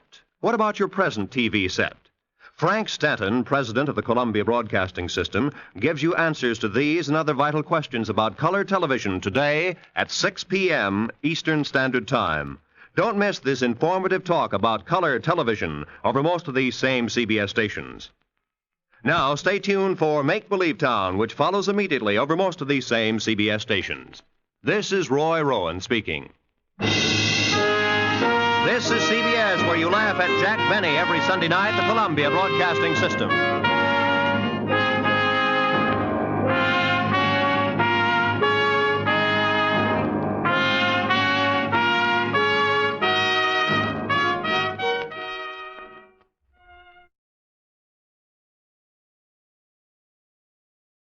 You are listening to Golden Age Radio, rumble.com/C/GAR. Brought to you by G3PL.com.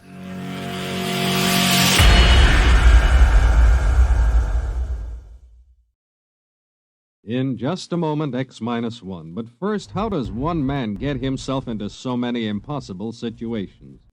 This is a question you'll probably ask yourself tomorrow night when you follow another hilarious adventure of Throckmorton P. Gildersleeve. Yes, Gildy's eye for the ladies and his impulsive temperament managed to entangle him in a web of riotous circumstances. Join the romantic water commissioner, his neighbors, Judge Hooker, Mr. Peavy, and all the loyal Gildersleeve household as they romp through another episode of The Great Gildersleeve tomorrow night. Now stay tuned for X-1 on NBC. Countdown for blast-off. X-5, 4, 3, 2, X-1, fire.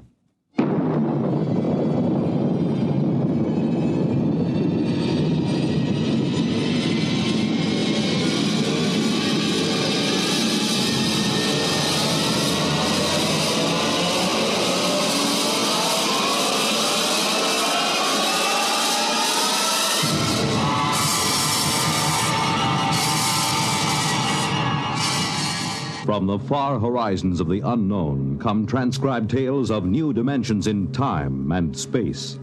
These are stories of the future, adventures in which you'll live in a million, could be years, on 1,000 maybe worlds.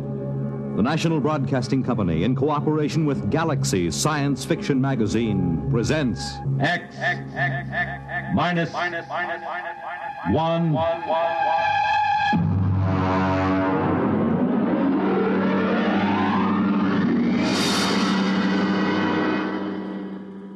Tonight's story, The Cave of Night by James E. Gunn. Oh, you want a little, Charlie? Okay. Though yet of Hamlet, our dear brothers, death the memory be... Anyway, how's it, okay? Okay. Check recording, will you? I may go over a half hour. Make sure they've got another reel of tape ready, okay? All right, Look, Bill, I've just put the segments of tape together for the next week's show. I'm going to record my narrations, and we'll listen to it together tomorrow. I know this is unusual, but you're the producer, and I don't want you out on a limb that may be sawed off behind us. This week's show is liable to either win us every award from the Peabody to the Pulitzer Prize, or maybe put the network out of business. Okay, we start with the standard opening. Behind the world, etc., 40 seconds. This is Harry Anders, your editor. At 8 o'clock, after the sun has set and the sky is darkening, look up. There's a man up there where no man has ever been. He is lost in the cave of night. And the fuel tank's empty. Receiver broken. Transmitting in clear. Anyone picking this up, anyone. This is Rev McMillan calling. Notify Goddard Rock, New Mexico. There's no way to get back. There's a man up there where no man has ever been. He is lost in the cave of night. We all know that phrase now, the cave of night. It was written by a poet disguised in the cynical hide of a newspaper rewrite man. But it stuck. It caught the world and held it like a butterfly pinned to a board. It started with a ham, an amateur radio operator, in Davenport, Iowa. All right, Eddie. Roll the first tape in here. It's marked. Am I too close? I was up in the attic. I usually have a talk with WG73. He's in Buenos Aires. We play chess. Well, there was some kind of interference. And then all of a sudden, I heard this voice. I record most of my listening anyway, so I had the tape machine running. After I heard it, I called civil defense. That's what we're supposed to. Look, Bill, I haven't done the final editing on these tapes, so don't worry if they're a little rough. Down out of the night, flung from the darkness, came these words, the first of so many that electrified the world. Notify Goddard Rock, New Mexico. There's no way to get back. No way to get back. I'm stuck up here. No way to get down. What does it take to catch the pity of the world? A man wedged underground in Kentucky. A little girl in the bottom of a well. Somebody alive waiting for rescue with the days of his life numbered. Somebody somewhere waiting for us to get him out. The story broke in this morning's papers. Orbiting 1,000 miles above our heads was a man, an officer of the United States Air Force in a fuelless spaceship.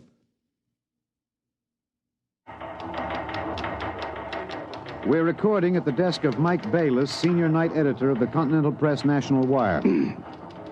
Hey, you always get a reaction like this. I remember the Floyd Collins story in the 20s. Fellow trapped in that cave in Kentucky, remember? Oh, sure. And the whole country hanging on to see if he could get out. Then there was that little girl stuck in the well. Kathy Fiskers? Yeah. We pulled all those stories out and put them on the wire for background. But this hit bigger. We got the first lead from an Air Force handout in New Mexico. They just said an experimental rocket failed to return to base. But by that time, the cat was out of the bag. Ham operators picked up those messages from Boston to Fairbanks, Alaska. Mr. Bayless, you first used the phrase, the cave of night, didn't you? Yeah, I guess so. I mean, you got to get a little purple on a thing like this.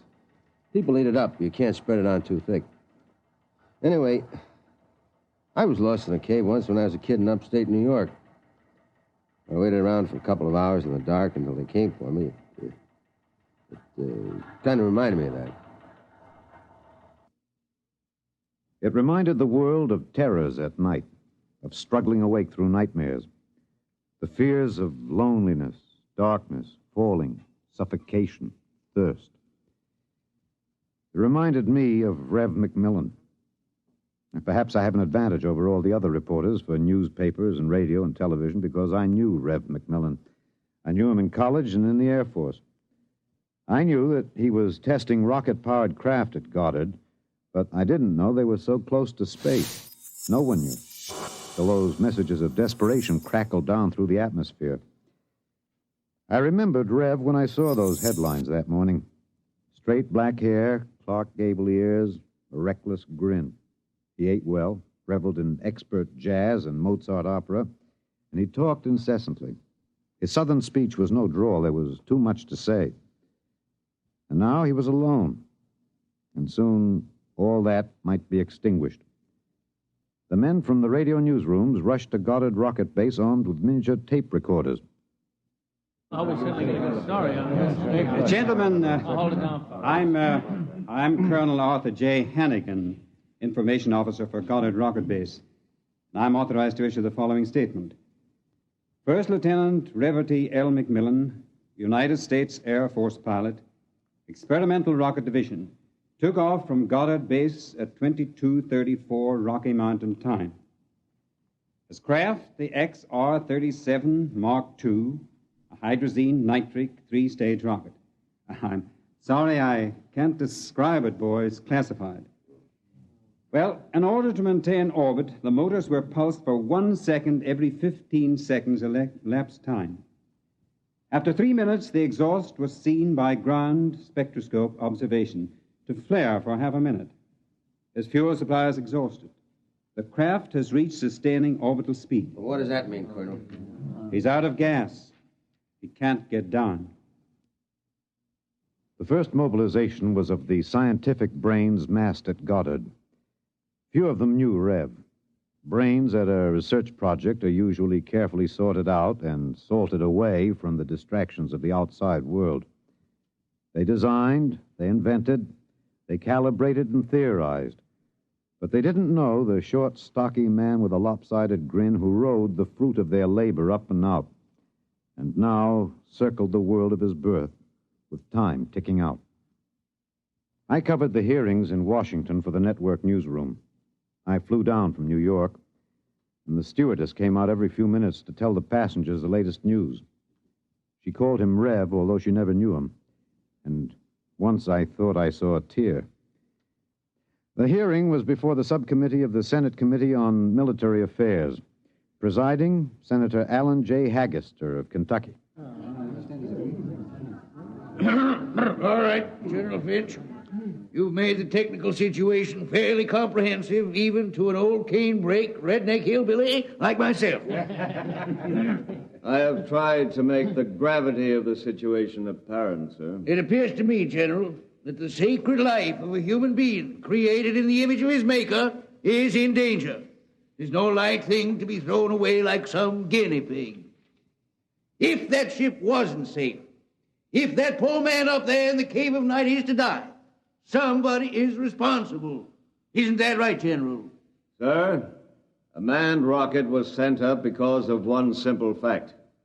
It takes a computer of tremendous versatility and capacity to operate a Harrison-Munch reactor engine. A computer of infinite complexity. And I ask you, General, I put the question to you, why was such a computer not designed? It has been designed, sir. It was designed 500,000 years ago. There is only one mechanism competent to handle those controls, sir. That is the human brain. All right. I turn now to my second question, General, and I ask it not only for myself and my colleagues on this committee, but for 170 million Americans listening on the radio, watching on television. With that man up there living out his last days, why was it not possible to send a ship up after him? Why was there no second ship built? For one reason, Senator, money. The appropriation for rocket research fell short by 12% of the amount needed even to build one vessel. Oh, frankly, gentlemen, the deficiency was made up by cutting corners and diverting funds from other projects. That is not the point, General. There's a man up there who's going to die. With the limited funds you gave us, we've done what we set out to do. We've demonstrated that space flight is possible, that a space platform is feasible. If there is any inefficiency, if there is any blame for what has happened, it lies at the door of those who lack the confidence and the courage and ability of their countrymen to fight free of Earth to their greatest glory. Senator, how did you vote on that?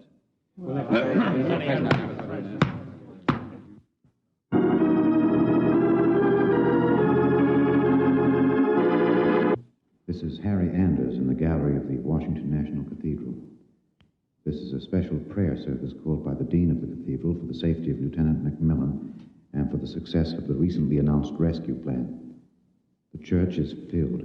There's a sprinkling of high Navy, Army, and Air Force uniforms. I see General Finch in the second row, next to the Secretary of the Air Force and the newly appointed Undersecretary of Defense, Mr. Winokur. Prominently displayed in the center aisle, below the ornate railing separating the pews from the altar, is the small model of Macmillan's ship. One by one now, the congregation is filing past, dropping checks, bills. I saw one child drop in 12 pennies, one by one. All contributions are to be used to defray the cost of the rescue effort. The congregation is now kneeling to pray. A moment of silent prayer will follow for the safety and rescue of Lieutenant McMillan. $1 billion was raised in 1 week from voluntary contributions. Another $1.5 billion was appropriated unanimously by Congress. The race began. Would the rescue party reach the ship in time? Of course, we didn't know then. And daily we listened to the voice of the man we hoped to buy back from death. Now, look, Bill, on these McMillan broadcast tapes, don't let some ignorant engineering vice president holler because it's not broadcast quality. Believe me, I knew McMillan. More of that wild Texan in these tapes than in any hi-fi super-frequency response studio recordings. Just listen. You'll see what I mean. I've been staring out the portholes. I never tire of it. Through the window at the right, I see a black velvet curtain with a strong light behind it. There are pinpoint holes in the curtain, and the light shines through, not winking the way stars do, but steady. There's no air up here. That's the reason. My oxygen is holding out better than I expected. By my figures, it should last 27 days more. I shouldn't use so much of it talking all the time, but it's hard to stop.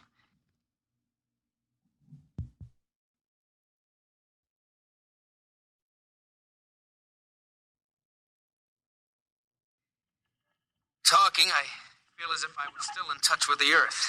Still one of you. Even though I am way up here.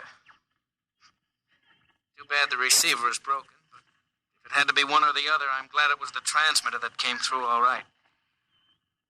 There's only one of me. There are billions of you to talk to. You can't see me now. You'll have to wait hours for the dawn. I'll have mine in a few minutes. That's the way he talked. And as we listened to the lonely voice from the night, the engineers, the scientists, the construction men worked round the clock. General Finch presented the problem in the pool interview. I asked the questions for the combined networks that afternoon. Most of you heard the complete broadcast live as he briefed the world with the clipped, laconic delivery of a soldier. There are two basic problems. We've recovered the first and second stages of the rocket. We've only to construct the third stage. The second problem is more difficult. The pilot. Lieutenant McMillan was the only man physically and psychologically qualified. We discovered that in our first program. His training and orientation took 18 months. We have now to duplicate this in 27 days. You think it's possible, General? I don't know. That's all, Mr. Anders. Stevenson, get me some coffee, will you? Black and some kind of sandwich, no butter, no mayonnaise. And then the voice from the cave asked a question and expected no answer. Do you hear me down there? Sometimes I wonder. I wish there was some way I could be sure you were hearing me. Just that one thing might keep me from going crazy. I was there the night we answered that question. I was there in a helicopter over Kansas City. This is Harry Anders speaking to you from a helicopter over Kansas City. There are 15 seconds till midnight. The plan was developed by General Finch. At precisely midnight, every light in the city will be out and then flashed on in 2-second intervals. This will be the exact moment that McMillan's ship is calculated to pass overhead. It's almost time now. 5, 4, 3, 2, 1. There they go. Off. On. Off. On. Off. On. I see it. I see it. Kansas City winking at me. Oh, yes, I can see it. Thanks. Thanks.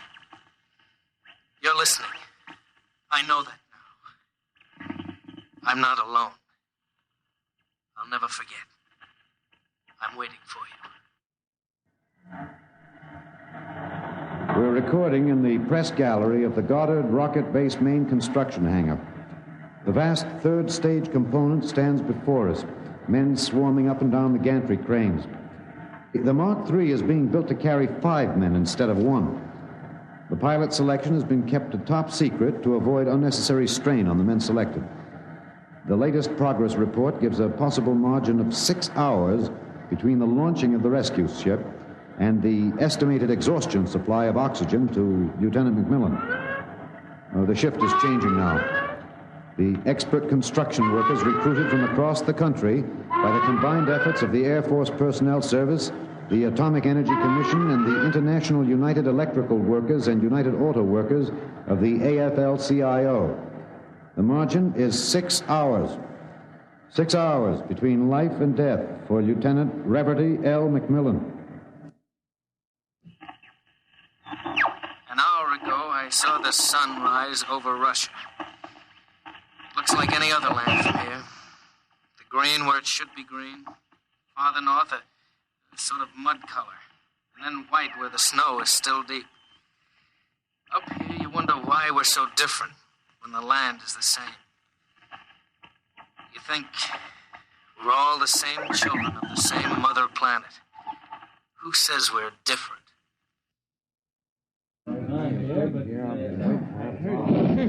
questions. Can you hear me in the back? Hey, you stand a little close. Well, how about this? Yeah. That's better. That's better. All right, gentlemen, I have exactly 5 minutes for the press conference. Therefore, I'm not going to answer any questions. Progress report is as follows. As a safety factor, we're constructing 2 complete 3-stage rockets and 6 additional 3rd-stage components. The telemetered reports from McMillan's ship have added important additional information, and the first of the rescue vessels should be ready to be launched at the estimated time, weather permitting. Now, don't ask a question. Within certain limitations of air turbulence, the rocket will be ready to lift in time to save Lieutenant McMillan. 21 days. The air is bad tonight. Can't seem to get a full breath. It seems to stick in the lungs. It doesn't matter, though. But I wish you could see what I've seen. The vast, spreading universe around Earth like a bride in a soft veil. You'd know then that we belong out here. Come out, mankind. Come out and see what I have seen.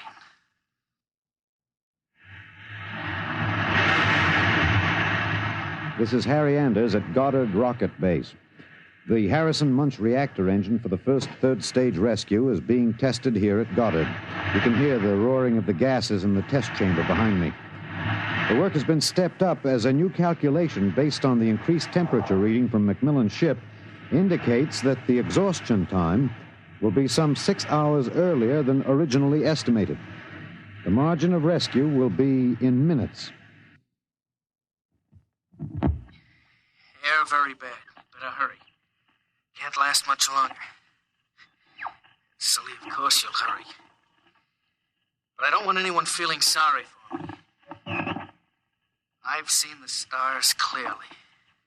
But more than this, I've seen the earth. There where I have lived and loved. I have known it better than any man. And loved it better. And known its children better. Goodbye. I have a better tomb than the greatest conqueror Earth ever bore. Do not disturb.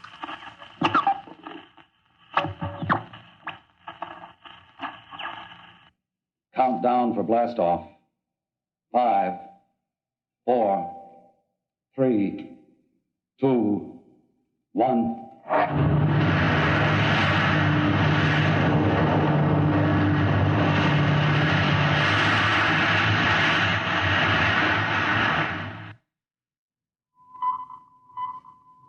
Anders, tape 323.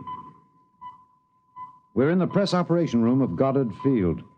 The rescue rocket has been aloft 53 minutes plus. Its calculated time of arrival is 54 minutes. You will hear the voice of General Beauregard Finch on a direct pickup from the rescue vessel, which has been named unofficially the Lifesaver. Silent crowds have collected at the outer perimeter of the rocket base, as if by their presence they might help it. Here it comes. Quiet, quiet. The next voice you hear will be General Finch aloft in the rescue ship. The voice quality may not be good. He's speaking over a throat mic in his pressure suit. Mark 3 to base. This is Finch. We'll secure that cable. We have just secured to the airlock of McMillan's ship. I'm now entering the lock. The inner door is closed. I have closed the outer door. The inner door is cycling. Now it is open. Bring in those oxy bottles, will you? The bulkhead to the control room is open.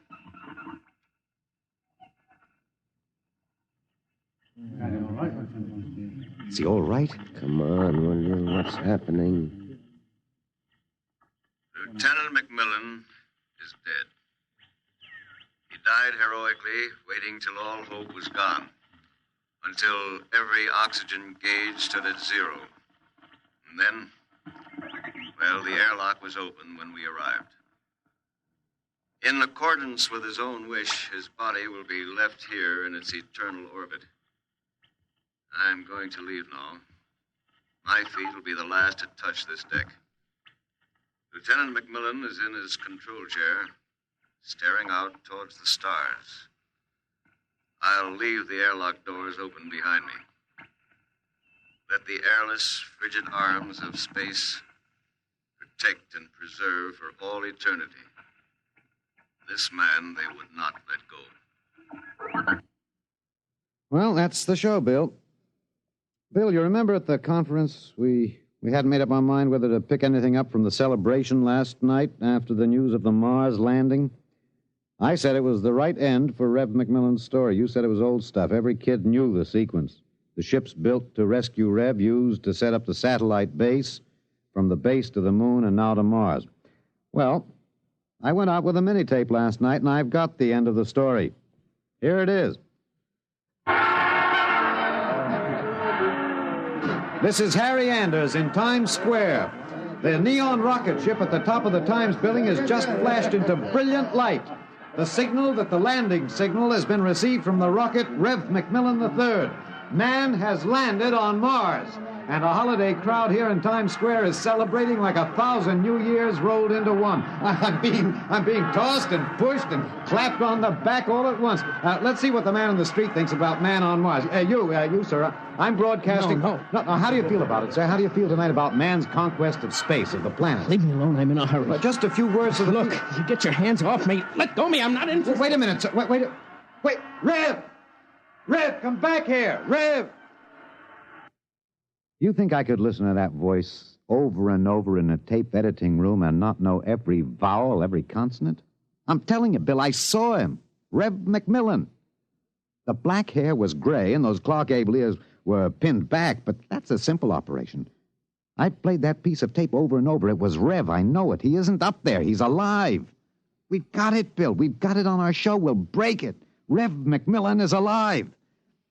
I haven't written it yet, but we finish it off with this, with a question. Why did they announce he was dead? I'm in the tape editing room now. I've got the reel ready to record the answer. Excuse me, Mr. Anders. Hey, just a minute. I'm recording. You better see the page outside Mr. Mr. at the... Anders, I'd like to talk to you for a moment, if I may. I have a letter of authorization. Just a minute. I'll be through in a minute. Look, Bill, I've got the answer now. Last night, they landed on Mars. But that first ship, the one that circles up there now, there isn't anybody on it. There never was, except a 30 days recording and a transmitter. That's all. He was never up there. They didn't have the money for a manned rocket. They wanted a crash program all out, so they sent a decoy up.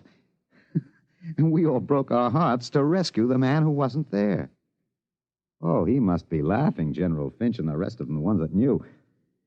I guess they had a problem. What to do with Rev? I wonder if he slipped away from whatever guards they have around him to see the celebration. He looked a little sad. I think sometimes he must wish he was really up there in the cave of night, seated in the icy control room, 1,075 miles above the Earth, staring out at the stars. Mr. Anders, I must insist What? that... Bill. Looks as if I won't have to worry about editing this tape. My friends are from Washington. I'd like to call your attention to the last paragraph. What? Oh, no. It's very simple. You won't have to burn it.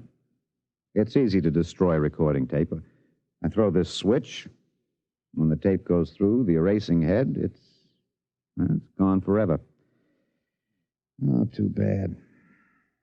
Would have made one fine show. Okay. So long, Rev.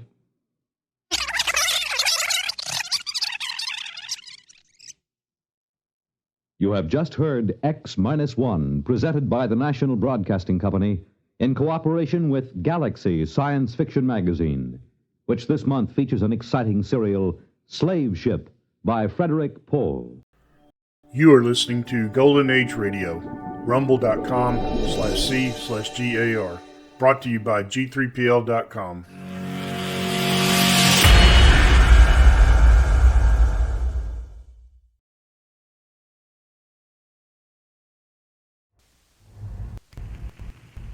Wheaties presents Dimension X. Adventures in time and space, transcribed in future tense. Dimension X. On stage tonight, Dimension X, another in the Wheaties' big parade of exciting half-hour presentations. If you're a mother or a father with a warm spot in your heart for pink-cheeked, happy-eyed youngsters, here's something you should know. Good food builds good health, and Wheaties are good food. Now, I don't know what you've been doing about breakfast for the kids, but did you know that every Wheaties flake is a kernel of wheat? With the sunny, wholehearted goodness of field-grown wheat in every flake? With the full strength of whole wheat vitamins, minerals, proteins in every flake? Well, it's true. Whole wheat in all its richness. That's what you furnish when you fill the cereal bowl with Wheaties. So don't slip up. See that they get Wheaties. Crisp, sunshiny, good. Pour on the milk, put on the fruit, and know the youngsters are getting all that whole wheat can give. Do that now. Wheaties. Breakfast of champions.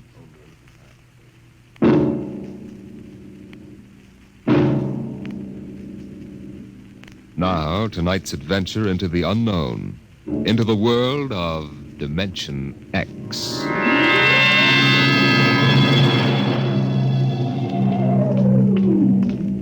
Somewhere in Europe, a man is walking through the darkness down a cobblestone street. It's early evening still, only a little past 8, but the street is strangely deserted. He pauses, looks behind him, then knocks quietly on a door.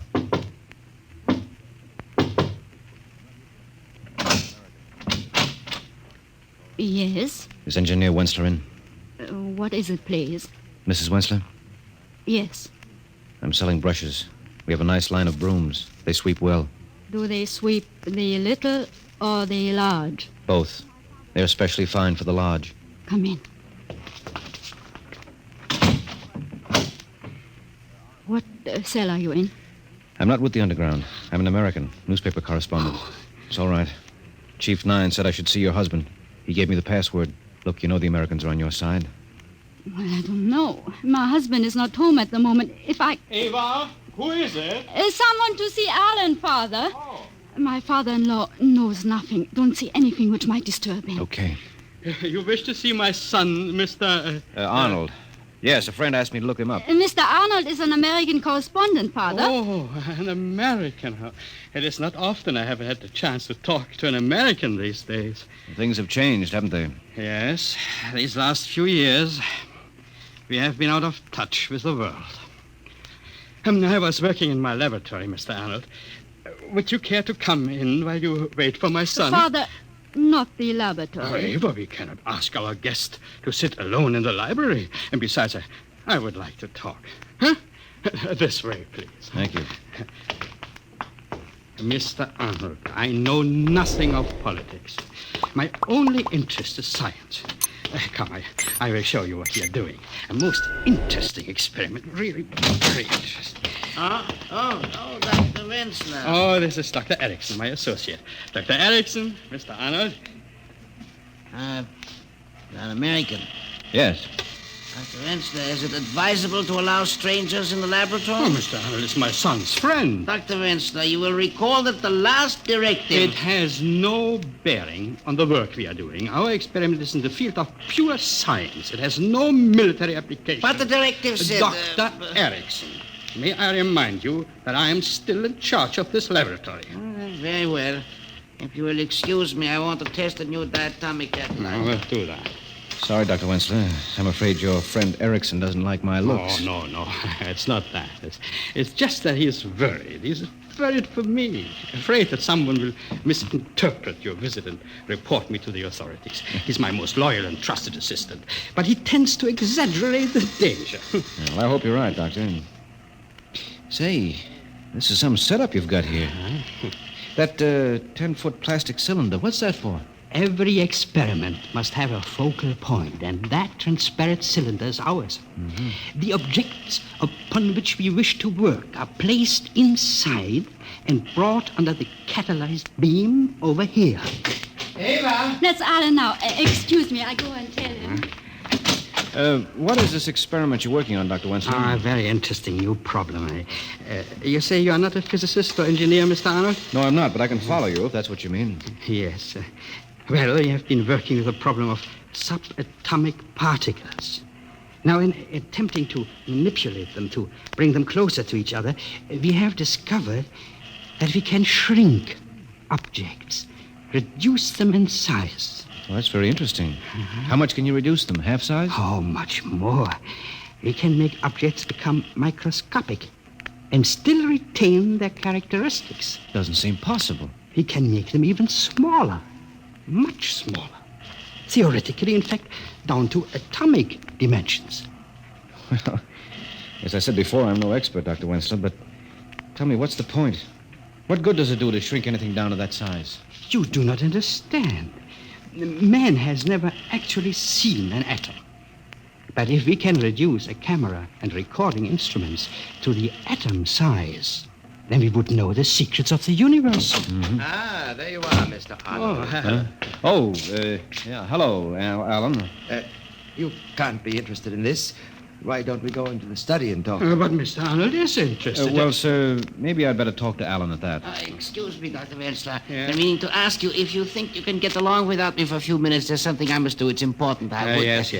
So long as it will not take too much time. No, it won't take me long. It has been a pleasure, Mr. Arnold. I shall see you soon, I hope. Yeah, sure. Okay, Alan, let's go talk.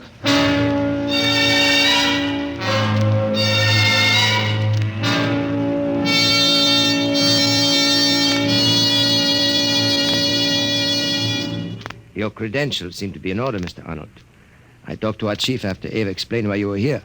I don't agree with him. Look, Alan, you think the chief of your cell would have let me come here if he didn't think I was trustworthy and could help? I know, but... Public opinion can't be marshaled overnight, you know. Not even in America.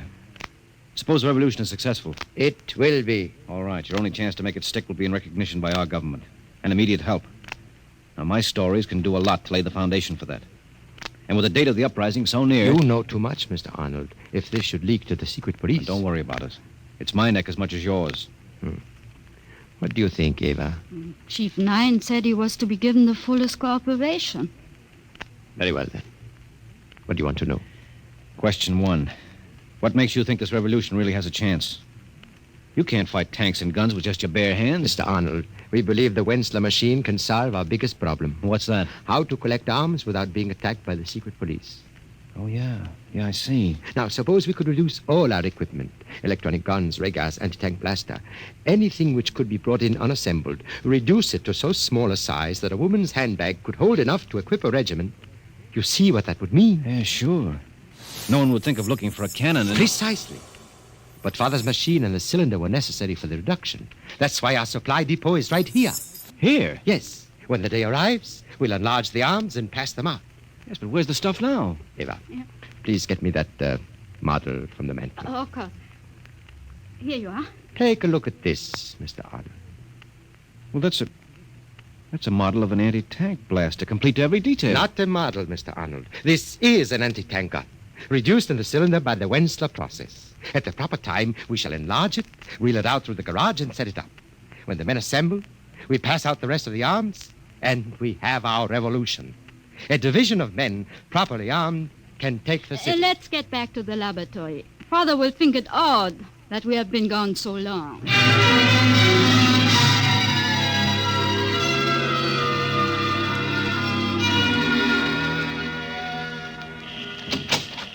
Oh, I was wondering where you were, Alan. I don't know what's keeping Erickson. He should have been back long ago. I need some help on this circuit Of here. course, Father. What are you doing? Erickson, I have amplified the effect by putting another diatomic catalyzer into phase. I want to give it a test run, Alan. If you will bring one of the animals from the cage. Yes, Father. Animals? Yes, we are experimenting now with the reduction of living animals, guinea pigs. How does it work? Those we diminish to microscopic size return unharmed. But those sent down to the atomic dimension, the cylinder returns. But there's nothing inside, nothing. So, Dr. Wentzler, have you ever tried it on a human being? I tried to persuade Father to send me down to find out what's making the animals vanish. No, Alan. But, Father, we've installed high-frequency radio communication now. If anything started to go wrong with me, I could tell you in time to reverse the process. No, I will never permit it. All right. Guinea pigs it is, then. But someday, Father, I... Yes, dear? Come to the window. What is it? That man, the one in the raincoat. He has been standing in that doorway across the street ever since I looked out the window. What of it? I don't like it, Alan. He has been standing there just looking at our house. Oh? Alan, do you think it... I don't know. I'm not sure. Ava, Yes, you know what we planned in this eventuality. yes. Get the arms and the provisions. We can't afford to take a chance. All right, Alan. Now, what is it, my son? What is Father, it's better for you not to know too much, but I'm a member of the underground. No. Ava, too. We have some contraband hidden in the house. We'll have to put it in the cylinder. Contraband? What do you mean? Arms, Father. Arms and provisions for an army reduced to 1/40th size. Alan. Yes, we must put them in the cylinder and warm up the machine. If it is the secret police, we'll make the arms invisible, microscopic in size. Can I help? If you wish, Mr. Arnold, you can help my wife get the supplies. Okay. Alan, What is it, Ava? 2 police cars have just turned the corner. They're full of men. That changes matters. Father, you'll have to operate the machine yourself. Ava and I are getting into the cylinder. No, Alan, you can't. It's too dangerous. It's the only way, Father. Those are the secret police.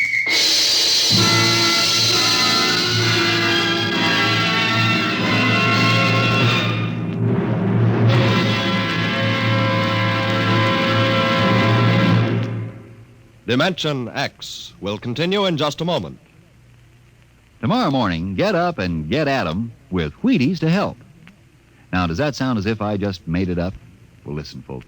It's real. It's so.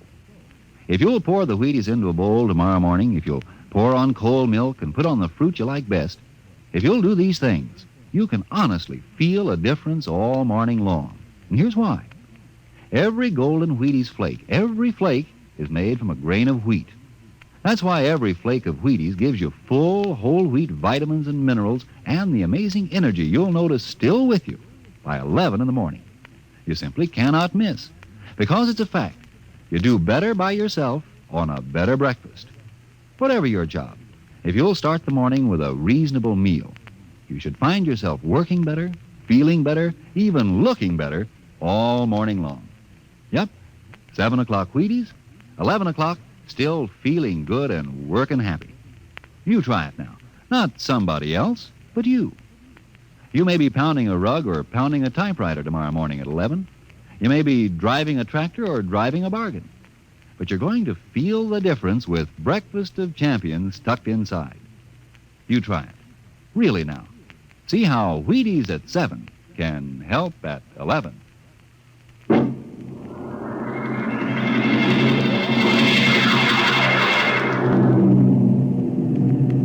Diatomic catalyzer ready? Ready. Set at point 034. Good. All right, Ava. Get in the cylinder. Alan, I can't let you take the chance, Alan.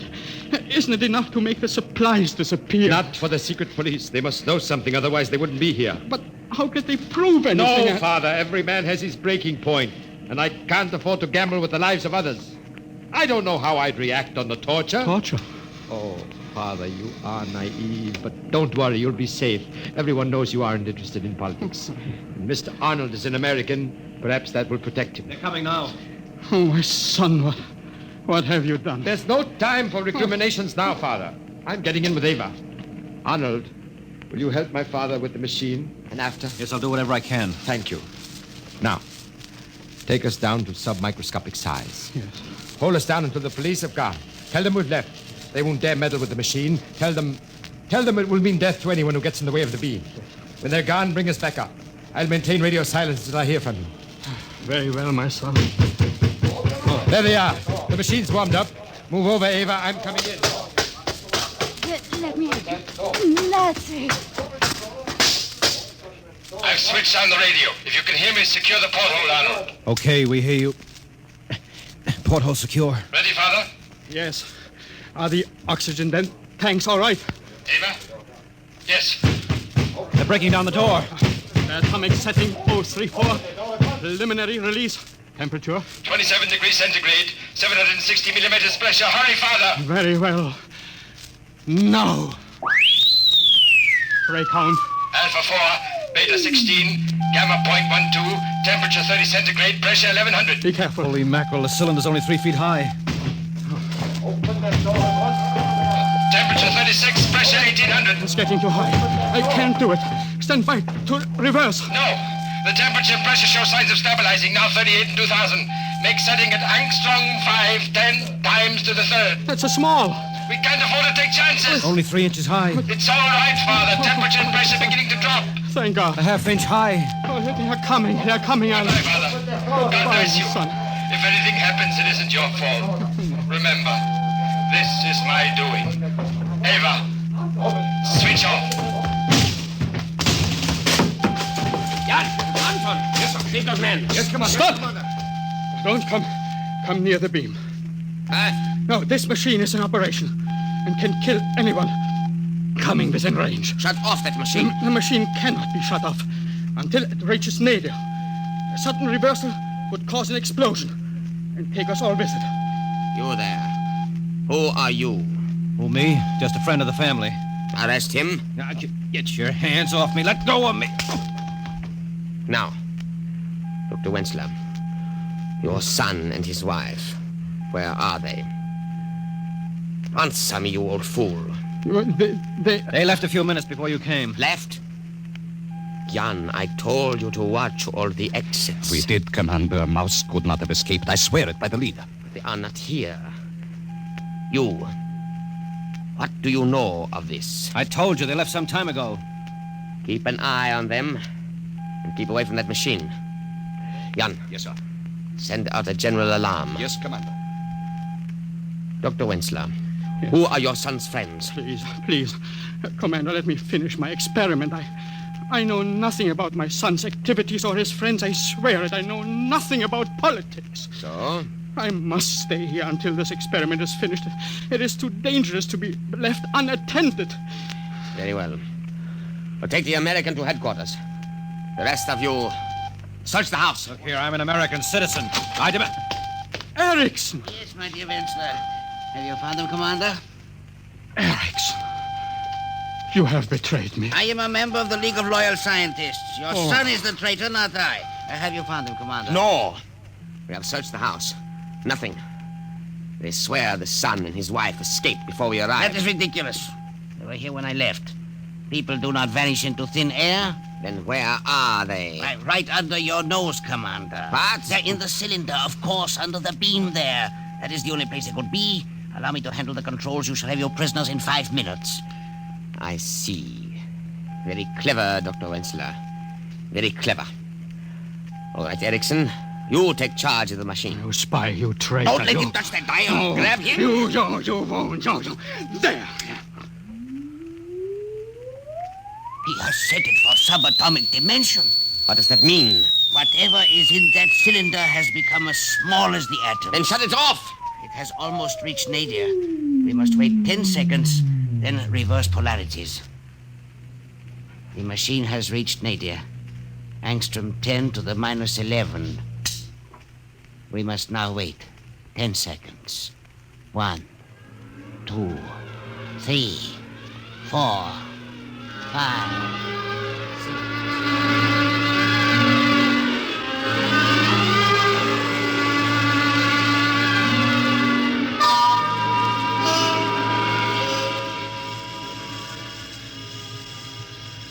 What's the matter, Alan? I don't know. Something must have gone wrong. Alan, look out there. Why, it's the solar system.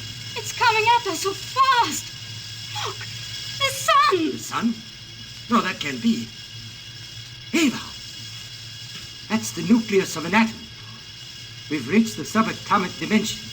That sun is the nucleus, and those planets are the electrons revolving about it. And that planet coming up at us, there on the other side of the sun, I mean the nucleus, is... An electron.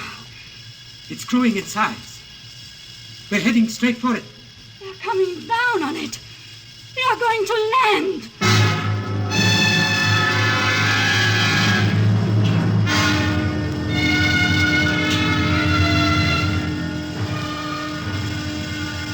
Well, I guess we finally reached the nadir.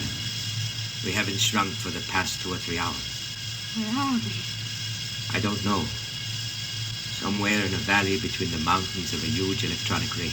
It's almost funny, resting on the surface of an electron. Look. The soil under the floor of the cylinder. It looks like vegetation. Yes, moss. Lichen. That's the last of the air. I've been expecting it to go out for the past 2 days. We have perhaps a half hour more. Ava, dearest. I know. There is one chance. That vegetation. That means there must be some sort of atmosphere on this electronic planet. We have to take that chance. Ava, are you willing to step out of the cylinder with me? Of course, my dearest. For whither thou goest, I will go. Thy people shall be my people, and thy God, my God. Where thou diest, I will... We haven't much time. Ready? Ready. All right. Open the porthole.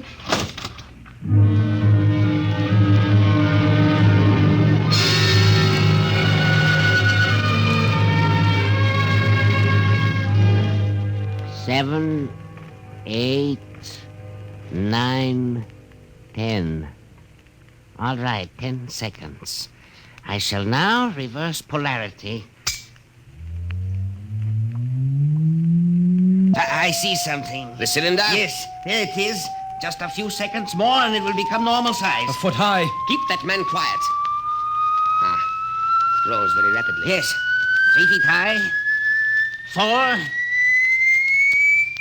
Now. There you are, Commander. And in a moment, you will see your prisoners. Get the door open. Yes, sir. There is no door, my commander. No door? Erickson. But there must be. No, sir. Nothing but a gas valve. You are right. Nothing but violet gas. That's impossible. Where are your son and his wife? We told you they left the house some time ago. That is a lie. Where are they? I do not know. Erickson, open that valve. But the gas may be poisonous. We shall see. Open the valve. Very slightly. What is that? I don't know. I seem to hear music inside my head. So did I. Apparently the gas produces auditory hallucinations. Open the valve again. Careful. We, the people of peace, greet the great scientist, the omnipotent, the maker of all. I thought I had a voice. This is the law of our people, laid down by our first father 10 million years ago. But always and ever there be this record of our race. For it is told that thou, in the fruitfulness of time, shalt take back unto thee this ark, like unto that cylinder in which the first father and mother of us all came unto us. I don't understand. I am the last of our race, and the sun is cold, and desolation is upon the face of our planet. But in our time there was majesty and joy, and the gleaning of the fruits of the soil, for we have been the people of peace, and life was bountiful for generations, until that day came when in thy everlasting wisdom thou didst decree the end of all. Though there were some who wept, we did not query why. For we have been a happy race. We have followed the law of the first father Alan, and of the great mother Ava. No. And we have builded this ark so that there may be report of our deeds, and of the fulfillment of the trust. Now I, Lamarian, the last of the billions who lived here, do lie me down into that last sleep, from which, if thou will, I shall awake unto the land which is thine. Hail, O great one, from the descendants of Alan and Ava, hail and farewell. Good Lord, what was that? And the Ava, Dr. Wensler, where are they? They are beyond your reach. What do you mean? Don't you understand? All time is relative. 1 year of our time is one revolution of the planet Earth about the sun.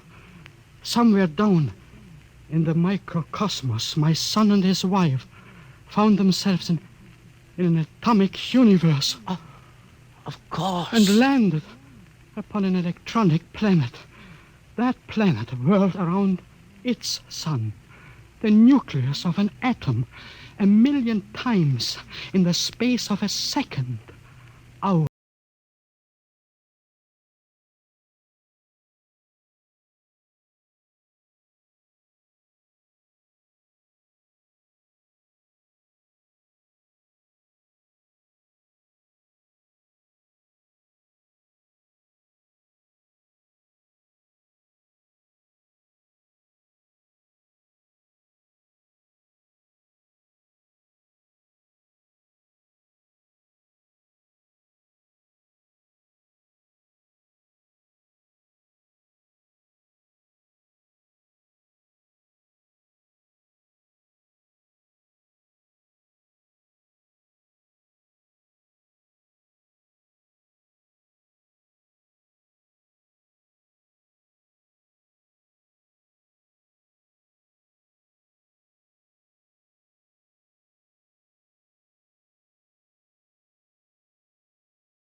Featured in the cast were Les Damon as Arnold, Lotta Stavitsky as Ava, E.A. Krumschmidt as Dr. Wentzler, and Joe DeSantis as Alan Wentzler.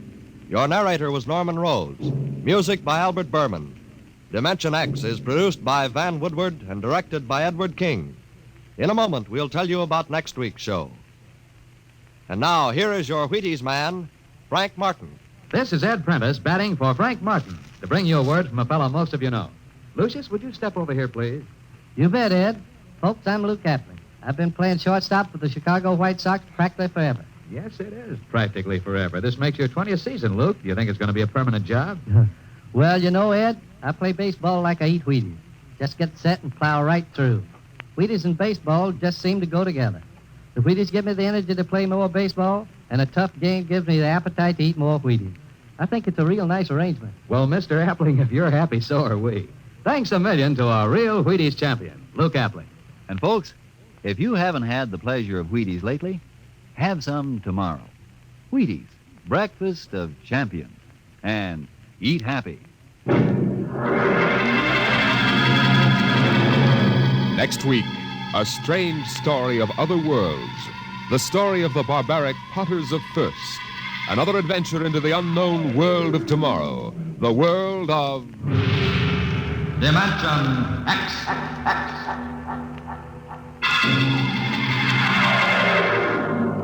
And this is the Wheaties man, Frank Martin, inviting you to listen tomorrow night to Joel McRae in Tales of the Texas Rangers on the Wheaties Big Parade. See you then.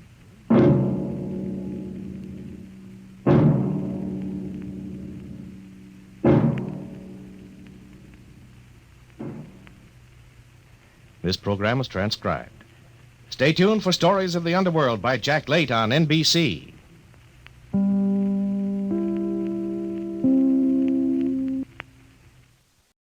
You are listening to Golden Age Radio, rumble.com/C/GAR. Brought to you by G3PL.com.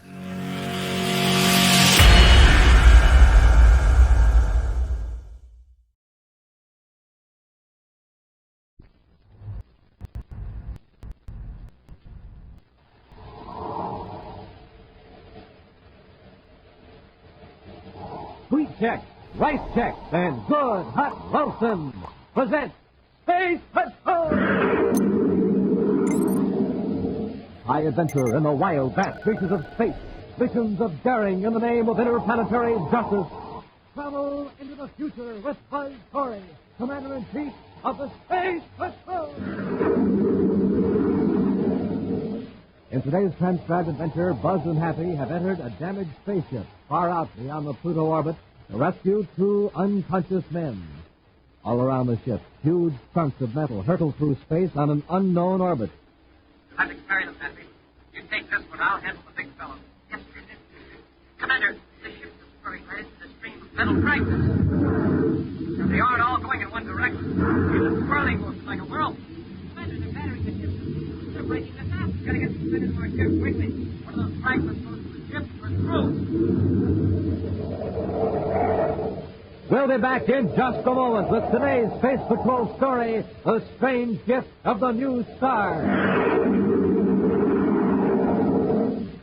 Captain Dick Tufeld speaking, gang. Speaking to you from an atomic power plant on Mars.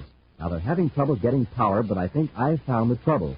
Listen to this main-powered generator. Sounds pretty weak, doesn't it? My guess is this. They've been using ordinary fuel. Let's see what happens when I put in some of this super fuel. Listen to that power now. Supercharging does it. And, gang, when you roll out of bed in the mornings, you're just like this generator. You need fuel because you haven't had any for about 12 hours. But listen, don't settle for ordinary fuel. Get supercharged like Buzz Corey does with a power breakfast. Eat those super cereals in the checkerboard packages. Rice Chex and Wheat Chex are the super cereals with that modern bite-sized design for easy eating. Delicious and how. Rice Chex is bite-sized shredded rice, and it's triple toasted. Wheat Chex is bite-sized shredded wheat, and it's baked crisper than a cracker. So treat yourself to the same swell-tasting breakfast Buzz Corey enjoys every morning. A power breakfast with Rice Chex or Wheat Chex, the super cereals that help to supercharge you. And now, today's Space Patrol adventure. Few spaceships venture out beyond the orbit of Pluto, the most remote planet in the solar system. As one veteran space pilot put it, only a comet has the time and the fuel to go poking around out there in outer space. But in recent weeks, commercial spaceships on the Neptune to Pluto run have reported a peculiar unidentified object far beyond the Pluto orbit, slowly approaching the space lanes. Commander Corey and Cadet Happy had just finished a routine mission to Pluto and had decided to do a little investigating. Now, far beyond the space lanes, they scan the dark void with super-sensitive... Is it a meteor, Commander? Odd shape for a meteor that size. Too regular. Take a look. I see it. It's shaped like a spaceship, but its surface is rough. It is a spaceship, Happy. But, sir, there's no sign of a rocket burst. No lights in the viewport. It's in free fall. By the looks of it, it's been in free fall for some time. But, sir, if it's coming toward the solar system, well, where could it be from? We can tell more about that after we board it. Get our spacesuits, a pommel lights, and a pommel cutting torch. We have to force our way into the airlock. I'll maneuver into position while you're getting the equipment.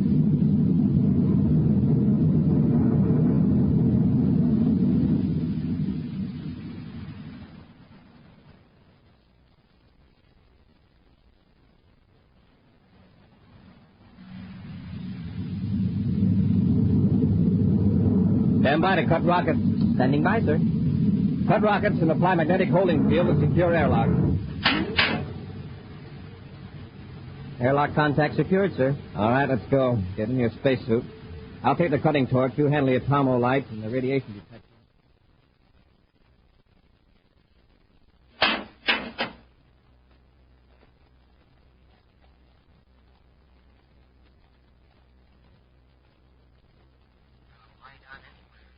Flash your light over here, Happy. See if we can find the registry number. Doors open, sir. Nobody in the control compartment. No lights. Maybe this is a lost robot control tower. I see the number now. It's U87. U87. Let's see, that would be... That's an old registry number, Happy. The ship must have been out of commission for 5 years. That I can believe. It's not a robot job, though. Better take a look around. Search the aft section. Yes, sir. Hey, look there on the floor. Empty ration containers. Hap, turn your light on the air indicator. Should be up there in the bulkhead. Hold it, that's it. You read it, sir? There's some air in the ship, but the carbon dioxide factor is above the danger level. Commander, look back there, down the cord. There's a man on the deck. Hold the light on him, Happy. Now turn him over. Is he alive? Yes. We'll have to work fast. Getting back to our ship and try to bring him around.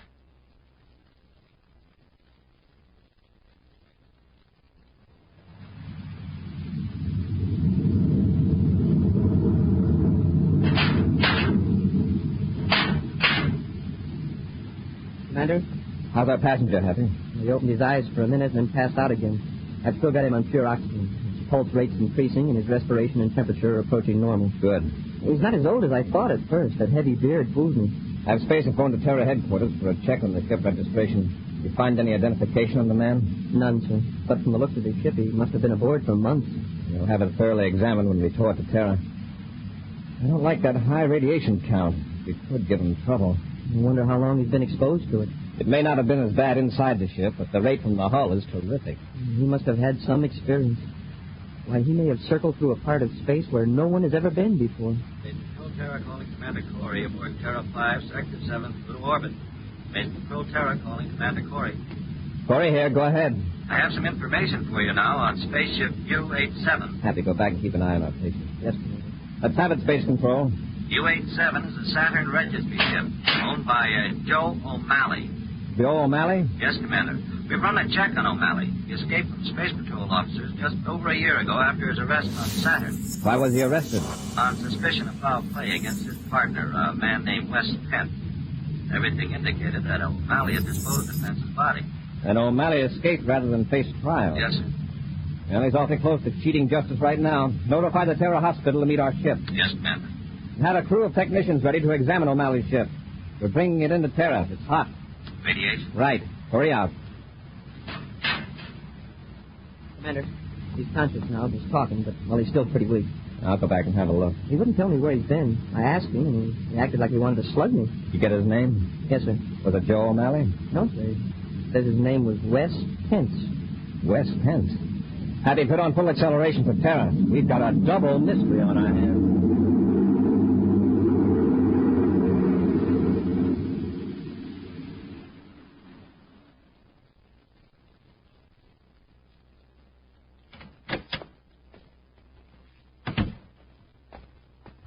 I just came from Major Robertson's office, sir. He gave me a preliminary report on O'Malley's ship. Fine. Wait here while I check it. I may want you to go over to the hospital and talk to our space hermit. Well, who is it, Commander? Pence or O'Malley? He may or may not be Pence, but he certainly is not O'Malley. O'Malley was much larger than this fellow. Heavier set and larger bone structure. Now I guess we know how O'Malley tried to get rid of Pence. Stuck him in a spaceship and sent him zooming out of the solar system. But the ship didn't have robot controls. And that was more than a year ago. Pence couldn't have survived that long. Happy, did you see this report of Major Robertson? No, sir. From all indications, the ship must have been spaceborne for 6 or 8 months. Wow. 6 months alone in a spaceship. Happy, go over to the hospital and keep an eye on him. I'll join you as soon as I talk to him.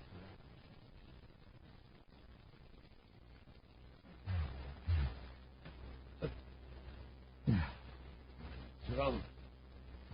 Want some water, Mr. Pence? Doctor, Oh, you're not the doctor. No, I'm Cadet Happy. I've seen you before. No, I haven't. I don't know where. In the spaceship. Commander Corey and I found your ship out beyond Pluto. Yeah, as they told me, you saved my life. You just take it easy, Mr. Pence. Lie back and rest. I've never felt so weak. My ship. Where's my ship? Don't worry. It's here on Terra at the spaceport. Oh, you brought it in? That's right. Fine. Where's the doctor? Well, he'll be dropping in shortly. I'll ring for the nurse if you want her. Oh, don't bother. I'm so weak. Oh, could you get me some water, kiddo? Sure. And raise the head of my bed a little less.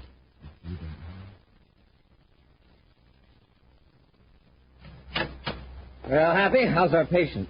Happy, what happened? Oh, my head. Happy, where's Pence? I don't know. Last I remember, I was leaning over the bed fixing his pillow, and he hit me with something. This handle from the bed. But he seemed so weak. He tricked you, Happy. He's escaped. But why? Why, Commander? He's not a criminal. We're not sure he isn't. Robbie's men found 1 million credits worth of stolen uranium hidden aboard his ship.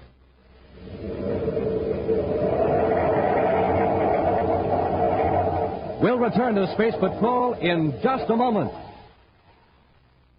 Hey, gang, you want to hear something funny? Listen to this. That's all. That's Nick. Bra, buddy. That's all. That's Nick. Bra, buddy. That's a word scrambler, gang. A machine that scrambles secret messages sent by space patrollers over the spaceophone. You want to know what that message said? Here, I'll have the machine unscramble it for you. Listen. To get supercharged, eat a power breakfast with instant Ralston. To get supercharged, eat a power breakfast with instant Ralston.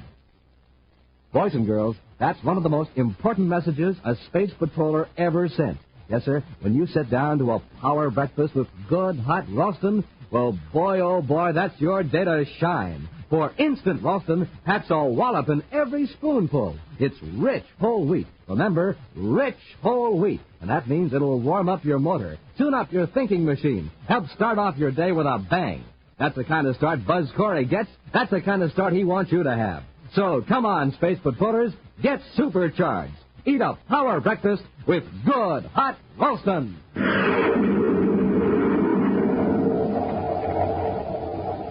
And now back to our Space Patrol adventure, The Strange Gift of the New Star.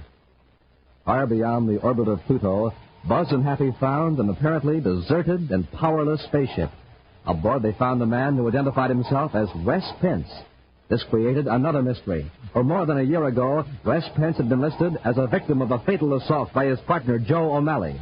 O'Malley, in turn, has been missing since his escape from Space Patrol officers months ago. Buzz brought Pence to Terra and placed him in the hospital for treatment. But when Buzz entered the hospital room, he found Happy unconscious, and the supposedly weakened patient vanished without a trace. Now, on a side street in Kepler City on the planet Mars, a thin, stoop-shouldered man climbs a stairway at the side of a shabby machine shop.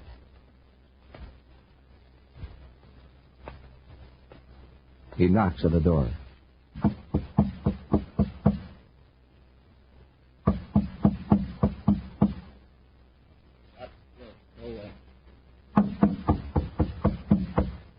Better open up. It's business.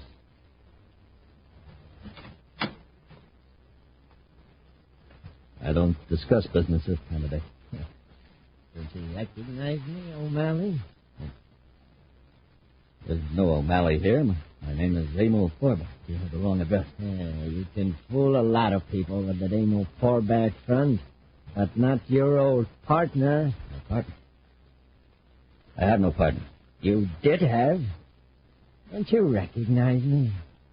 Oh, I admit I've been through a lot since the day you and I had that fight on Saturn. What? No, Chappie, this is some joke. Better let me in. We got a lot to talk about. What? Please, come in. I'll have to sit down. I'm pretty weak. Well, this isn't much of a place after what we used to have in the old days. I've had to lie low on account of the space patrol. You think I did away with it? Yeah, and so did you. Until a moment ago. You thought I was finished. But I managed to crawl away and get help. You know, for nearly a year I thought of nothing but revenge. All those months on Venus, later out in space. Out in space? Yeah. Beyond Pluto, far beyond. The sun is just a tiny star. It's good to have a strong hate out there. It keeps you warm and keeps you from going mad. What were you doing out there? Chasing a romance. In your old ship, the U-87. The one you abandoned in the Venus swamps. You got that old tub space boy? Yeah. I lived like a miser to get it in shape. I starved myself. Then one day I blasted out. In your ship. Yeah. That's what we had the big fight about, remember? I wanted you to outfit a ship and you refused. But you wouldn't tell me what you wanted it for. No. But I tell you now, I need help. I thought you hated me. O'Malley, let's face it. One of us isn't worth a handful of space dust without the other. What's a pig? What's out there, Wes? Uranium. Pure uranium. Tons of it. You're crazy. I've seen it. You don't have to mine it. You just lower a cargo scoop and pull it aboard. It's a cloud of uranium. Uranium particles all sizes. From dust out to chunks as big as a spaceship. Now I know you're crazy. Yeah? Well, I brought some back with me. In your old ship. Huh? If I broke out of the hospital, I came looking for you. The Space Patrol is going to figure out I stole the uranium. But before they find me, I want to be back here with a whole freighter load of it. A whole freighter load? I tell you, you're crazy. Yeah. Yeah, that's what they say. But I'm going to prove I didn't steal it. And we'll be rich for life. How do I know this isn't some trick of yours? Revenge. All right, O'Malley. I'll find somebody else. By the looks of you, you couldn't promote the spaceship anyway. Now, wait. Just a minute. I've got connections over in Lowell City. There wouldn't be too many questions. Now you're talking. I can get a spaceship, all right. And I'm going to do it. So you better be on the lookout.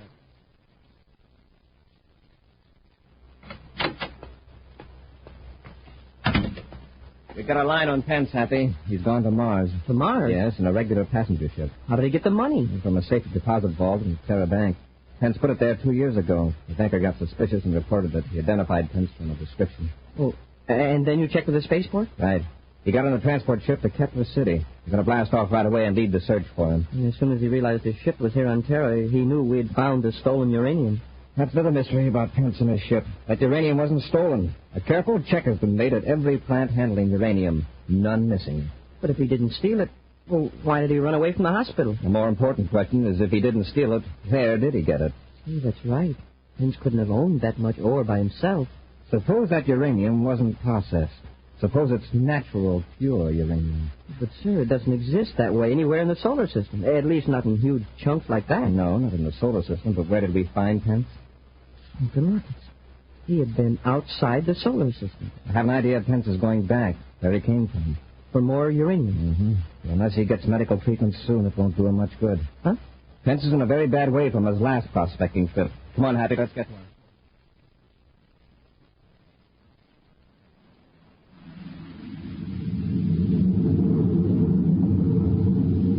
Commander, I've just decoded the message from Security Lab. Here it is. Very interesting. Rather startling, isn't it, Happy? Well, sir, I just deciphered it letter by letter. I didn't take the time to read it over. Something about uranium and helium. That's all I got out of it. It's a further analysis of the uranium on Pence's ship. A notation by Dr. Bryson. What does he say? According to him, pure uranium could be found in space. Matter hurled off by forces in a newly formed star, he says, might consist almost entirely of uranium. Well, isn't that the way the solar system was supposed to have been formed? Yes, but our system is billions of years old. The original uranium has decayed into lead and the other elements, including the lighter gases like helium. Oh, then this stuff that West Pence found could be a hunk of the new star. Well, new as far as the life of uranium is measured. Could be millions of years old. Doesn't sound very new to me. No, but in that time, it could cross interstellar space and come close to our solar system. Space Control calling Commander Corey aboard Terra 5. Space Control calling Commander Corey. Corey here. Go ahead, Space Control. Report on suspect West Pence. Let's have it. Man believed to be Pence blasted off in a special cargo freighter from Lowell City, Mars Spaceport 2 hours ago. Destination unannounced. Why wasn't he stopped? He wasn't recognized by guards until the full description reached us after blastoff. Pence was with another man. Was the other man recognized? The two guards who noticed Pence have checked old files, Commander. They've only rated their own identification as number 3 reliability. Well, they aren't too sure. Well, what's their opinion? They think the other man resembles Joe O'Malley. Pence's old partner. Yes, sir. The two men arrived from Kepler City. Space Control, can you give me any information on the vector taken by that ship? A routine viewscope trace shows it headed generally toward Neptune. Its registry is MSC312. Thanks, Space Control. Corey out. Happy to check the astrogation chart. In a blast-off from Lowell City, Mars, what other planets would lie close to the Neptune trajectory? Well, none very close. Run a test trajectory from Mars to Neptune, then out beyond the Pluto orbit. What have you got? Well, if I go out far enough, it puts us roughly in the sector where we found West Pence.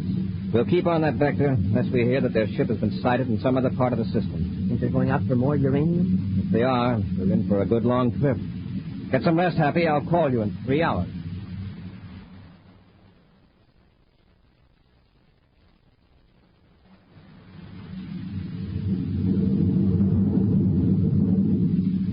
How much further is it?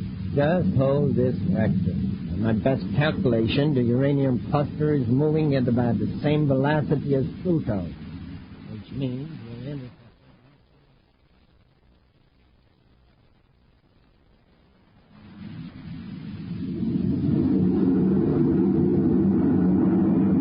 Happy, I think I picked them up on the view scope. That's about time. I've begun to think they veered off on another vector. Not only that, but I found something else in the view scope. It registers as a blurred object with a collection of small fragments. You mean this thing up here in the corner of the screen? Right.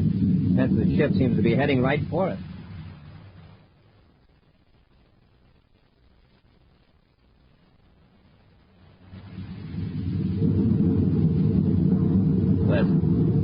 Wes, what's that in the view scope? I told you a while ago it's the uranium. We're nearly there. No, I mean the rear view scope.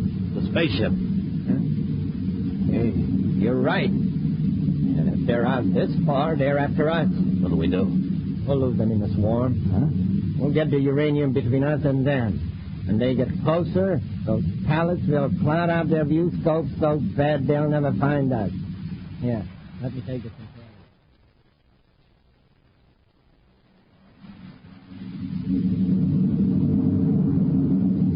Put on more acceleration, Hap. Keep them in sight. Crazy fools. What are they up to? They're flying right into that cluster. And it's uranium, all right. Our radiation instruments are going crazy. It must be trying to pick up some chunks at this speed. They'll crack up, sure. Probably trying to ditch us. Don't get any closer till we determine their next move.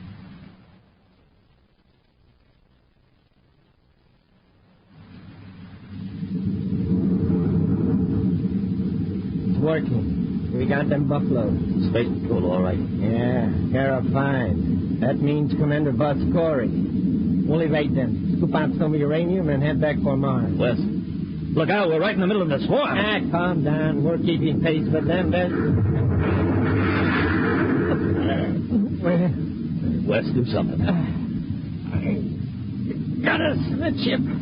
Lock the compartment before we lose our air. Help me, I'm hit. I can't. Right me to my shoulder.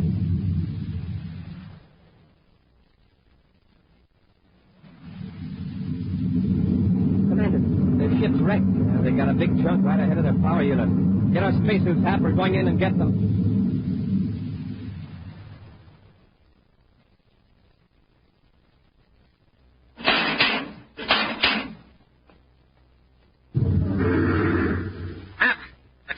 Going in the same direction. It's in a swirling motion, like a whirl. It's battering the ship to pieces. Hurry, Hap. Keep moving. If one of those hoops of uranium wrecks our ship, none of us will ever get back alive. Look, Commander. The nose port is cracked. It isn't a big break. Hurry. We got to get Benson and 20 into our ship before this one's riddled. Yes, sir. Into the airlock.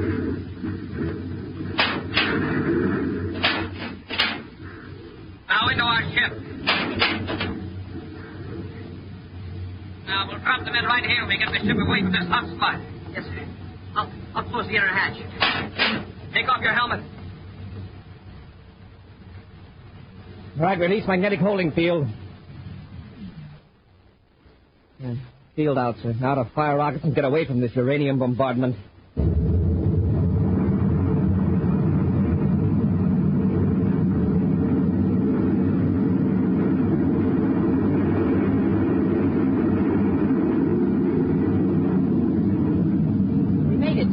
We're out of the stream. Yes, but look at the other ship.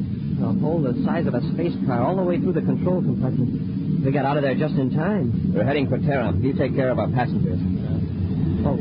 Pence is coming around. O'Malley. He's safe, Pence. Just lie still and I'll bandage that shoulder. So that's O'Malley, huh? Yeah, it is. You know, Commander, this makes twice you two have saved my life. That may be. If you don't mind telling me, why did you run away from the hospital and come out here on this wild expedition? Well, O'Malley and I wanted to get a share of that uranium so we could prove I didn't steal the chunk you found in the other ship. And to make yourselves a fortune, huh? Well, I guess that did enter into it. You took all that risk for nothing, Pence. We've known for some time you didn't steal that uranium. Then O'Malley and I are free. O'Malley is, but you aren't. You can't go around slugging Space Patrol personnel and get away with it. You remember the incident with Cadet Happy in the hospital. Yeah, that's right. You'll have to take whatever punishment or fine is coming for you. I'm stung. I can't pay any fine. I'm broke. He's a comedian. It's the truth. Took all the money I had to leave the spaceship. Talk strangely, Pence, for a man with 1 million credits worth of uranium. Huh? That uranium you brought on your ship, it's yours by right of discovery.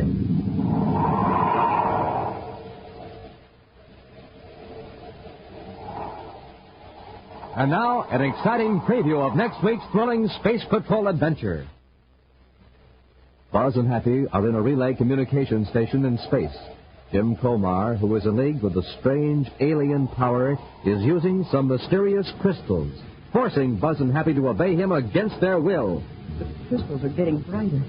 That's all I can see or even think about. The crystals. Keep walking. Up to the generator.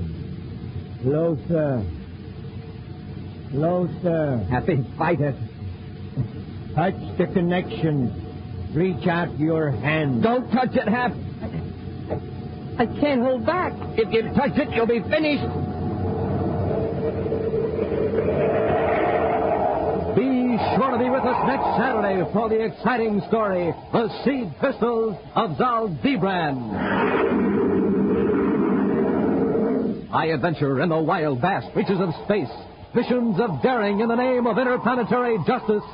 Travel into the future with Buzz Corey, Commander-in-Chief of the Space Patrol. Space Patrol, an original Mike Moser production starring Ed Kemmer as Commander Corey and Lynn Osborne as Cadet Happy, was written by Lou Houston and directed by Larry Robertson. Other players were Bela Kovac and Ken Mayer. Dick Tufeld speaking. Now, don't forget to tune in next Saturday and every Saturday when Wheat Checks, Rice Checks, and Good Hot Ralston again present the new exciting Space Patrol. And be sure to see another exciting Space Patrol story on your local ABC television station. Consult your local newspaper for time and channel. And now, a special word to mothers about a clever new idea. A salad that looks like a queen's crown, studded with jewels. It's peach coronation salad, one of the easiest and thriftiest salads you've ever made. All you need is creamy cottage cheese, bits of maraschino cherries, and pan-cream peaches from California. To make peach coronation salad taste its luscious best, serve with rye crisp. Those crisp, toasty wafers with a wonderful, hearty rye flavor. For pictures of peach coronation salad, watch newspapers and magazines during the entire month of March. Your groceries also featuring this colorful salad. Look for coronation salad displays at his store today. Be sure to serve with rye crisp, the perfect food to make other foods taste even better. For your figure's sake, make your bread rye crisp all the time. Only 21 calories in a double square. The famous rye crisp reducing pan is printed right on the package. Remember, it's smart to make your bread rye crisp. Space Patrol comes to you transcribed from Hollywood. This is ABC Radio Network. Transcribed from Hollywood. This is ABC Radio Network. Exciting news. Enjoy the vibrant landscapes and diverse culture of Brazil. Lost in Brazil brings you to captivating videos showcasing heart-pounding adventures, mouth-watering cuisine, and hidden gems of this incredible country. From bustling cities to tranquil beaches, our videos capture the essence of Brazil's beauty. Experience the warmth of its people, the rhythm of its music, and the thrill of exploration. Click on the link in the description to find out more. I would like to extend my sincere gratitude to Old Time Radio Research Group for their remarkable efforts in preserving and archiving the captivating world of old-time radio programs. Their invaluable contribution allows us to step back in time and experience the magic of radio history firsthand. Their link is in the description below.